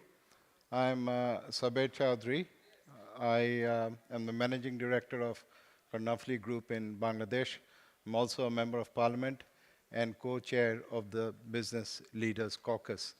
And it is my very great pleasure to welcome you today. We will start off with a screening of a very short video.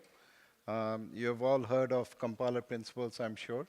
And this will be just a very brief introduction to the principles so that we can refresh everyone's memory. And as that video is being screened, I would request all of our distinguished panelists to come to the stage and take your seats. The video, please. We know we need the private sector for its innovation power, resources, and expertise to tackle some of the most wicked SDG challenges. We also know that we need to work together and in partnerships to overcome these SDG challenges. However, engaging the private sector in development, cooperation, and multi-stakeholder partnerships is not without its challenges. These can include lack of safeguards on the use of public resources, insufficient attention to concrete results and outcomes for those left behind, and limited transparency, accountability, and evaluation of projects and programs with the private sector. To tackle these issues, the Global Partnership launched the Kampala Principle for Effective Private Sector Engagement in Development Cooperation in 2019. The principles provide a new blueprint for making private sector partnerships more effective, which in turn leads to greater impact for sustainable development and the SDGs. The Kampala Principles address key challenges and opportunities for better country ownership, fostering trust, inclusiveness, and mutual benefits, increased transparency and accountability, and a stronger focus on risk-sharing approaches that can help reach those furthest behind. With the Kampala Principles, we ensure that when we use public resources to engage with the private sector, we do so in a way that creates both economic value for businesses and social value for society. A win-win situation.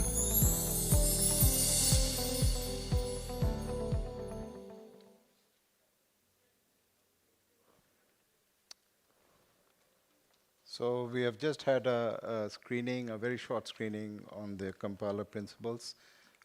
Let me once again welcome all of you to this sixth session of the Effective Development Cooperation Summit here in Geneva. It is the last session of the day, and so I guess this is going to be the best session. We have saved the best till the last. And we have arranged it in such a manner that right after this session, you will be invited to cocktails. You already have been at 5:15.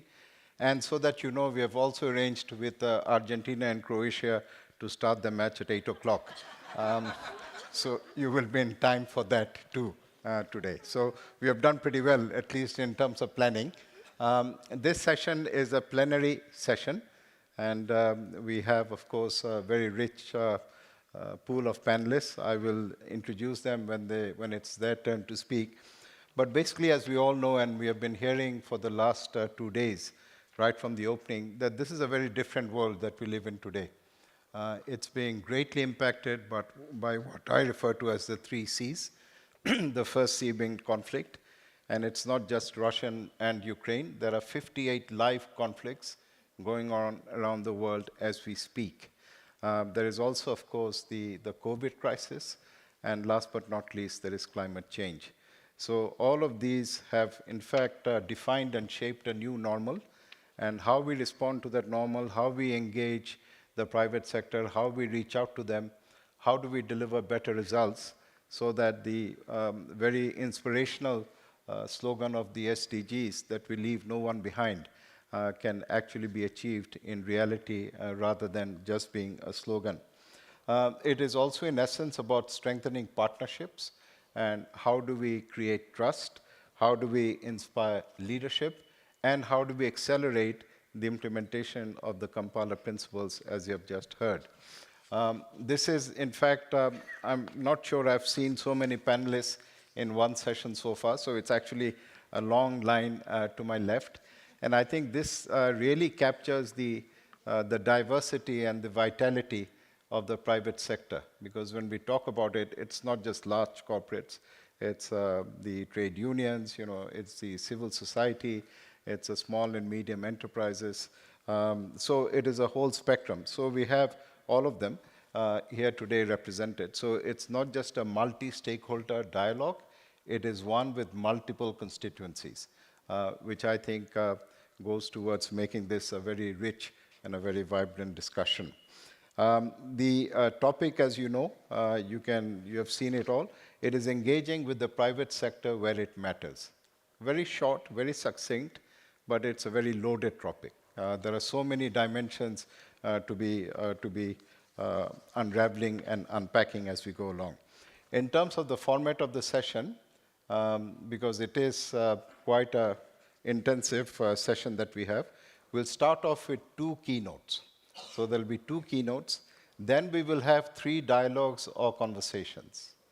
Then within those dialogues, we will also have a poll. And those of you who are here in person who wish to take part, although the poll is largely for the online audience, if you log into the app, and it's a very user-friendly app, you will also be able to take part in that poll, and I would encourage you to do so. And then, of course, we have the Q&A. There'll be an interactive session. There are some questions that have come to us, but if there is time, I would also like to open that up for the floor. And then, of course, we will have the closing remarks. So as you can see, we are packing a lot of content, quality content that we have here today. And I would also encourage all of you to take the headsets that are available, because there will be multiple languages that we'll be having here. And for those of us who are joining online, they will also be able to select the language, whether it is Zoom or any other platform that you're using. So we want to be as inclusive as possible in the discussions that we are going to have. So that's basically the run of the show. I've also shared with you briefly what we expect. It's really a call to action. It's a way of reimagining partnerships, how we can leverage the potential of the private sector as we go forward. So we will move on to the first keynote speaker, and there will be 2 of them. One from the partner country government perspective, who will be speaking, and then one from the business perspective, because we want to have both of the perspectives so that you can maybe possible contrasts, possible areas where we can work together, and we wanted to highlight that. And we have Her Excellency Dr. Rania Al-Mashar, who is the Minister of International Cooperation from Egypt. She will be joining us. She already has joined us on the screen. Welcome, Your Excellency. You have been very supportive of this whole process. We have heard your deliberations already. And she will actually be setting the stage on this very, what I feel should be a very insightful, a very candid, and a very frank dialogue on this very important issue of how to strengthen partnerships with the private sector. And Egypt's private sector engagement case study with the GPEDC in 2016 was really a great reference point for the challenges and opportunities from the partner country perspective. So I invite Her Excellency to share her initial thoughts with us, and then we will move on with the rest of the speakers. You have the floor, Your Excellency. Thank you very much. Good evening, everyone, esteemed colleagues, ladies and gentlemen. It's absolutely a pleasure to be with you again today. I've participated in the previous 2 days, but today's topic, as you mentioned, is one of extreme importance given the development agenda that is coming at a backdrop that has the 3 C's that you mentioned. Actions targeting sustainable development has increased momentum over the past years. However, the trajectory has been interrupted by the compounded crisis of COVID, the war in Europe, and heightened cost of development agenda, and which calls for a more integrated and inclusive collaboration by all stakeholders. The success of international efforts to address the global increasing development challenge requires the engagement of all relevant stakeholders, capitalizing on their interests and capabilities, and maneuvering as well the limitations to be able to catalyze additional resources. In this regard, despite the primary role governments and international development community play, the current challenge requires the concerted efforts and engagement of the private sector in providing not just financial, but also technical advice to further advance the development agenda and achieve the targeted outcomes required by 2030. Just to give a few statistics, private sector has the potential to play a pivotal role in accelerating the fulfillment of the SDGs. All of us know a number, $300 trillion of assets that are managed by the private sector. Yet, despite this critical role and large potential to push forward the SDG agenda, their share of financing so far remains limited. For instance, private investments in the infrastructure of low and medium income countries only accounts between 9 to 13% of total investments in 2019. Additionally, if we take the World Bank estimates, if all MDBs together dedicate resources, they will only account for 4% of the needed finance. While if we shift 1.5% of the global private financial assets, we will be able to fill the climate finance gap. So this just puts in perspective the quantification of the importance of the private sector. Needed development finance will continue to rise over the years, and all of us know this. We've just concluded COP27 with additional estimates of why and how much the climate agenda would be needed. And there's also compounded cost of inaction. And that's why it comes the importance of what Egypt has been doing. And we are very proud of our active involvement with the Global Partnership for Effective Development Cooperation activities, which include the design phase of the monitoring framework for measuring the effectiveness of international cooperation and development finance. You also very kindly mentioned the case study that we have done on private sector engagement through development cooperation. And as you mentioned, the results were extremely important. They did not only talk about the importance of the big corporates, but also the medium and small medium enterprises, the importance of having checks and balances as well. And the report identified key findings and policy recommendations that we internally have been using as well. The Ministry of International Cooperation conducts country platforms, and this was one of the key outcomes of also the G20 eminent group. And I just want to mention an example of a country platform that aims to mobilize finance to engage the private sector. And this is our country platform of the Nexus of Water, Food and Energy, the NWEFI program that I have also spoken about the past 2 days. And the idea is that with energy, food and water projects very clearly identified from the government side, we've been able to mobilize concessional finance to bring in the private sector and create the de-risking required to push this forward. Another important example of country platforms, and this is something that we have done and very proudly with the international community, is putting together the Sharm el-Sheikh Guidebook for Just Financing. And the guidebook brings the idea of justice and climate finance, bridging the information gap related to access, reducing perceived risk in frontier markets, and providing an actionable agenda to mobilize additional capital. This is extremely important for the private sector engagement that we are talking about today, because this provides a practical manual to unlock additional capital from private as well as public resources, and how all of this can be put together. Again, our conviction and of the importance of pushing forward results or informed policies and reforms, we conduct an annual SDG official development assistance mapping exercise, SDG ODA mapping exercise.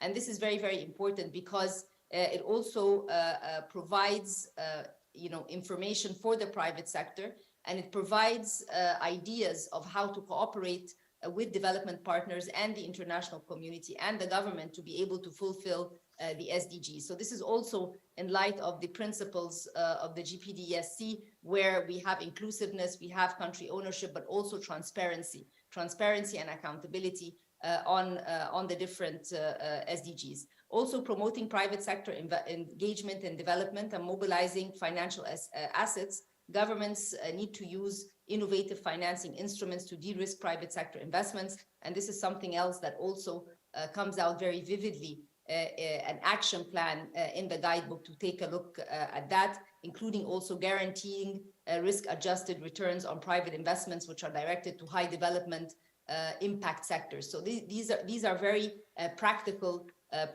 tools that can be put together.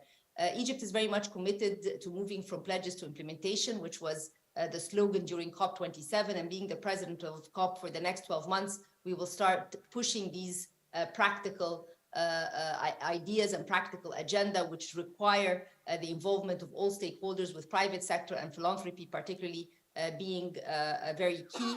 And again, we are advancing the framework that lays the ground for an international multi-stakeholder platform aligned with needs and priorities of both developed and developing countries. Ladies and gentlemen, I can go on for a very long time, but being mindful of the great discussion that's coming ahead, I just want to thank you again for this invitation, for the timely session. As was mentioned, the global backdrop is a very complicated one, and therefore every stakeholder has a huge responsibility, and it has to be swift, taking action in a swift way, but we re-emphasize our shared commitment and our obligation to fulfill the SDGs by 2030. Thank you very much. Thank you so very much, Her Excellency Dr. Al-Mashad, for the very practical experiences and the country perspective from Egypt. That was our keynote speaker, the first keynote speaker. We will now move on and hear about the private sector perspective, having heard the government sector. And we will hear from Ms. Petra Hyde. She's the head of sustainability at Halba. And the private sector perspective in terms of the ambition of businesses to engage as a genuine partner in development cooperation partnerships, very much in line with the Kampala principles. And so we would like to hear from you, Petra, on the challenges and the opportunities in terms of engaging with various agencies and authorities. Over to you. Thank you, Sabir.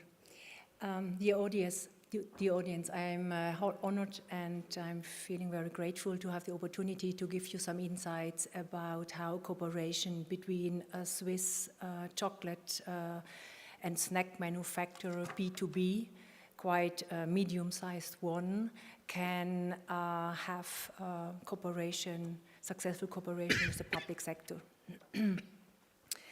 Before I start, to give you an example, in a nutshell, some information about our company. We have 285 million of turnover annually.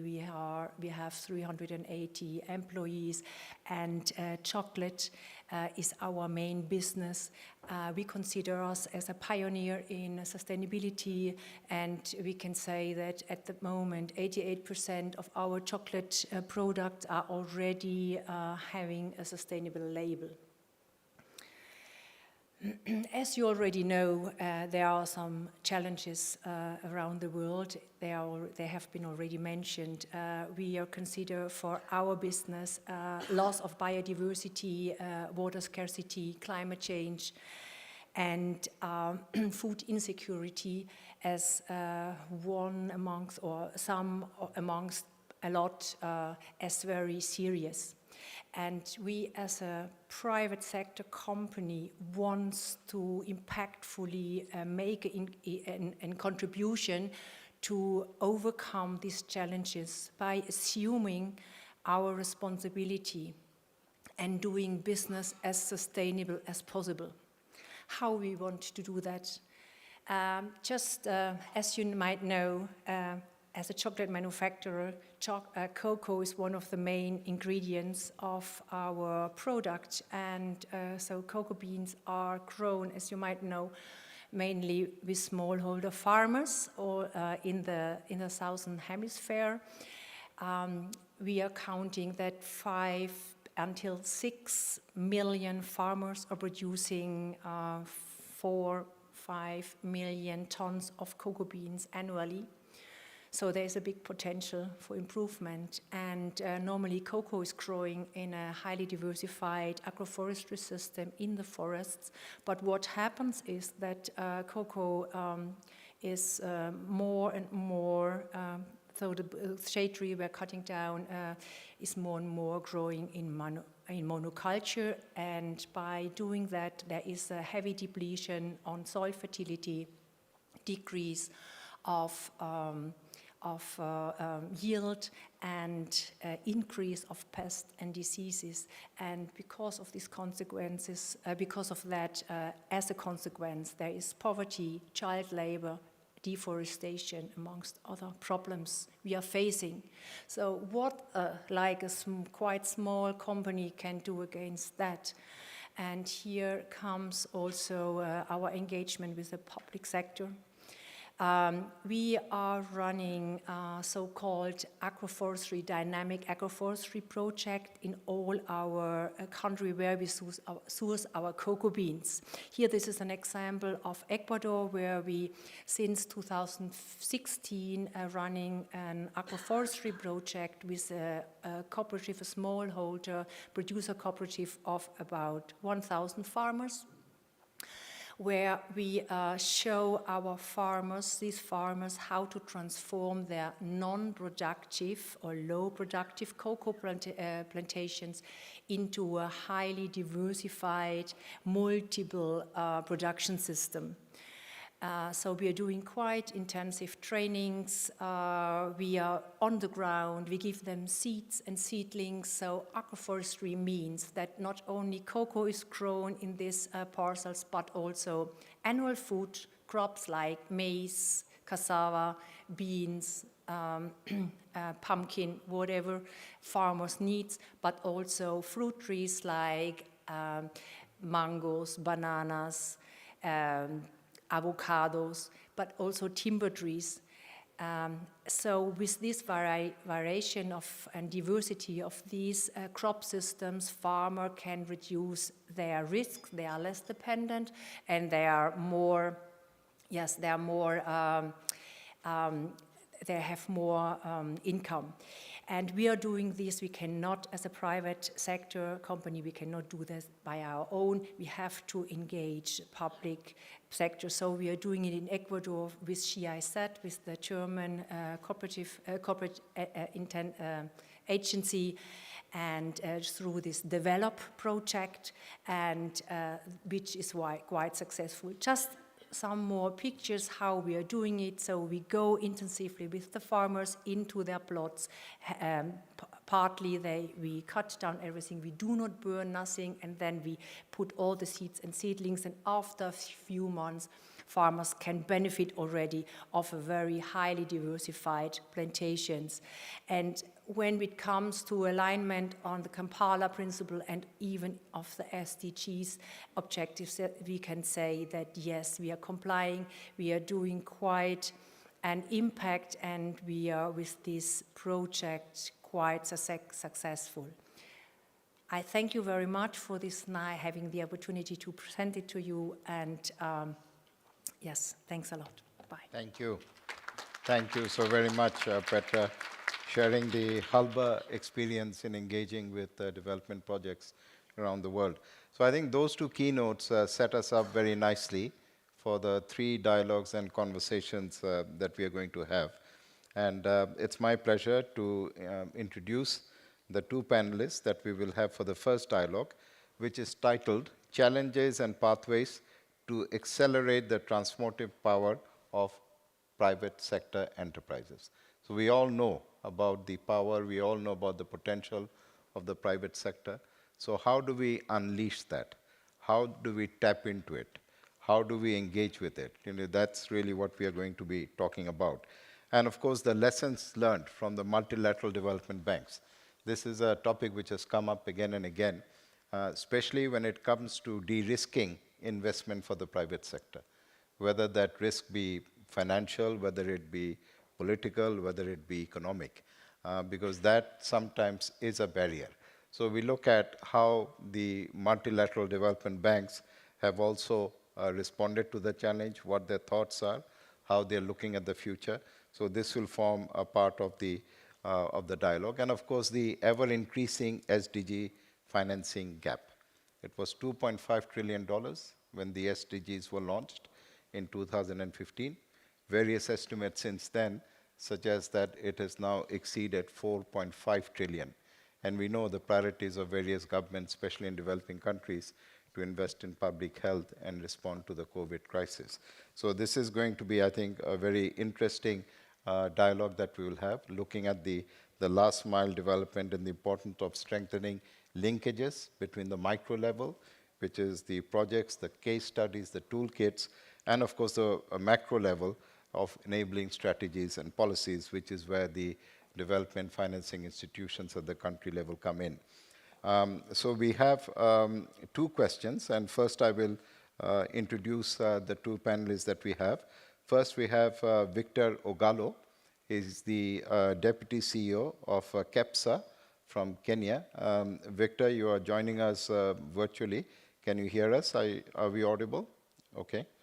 And the second panelist that we have, a very welcome panelist, Ms. Elena Burganskiai, and she is the VP Corporate Support of the IFC.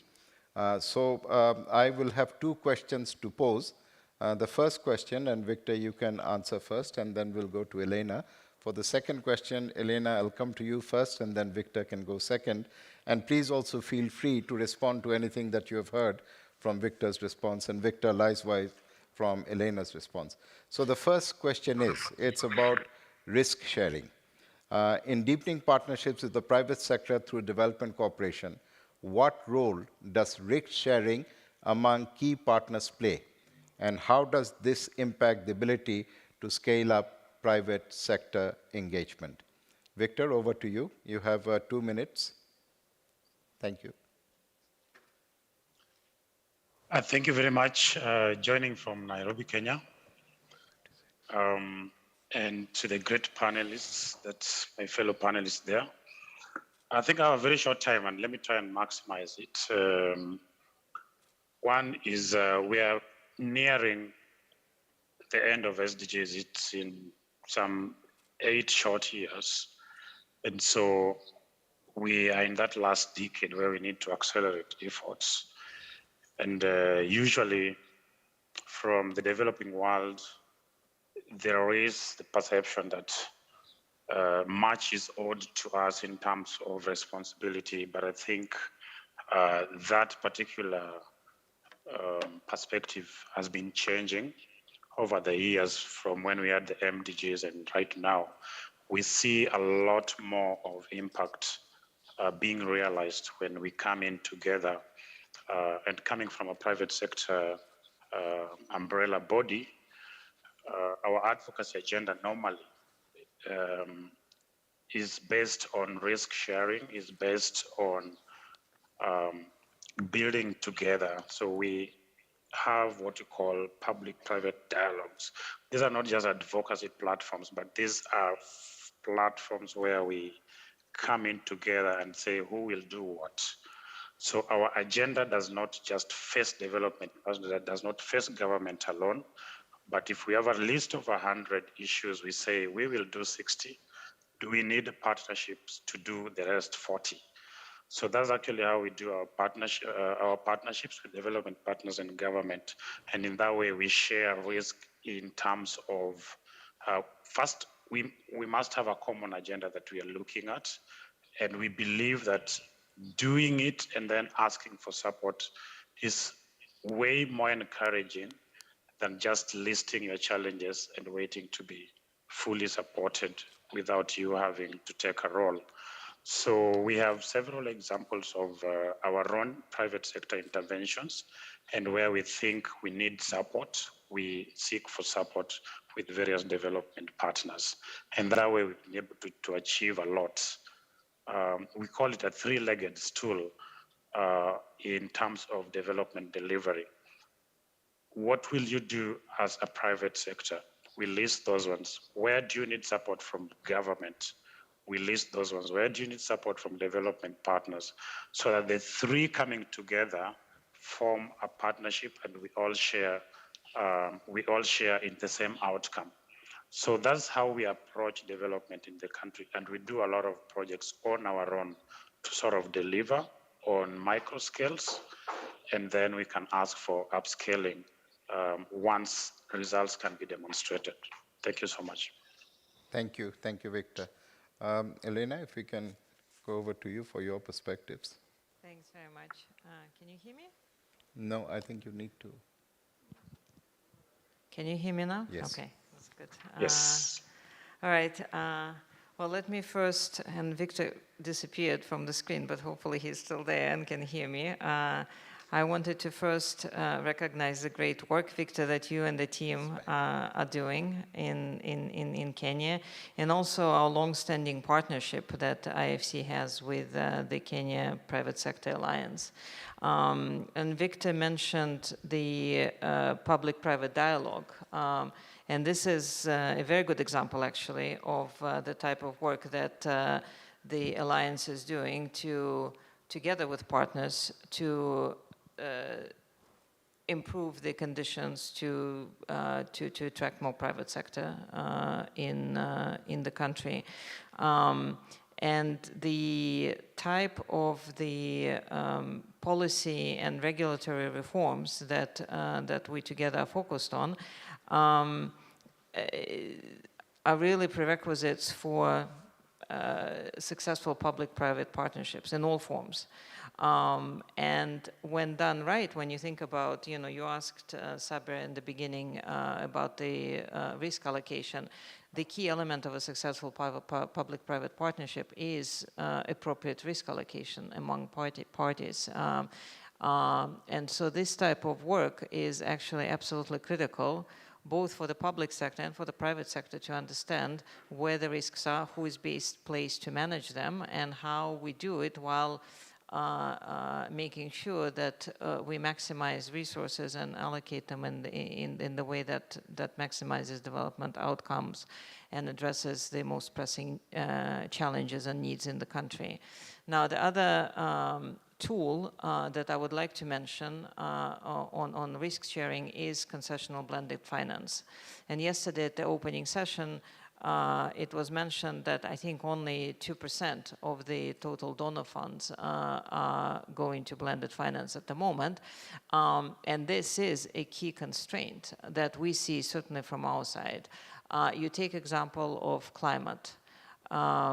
We, from where we sit at the International Finance Corporation, and I'm pretty sure it's the view that's shared by other MDBs who are involved with the private sector, we cannot move the needle on climate without blended finance. You think about green hydrogen, it's $4 per kilo now. It needs to be half that to be sustainable. The only way to get there is to have some pilot projects to prove the technology, to show the way. You need to have concessionality, you need to have blended finance for that. Then for the follow-up projects, it would be less concessionality and eventually no concessionality, just like we've seen in the example of solar power, and we have very good experience in that. So in terms of, you've mentioned at the beginning call for action, my appeal to all the donors and development partners is that let's not forget blended finance. We need more of that, and in the case of climate, we also need that for middle-income countries. A very quick follow-up, Elena, to what you said. Victor talked about having a common agenda, identifying a common agenda, and then he identified three partners, of course, the private sector, the government, and the development partners. So how would you allocate risk between the three? I mean, any practical examples that you can share? I'm sure the audience would like to hear that. Well, look, it depends. Generally, when you think about setting the rules, standards, regulations, that's the public sector side, right?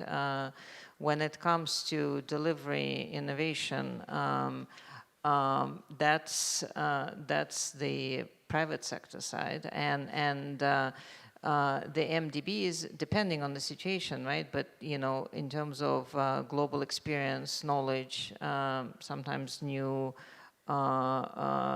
ways of doing things, that's where the multilateral institutions come into play. And when we go to your next question, I'll talk a little bit about a couple of examples that we have also working with public sector, other multilateral and bilateral development institutions, donors, and private sector to try and solve big development challenges at the country and regional level. So can we go to the next question then? Yes, please. I mean, what are some examples of this very unique power and potential that the private sector has in terms of being a partner? And do they offer new pathways, new dimensions to deliver more effectively when it comes to the Kampala principles and development cooperation as a whole? So thinking about, so yes, I think there are some good examples that we can learn from, and we've seen some new ways of doing things, and partners really working together in recent years in a way that we haven't seen before. And very much in the spirit of Kampala principles, including, leave no one behind.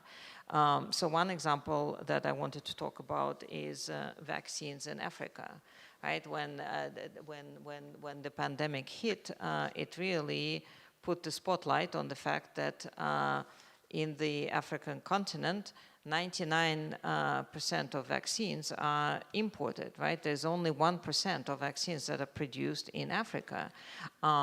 When you have a situation, and we all know what happened with the COVID pandemic, and so the question is, how do we make sure that the continent is prepared for the next pandemic? And the African Union aims to have 60% of the vaccines produced, routine vaccines produced in Africa. So it's not a small challenge. How do you do that? The Africa Centers for Disease Control identified Rwanda, Senegal, and South Africa as 3 potential hubs for local vaccine productions. Now, this cannot be done by the public sector alone. This cannot be done by the donors alone. This cannot be done by MDBs alone. It certainly cannot be done without the private sector. But the private sector alone also cannot solve this issue because there's so many complexities involved, right? Including, if you set up the production capacity in anticipation of future pandemics and to improve healthcare systems preparedness, there is a very important component of, how does, who supports that, right? And the question of offtake and procurement, supply chains, and all of that. And so there, we're partnering with governments, we're partnering with some private sector producers, and we're partnering with other MDBs and donors to set up local production, to expand local production, to strengthen supply chains, and very much also to facilitate knowledge and technology transfer so that Africa is in a position to produce vaccines.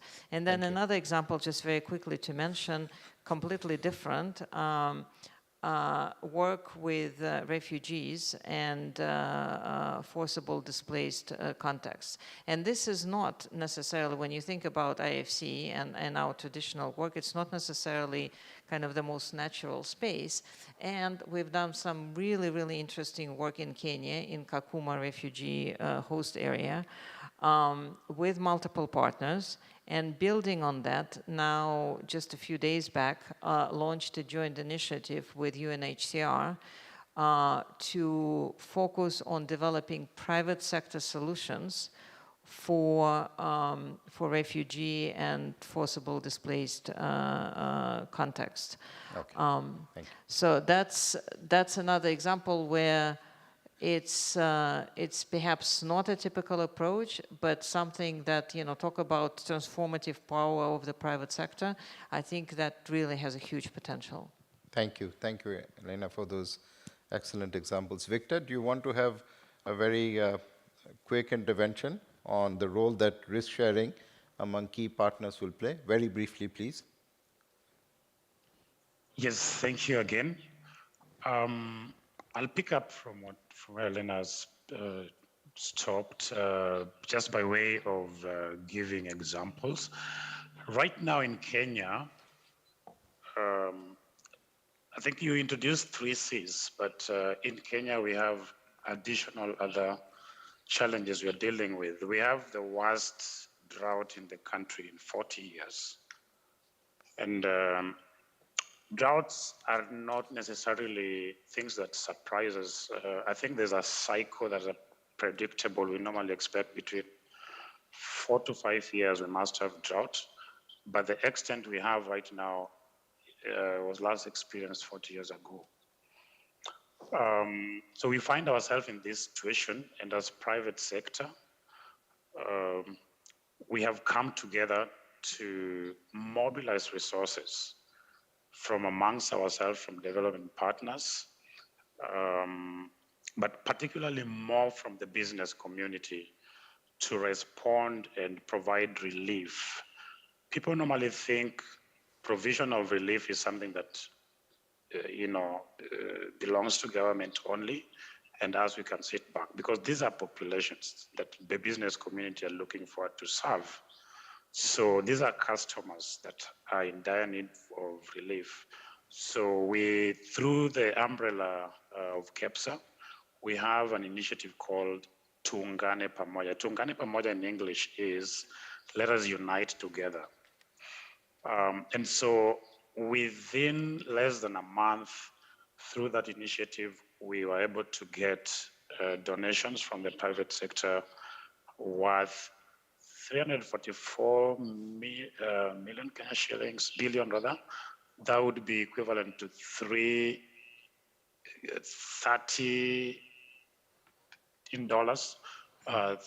million, and in cash, about $20 million that we have handed over to government to buy food and provide relief to the devastated communities.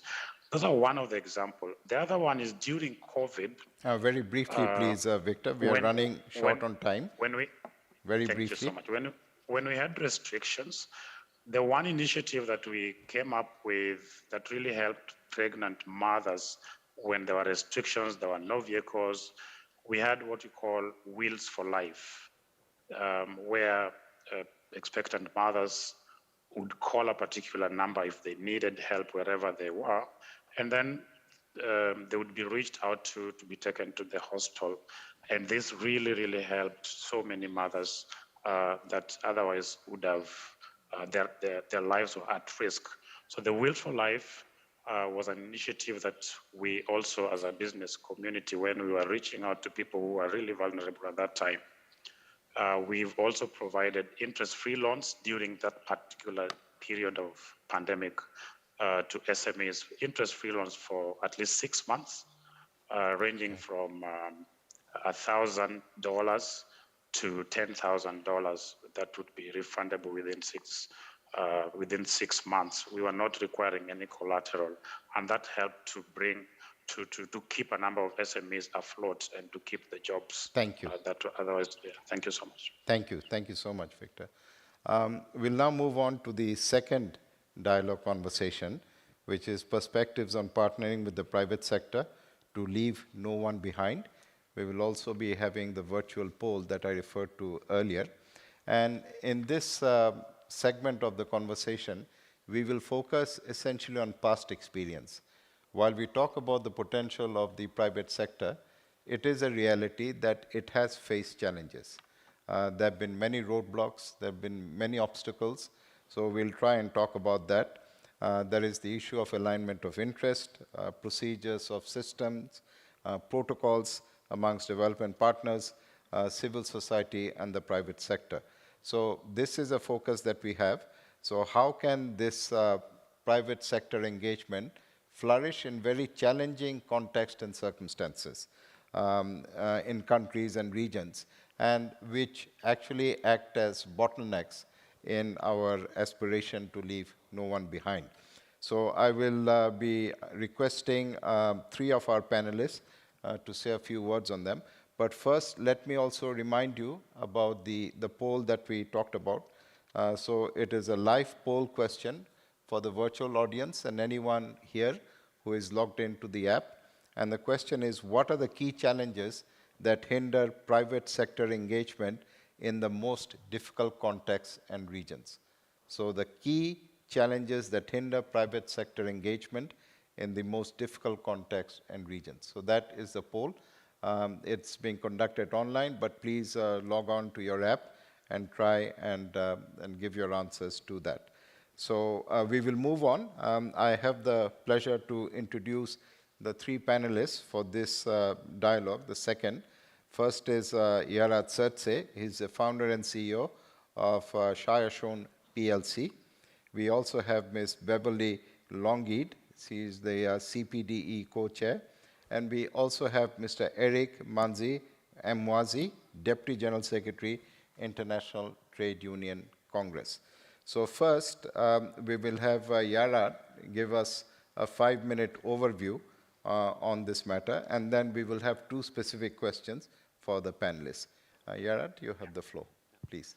Yeah, thank you so much, Saber. I think, already my name is mentioned. Maybe let me give a very brief perspective of what we do. We are a company based in Ethiopia. We are engaged in manufacturing and distribution of hermetic storage bags. Our clients are 100% smallholder farmers based in the rural or in the countryside. So we started this hermetic storage bag manufacturing and distribution back in 2015. By then, we managed to dispatch 9,000 bags. As I speak this year, we are crossing well over 3 million bags sales, which has been a very great growth over the years. Maybe for those of you who don't have sufficient understanding of what hermetic storage bags means, they are airtight grain storage bags. They are meant to protect insect infestation for farmers during their storage at household level. And for every single bag we sell, farmers are able to save 15 kilograms of grain, which could have been lost due to insect infestation. So over the last 5 years alone, we have managed to reach more than 5 million farmers, primarily in Ethiopia, but we also serve farmers in Somalia and also to some extent farmers in Sudan. And we are actually doing this through a very strong network of agro dealers and also user resellers who are reaching our product to the last mile. Currently, we are running 400 agro dealers throughout Ethiopia and additional 450 user resellers who are taking our product to the remote places across the country. So they are really helping us to reach the last mile. Within this time period, we have organized 11,000 village demonstrations in Ethiopia alone. And when I say 11,000 village demonstrations, we physically went to those 11,000 villages through different means, organized a meeting of 50 farmers, show how the technology works, and also helps them compare the difference between keeping grain in our bag and in their traditional customary practices. Yeah, I think maybe if I reflect a bit in terms of what are the learnings in the process, the one thing that we learned is, I think in this process, understanding the size of the opportunity, understanding the nature of the problem, and learning how that problem can translate into opportunity, and finally, how that can be served with the right business model has been a very crucial learning for us as a business. And in fact, I was reflecting with the team some weeks back. I think, we are fortunate in a way because I personally have this exposure of working as a consultant with a number of development organizations like the Gates Foundation, USAID. And as a consultant, I saw how projects operate and how those projects also fail. And from that, also I linked that observation into how commercial solutions could bring a serious difference. So I think that learning is very important.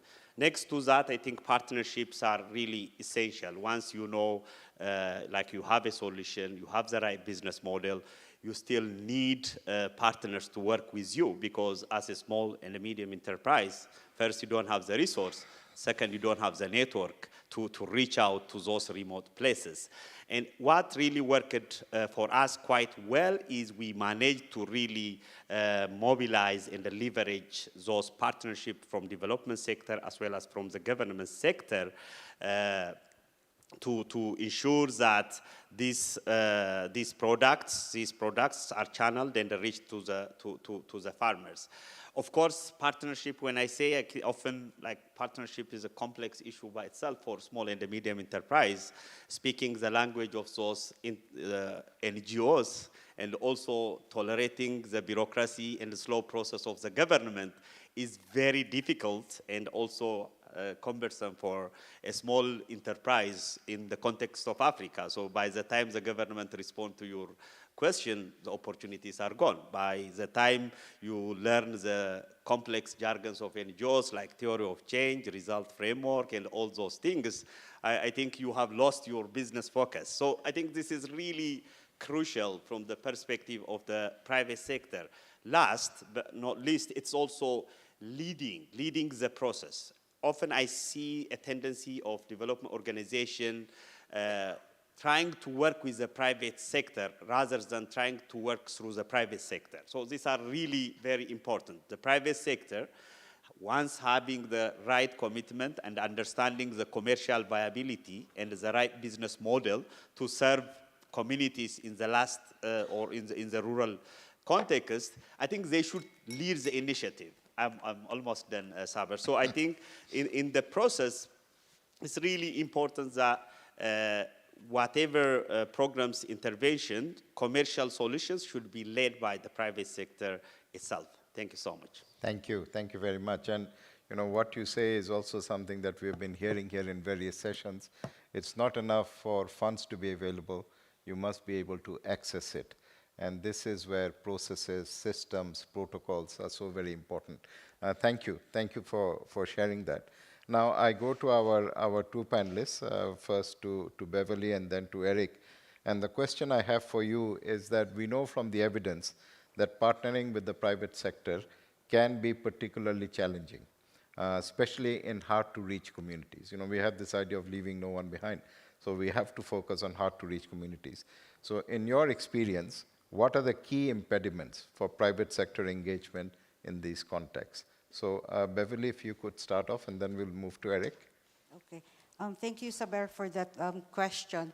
Actually, that's a question that's very sensitive and actually challenging, as you said, coming from the indigenous peoples group, wherein the issue of resources is often a point of contradiction with private sector.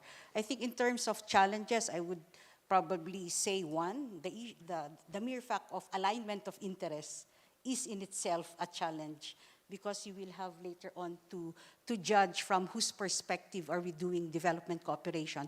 Are we doing it from the perspective of profit, or are we doing it from a perspective of people's lives? So that's something that both the private sector and the different stakeholders would have to terms, and that would mean probably looking into the definition on who are the private sector, because lumping, you know, big business, micro, small, medium, and social enterprises, philanthropy in one as private sector is difficult, because they have different orientations, they have different mandates, they have different procedures.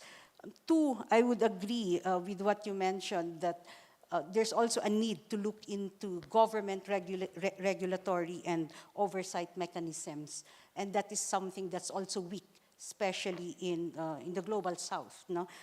If you look at the latest report of Transparency International, corruption worldwide has stagnated, and it is very unfortunate that if you have very high levels of corruption, monitoring development effectiveness can also be an issue. And second, that will bring me to the third, probably challenge will be the issue of human rights, the issue of civil liberties, and that is something that we also have to take into account, because with corruption, you would also have difficulty in monitoring the systems and getting to involve others. Now, in the past 2 days, or since yesterday, we've been talking of trust, and I've always said this, that, trust takes years to build, but only seconds to break, and it takes forever to rebuild and to regain. But I'm not saying that this is not possible. And probably the fourth challenge that based from our experience, it would be to, we should also be cautious on to the extent where do we develop the engagement of private sector, because we also do not want private sector taking over the function of government. Because social services is not the function of the private sector. And that's mainly the function of government. Making jobs is the function of government to ensure. So how are we able to do this partnership? How are we able to cooperate without taking over the functions and obligations of each of the multi-stakeholders? And fifth, probably, it's always the issue of human rights and always putting people at the core of everything that we do. For me, that's the challenges. Thank you very much. Eric, I mean, the trade unions are an important partner, because they bring to the fore voices that are quite often lost and marginalized. So what is your response to the question? Okay, in French. I think the people have the time to take their headset. Yes, that's right. Trade unions are very important key actors, especially when it comes to reaching populations that are difficult to reach. Now, to give you an example of this, a very specific example, as you know,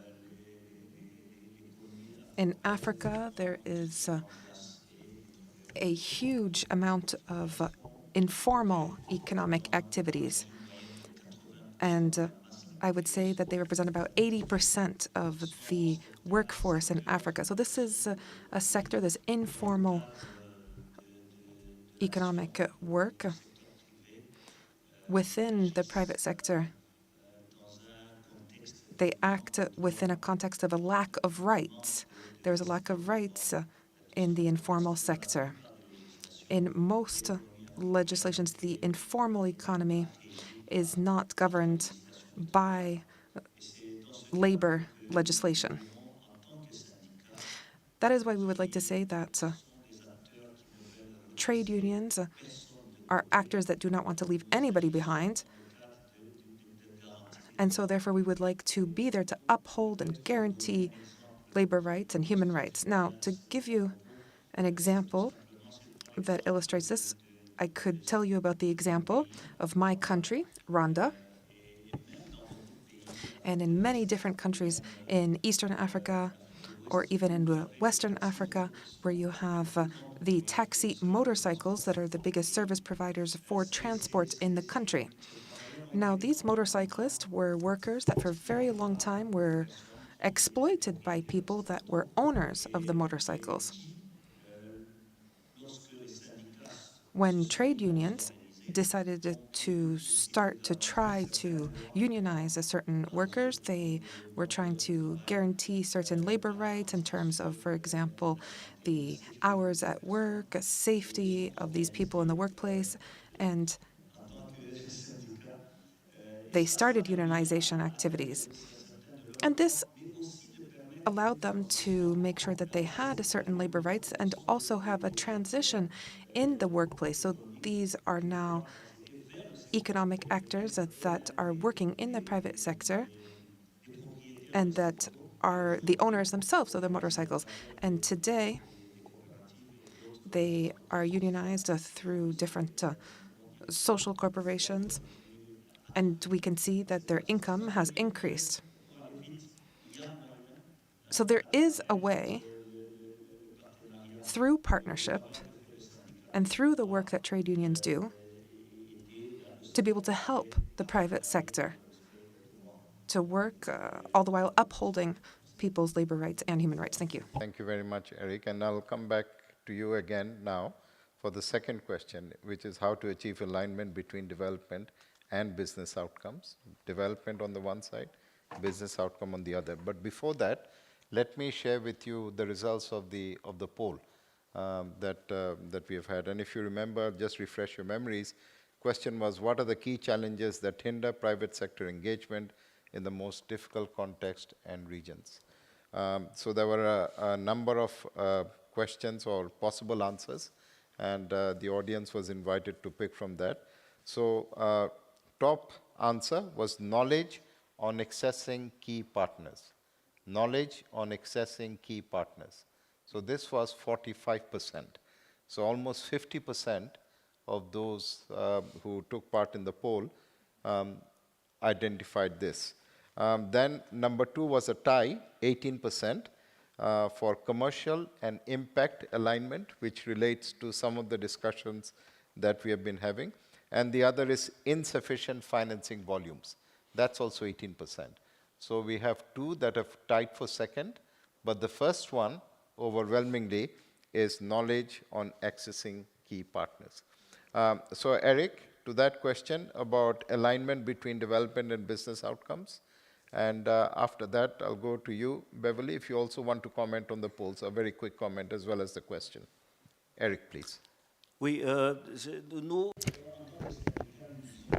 As trade unions, we believe that trade unions play a key role in aligning businesses and for setting priorities.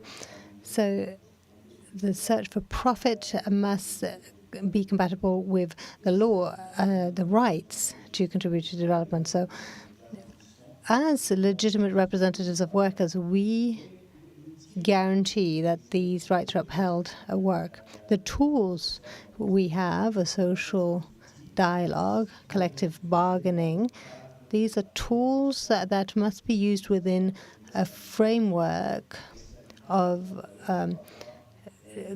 discussion between employers and unions to take into account the needs of the business, but also of employers and workers. So this social collective dialogue and collective bargaining must be used.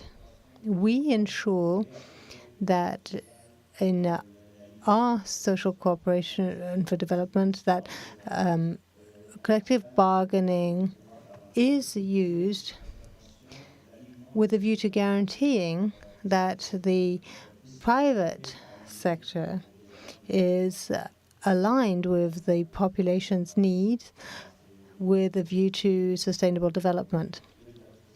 So that's what we have to say. Collective bargaining, social negotiations, which are tools for development cooperation. I think that's quite an interesting result in the polls in terms of knowledge that I think there's really a need to popularize what do you mean by private sector and the role and contributions that they can give to development cooperation. So in terms of lessons, in that case, we really need to do more outreach, do more networking or alliance with the private sector, while at the same time, while we do that approach, we try to see where we can commonly act together. So probably coming out with a common framework along the lines of people-centered development, and how do we look into upholding people's rights in the context of development. It's not easy, I think.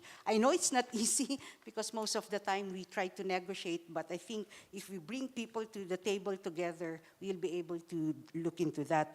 3, since it's something new that we're trying to bring people in the table together, the different stakeholders will be to establish platforms wherein we're able to do this, something like this. So probably we have to enhance or improve our development cooperation that we are doing and making it inclusive. And last point, I think always we've been talking like bringing people into the boardroom, bringing people from the communities, the labor, indigenous peoples to the decision making. But another aspect will also, how do we bring the boardroom to the communities? How do we bring the boardroom to the factories, to the schools, so that we'll be able to see by itself, the actual conditions and situations? Because often it might be simply theoretical for others, so it can be a two-way process. So for me, probably interests at the moment are contradicting, or probably it seems not to meet. But if we enhance more dialogue, more negotiations, we can come out with common points where we can work together. And that can be a starting point. Thank you, Beverly. And I suppose the point is, when you talk about achieving alignment between development and business outcomes, it is not either or. It is really both. We are looking at win-wins.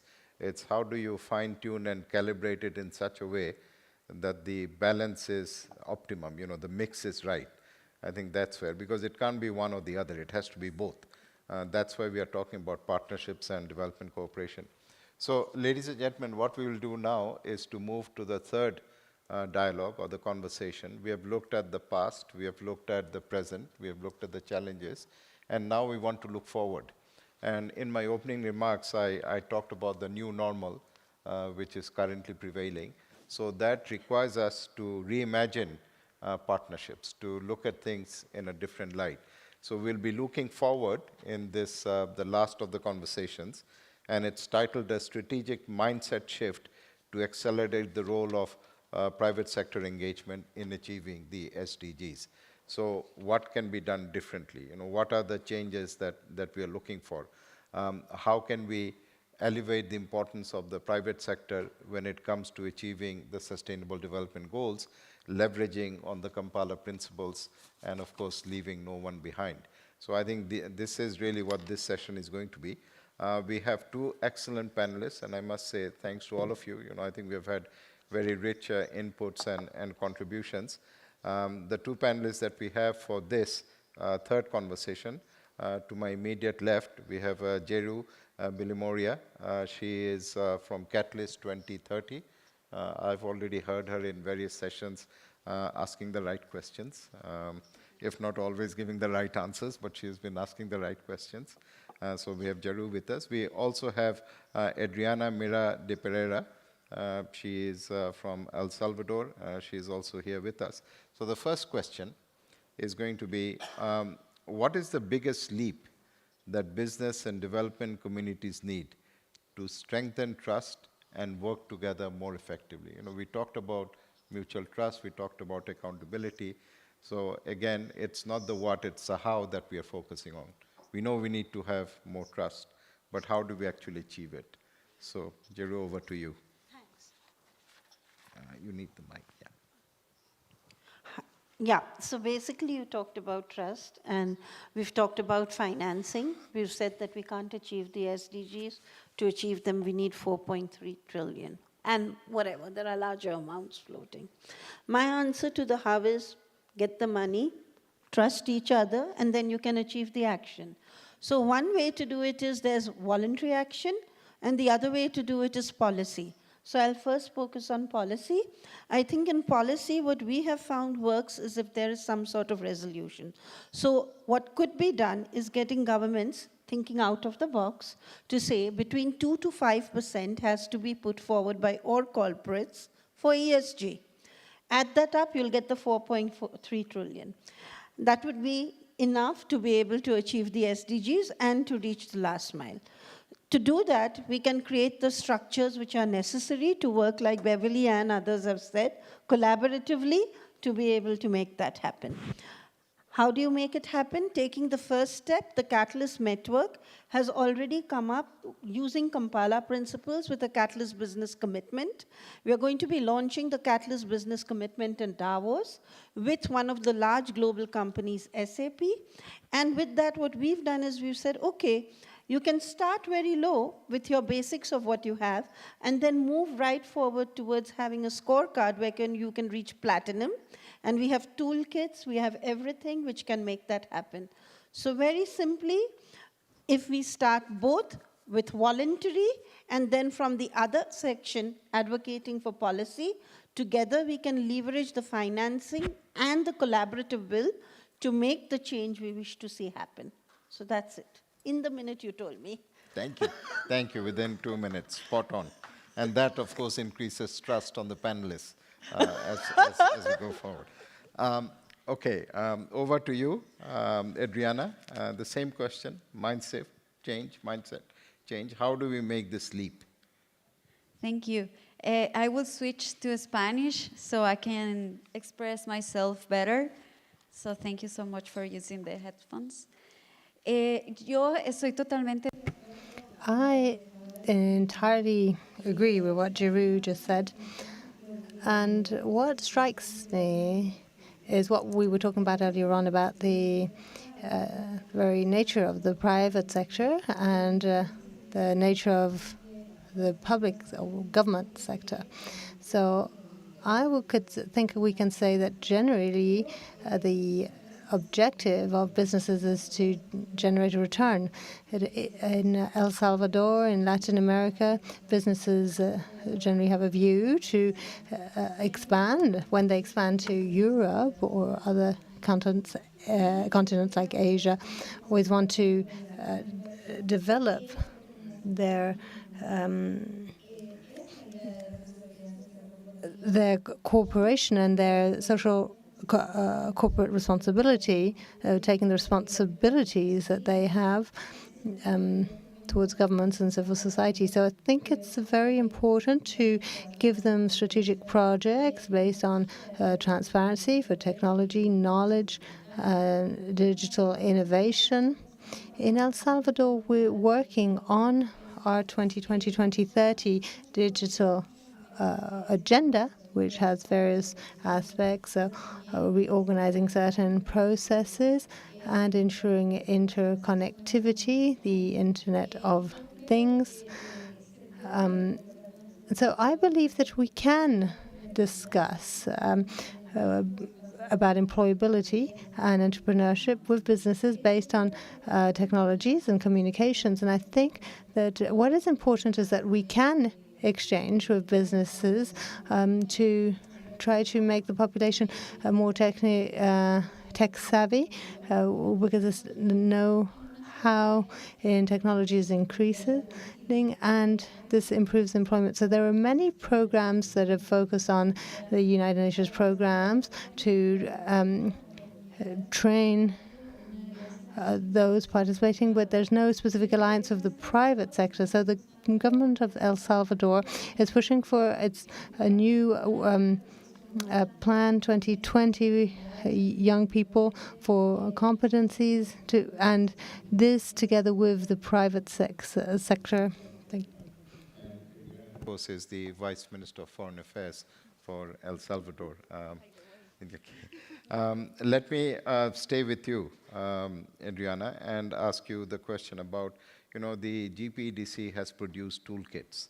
There are the Kampala Principles Toolkit, and if you go to the website for this event, and you click on session 6, you can actually go to the resources section, and there you will find that there is a toolkit for each of the parties or potential partners, for country, for national governments, for development partners, for the private sector.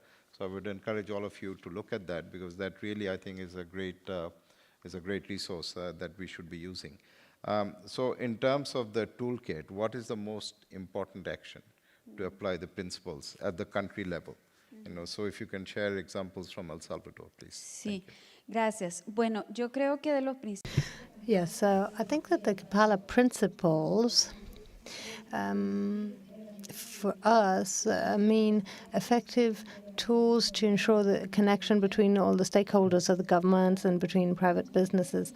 That's what's important to us. So we need to recognize that often businesses don't have the government's trust, and vice versa.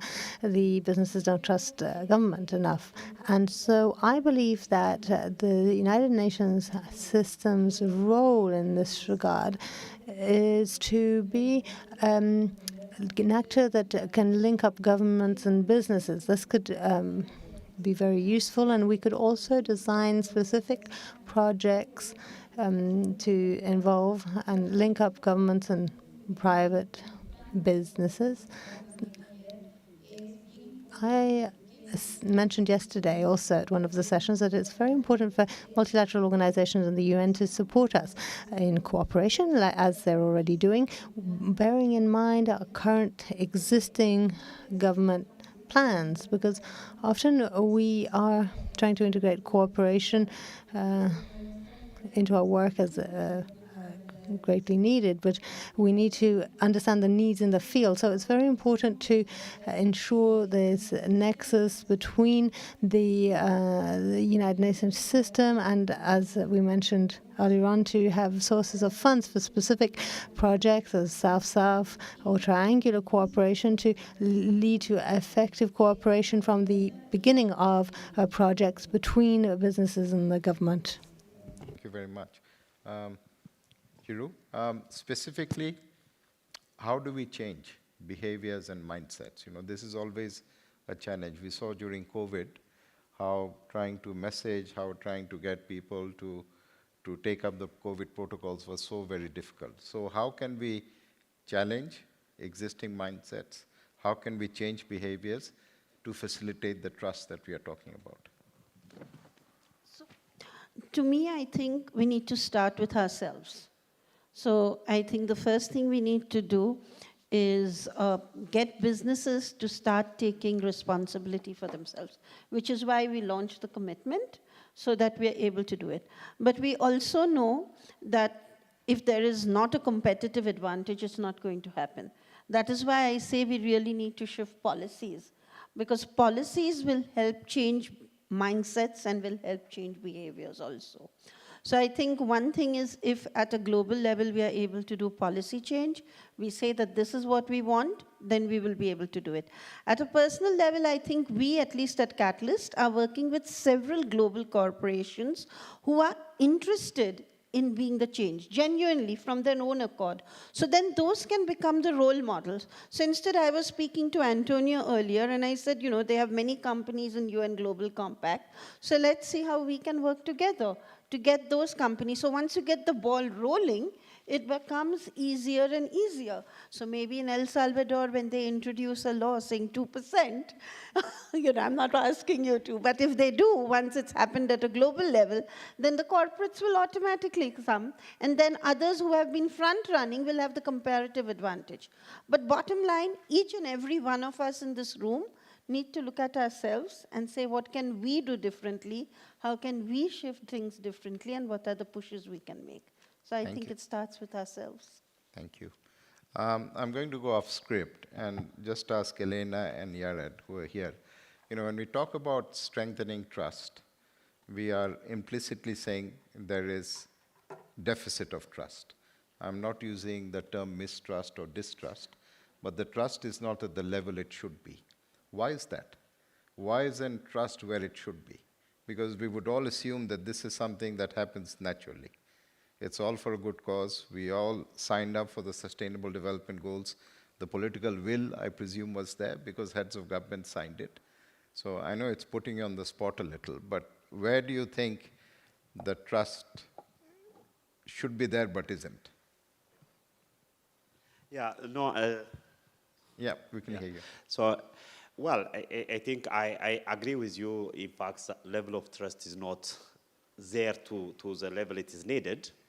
But I think trust is a function of continuous engagement in the dialogue.